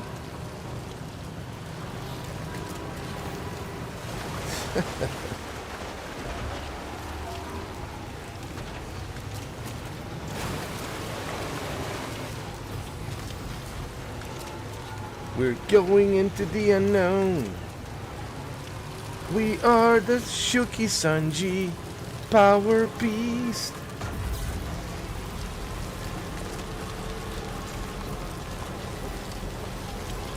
And we never give up. And we'll never give up. Trouble nearby. Don't worry, man. I'll take a shortcut. I'll take a shortcut.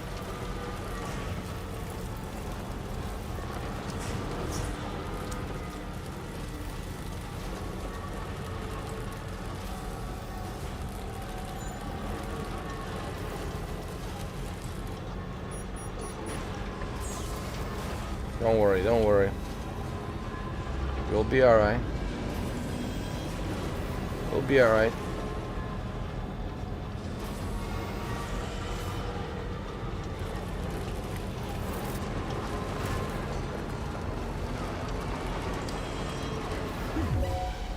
We'll be okay.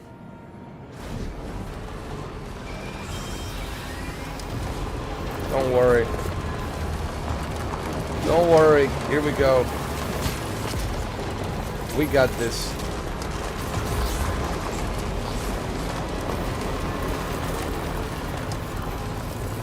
We're fine. We're fine.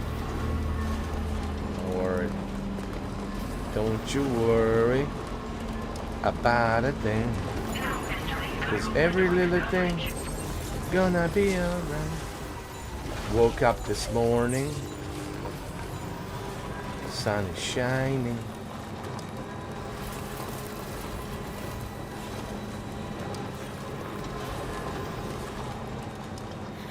We got this, ladies and gentlemen.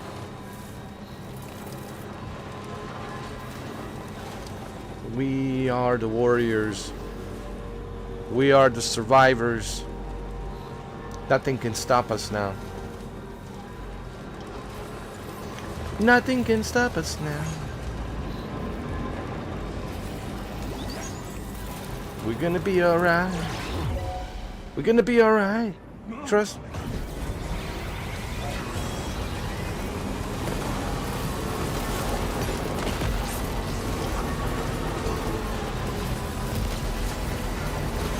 We'll be alright.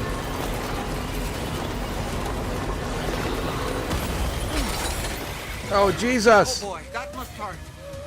Oh. Oh, no.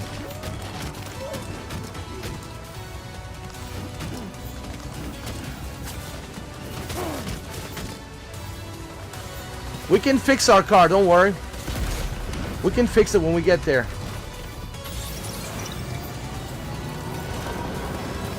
We'll be alright, don't worry.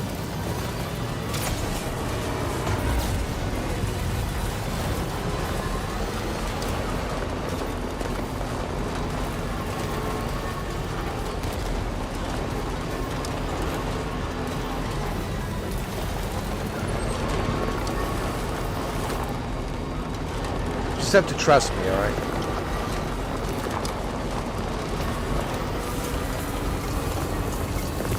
I'm just asking you guys to trust me. It'll be alright.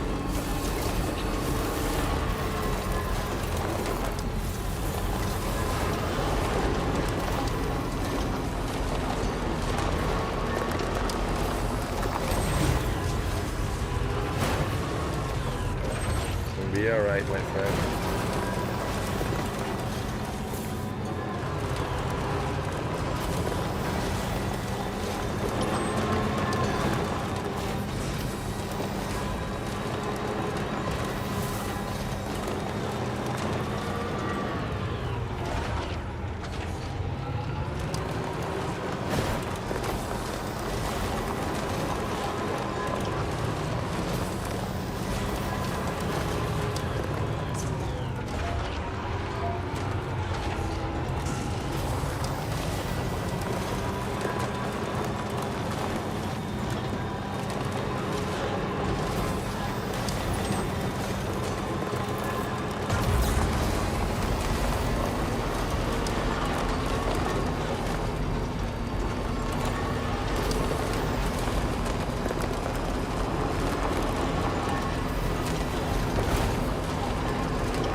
There we go. Home sweet home.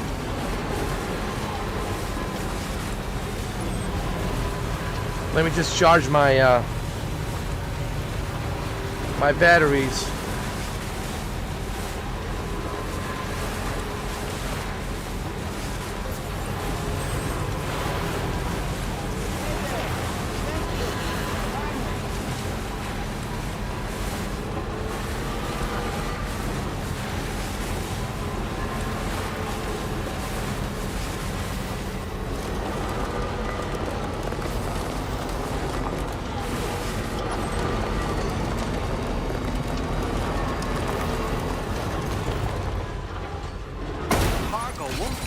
At this rate, Sam. Handle it with greater care, please. I know. That was really dumb. Oh my god. That's really sad, dude. I was so close. Oh Lord. Oh. Oh my god.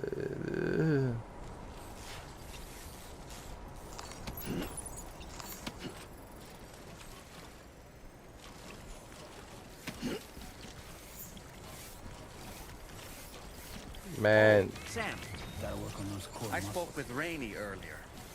She tells me Tomorrow's making excellent progress with her studies. Before we left to see the motherhood, she was tackling and solving relatively elementary problems. I know it died, but that's okay. We'll build a new one. Progress to intermediate and higher level ones. At this rate, she might well surpass our own capabilities before long. To learn is to grow, and to watch her grow so quickly has been a delight. Don't worry, guys. We'll build a new one, all right? I have enough crystals to build a new one.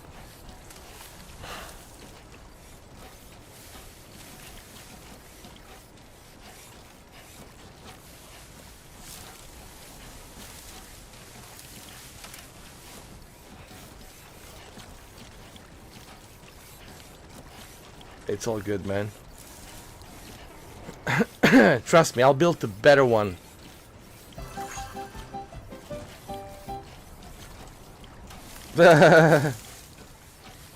Don't worry. I killed it by leaping onto the cliff downfall into the... I really thought I was gonna make that jump. I really thought. I was like, shit.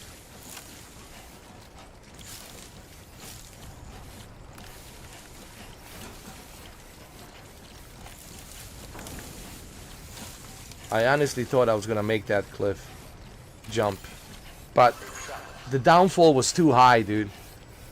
It was too high. Plus my vehicle was already damaged. You gotta remember, I stepped on that grenade, that mine, whatever that was.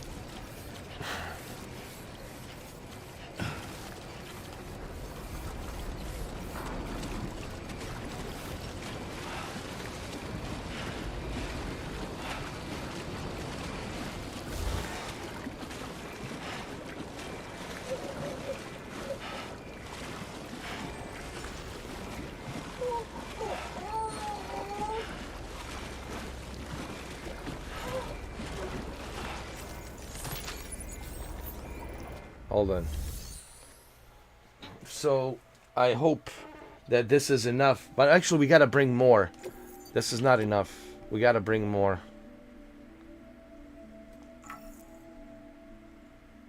What? There's no... What do you mean there's no cargo? I brought the cargo.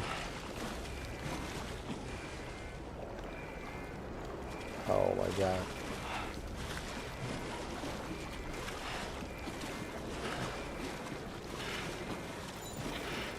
Dude, I mean, oh man, you gotta be kidding me. Wait a minute.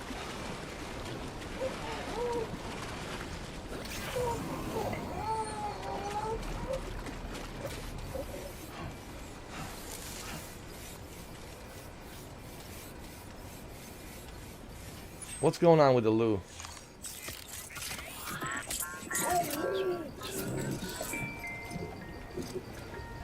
Come on, Lou. Now's not the time, man.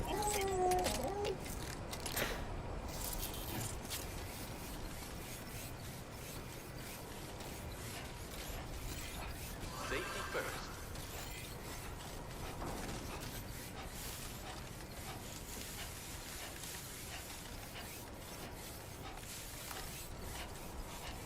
Oh my God.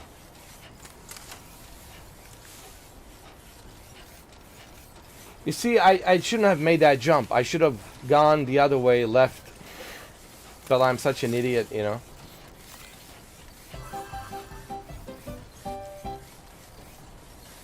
I thought I could make that jump, but I realized. Remember, I stepped on that grenade, and I should have known. Oh, what is it, Lou? I mean, Jesus Christ, man. That's okay. Lou. Enough already, Lou. Alright? Now is not the time for this nonsense, alright?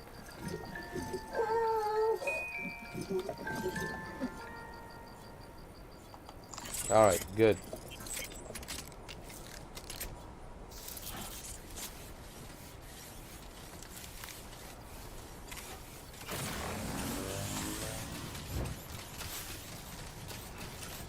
Alright. Shit, man. There's no vehicles around? Oh, you got to do.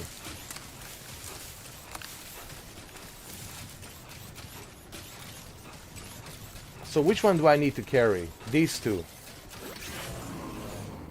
These two?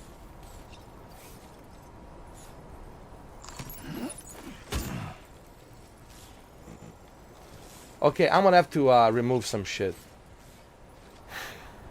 Hold on.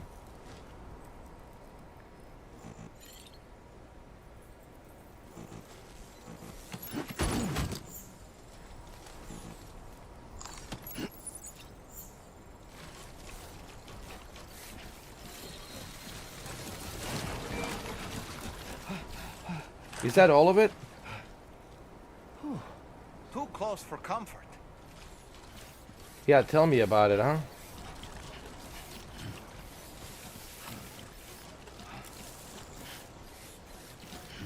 This is why I love Kojima games. You know, it's such a roller coaster. It's like a TV show. At the edge of your seat, bro. at the edge of your seat, bro. This is why we love Kojima, man. This is it.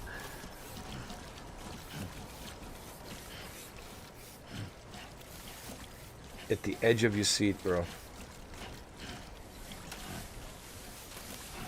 Alright, man, we're almost there. Get it done.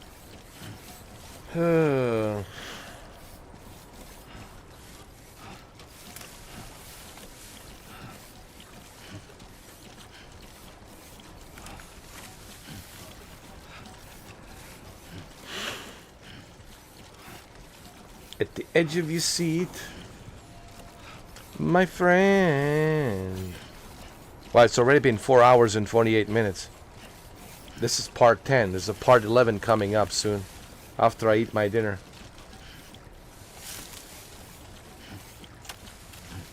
I think I'm like 40 hours into this game. 40 plus hours. You should have more faith in yourself. And you've seen how much of Australia I have already connected. Plenty of Australia. Australia, mate! Should we have connected, mate?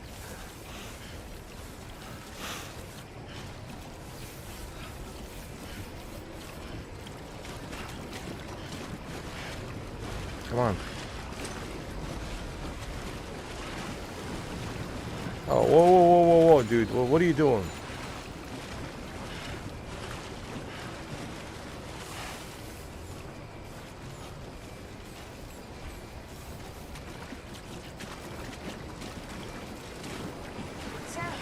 Yeah. Yes, I see you.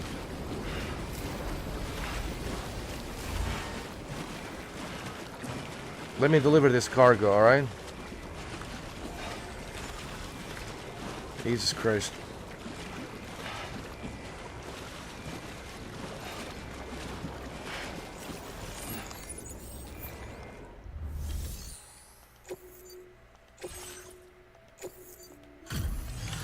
Thank God. Thank God. Lord have mercy. Lord have mercy. Sam Porter will sleep for a month after this. Yo. Thanks for the help, Sam. And apologies for greeting you as a chiral grad, despite all the effort you put in on our behalf. I'm tied up with ship repairs at the moment. Can't afford to risk contaminating this work site either. Anyway, let me check your cargo.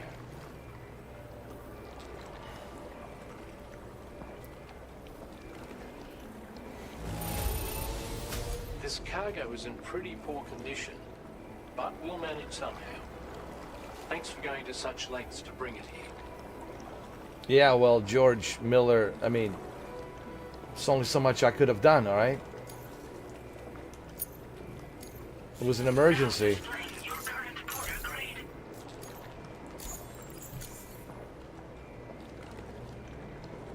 Cheers for that, Sam. This'll take care of that blockage, no worries.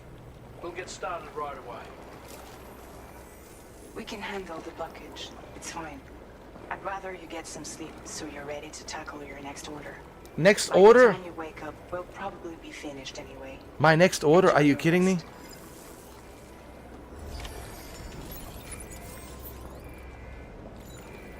I'm gonna build a new vehicle. You better believe it. You better believe it.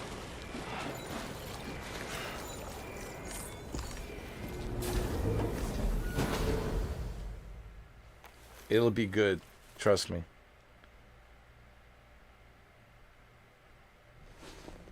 Oh my God. Just go to sleep, dude.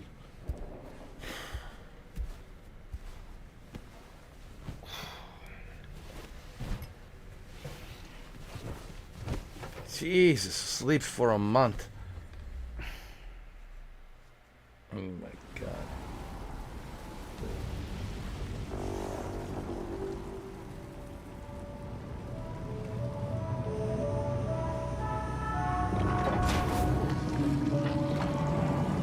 You see, everything's good as new.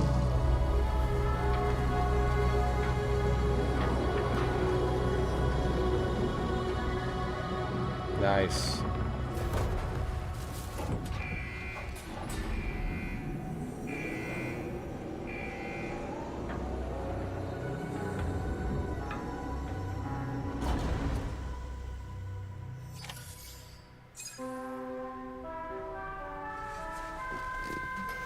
All right, they fixed it. Sam, we've used the information provided by the Motherhood's doctor to identify the location of the weapons factory.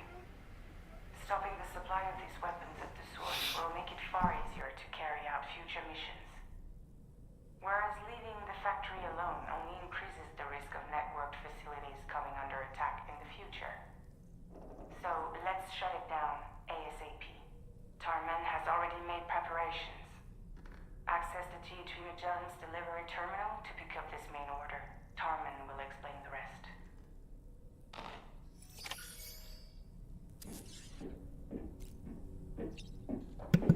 All right, Magellan is ready to go. Magellan is ready to go. It's been fixed. I just need to go ahead and build myself a new vehicle, and then we'll take on the next order. All right, so obviously he needs to take a shower, you know, which he will. But we'll do that on a part 11, guys. We're going to take a break.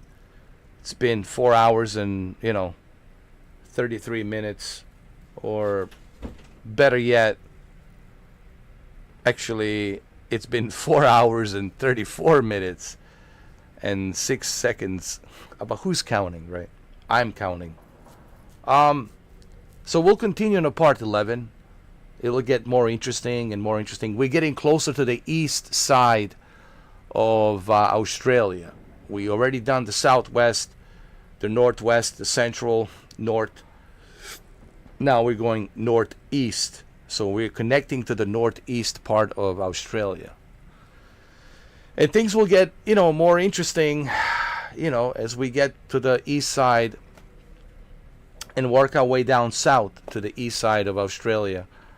I'm like 40 plus hours into this game. Man, it's been a trip. This is part 10. I'll see you, Shuki and Sanji, on part 11. I'll be back soon. So, thank you, Sanji. I really appreciate you, man, becoming part of the club, part of the membership. As you can see, it's much more enjoyable. It's more fun to be part of this club. And I hope that other people who are watching this will look at this and will say, you know what, man? It's only $2. Why do I want to watch these stupid commercials? I don't want to be interrupted, right? When you're watching something, you don't want to be interrupted, right? The last thing you want is commercials, right? So it's only $2, guys. I can guarantee you'll have fun. You'll enjoy your time, and I think that's what you get from that $2. Thank you, Sanji. Thank you, Shuki. I'll be back soon. Give me about like half an hour to an hour, something like that. I'll be back. Probably in an hour, maybe less than an hour, maybe half an hour. I'll be back, and we'll see each other soon. We'll be back on part 11.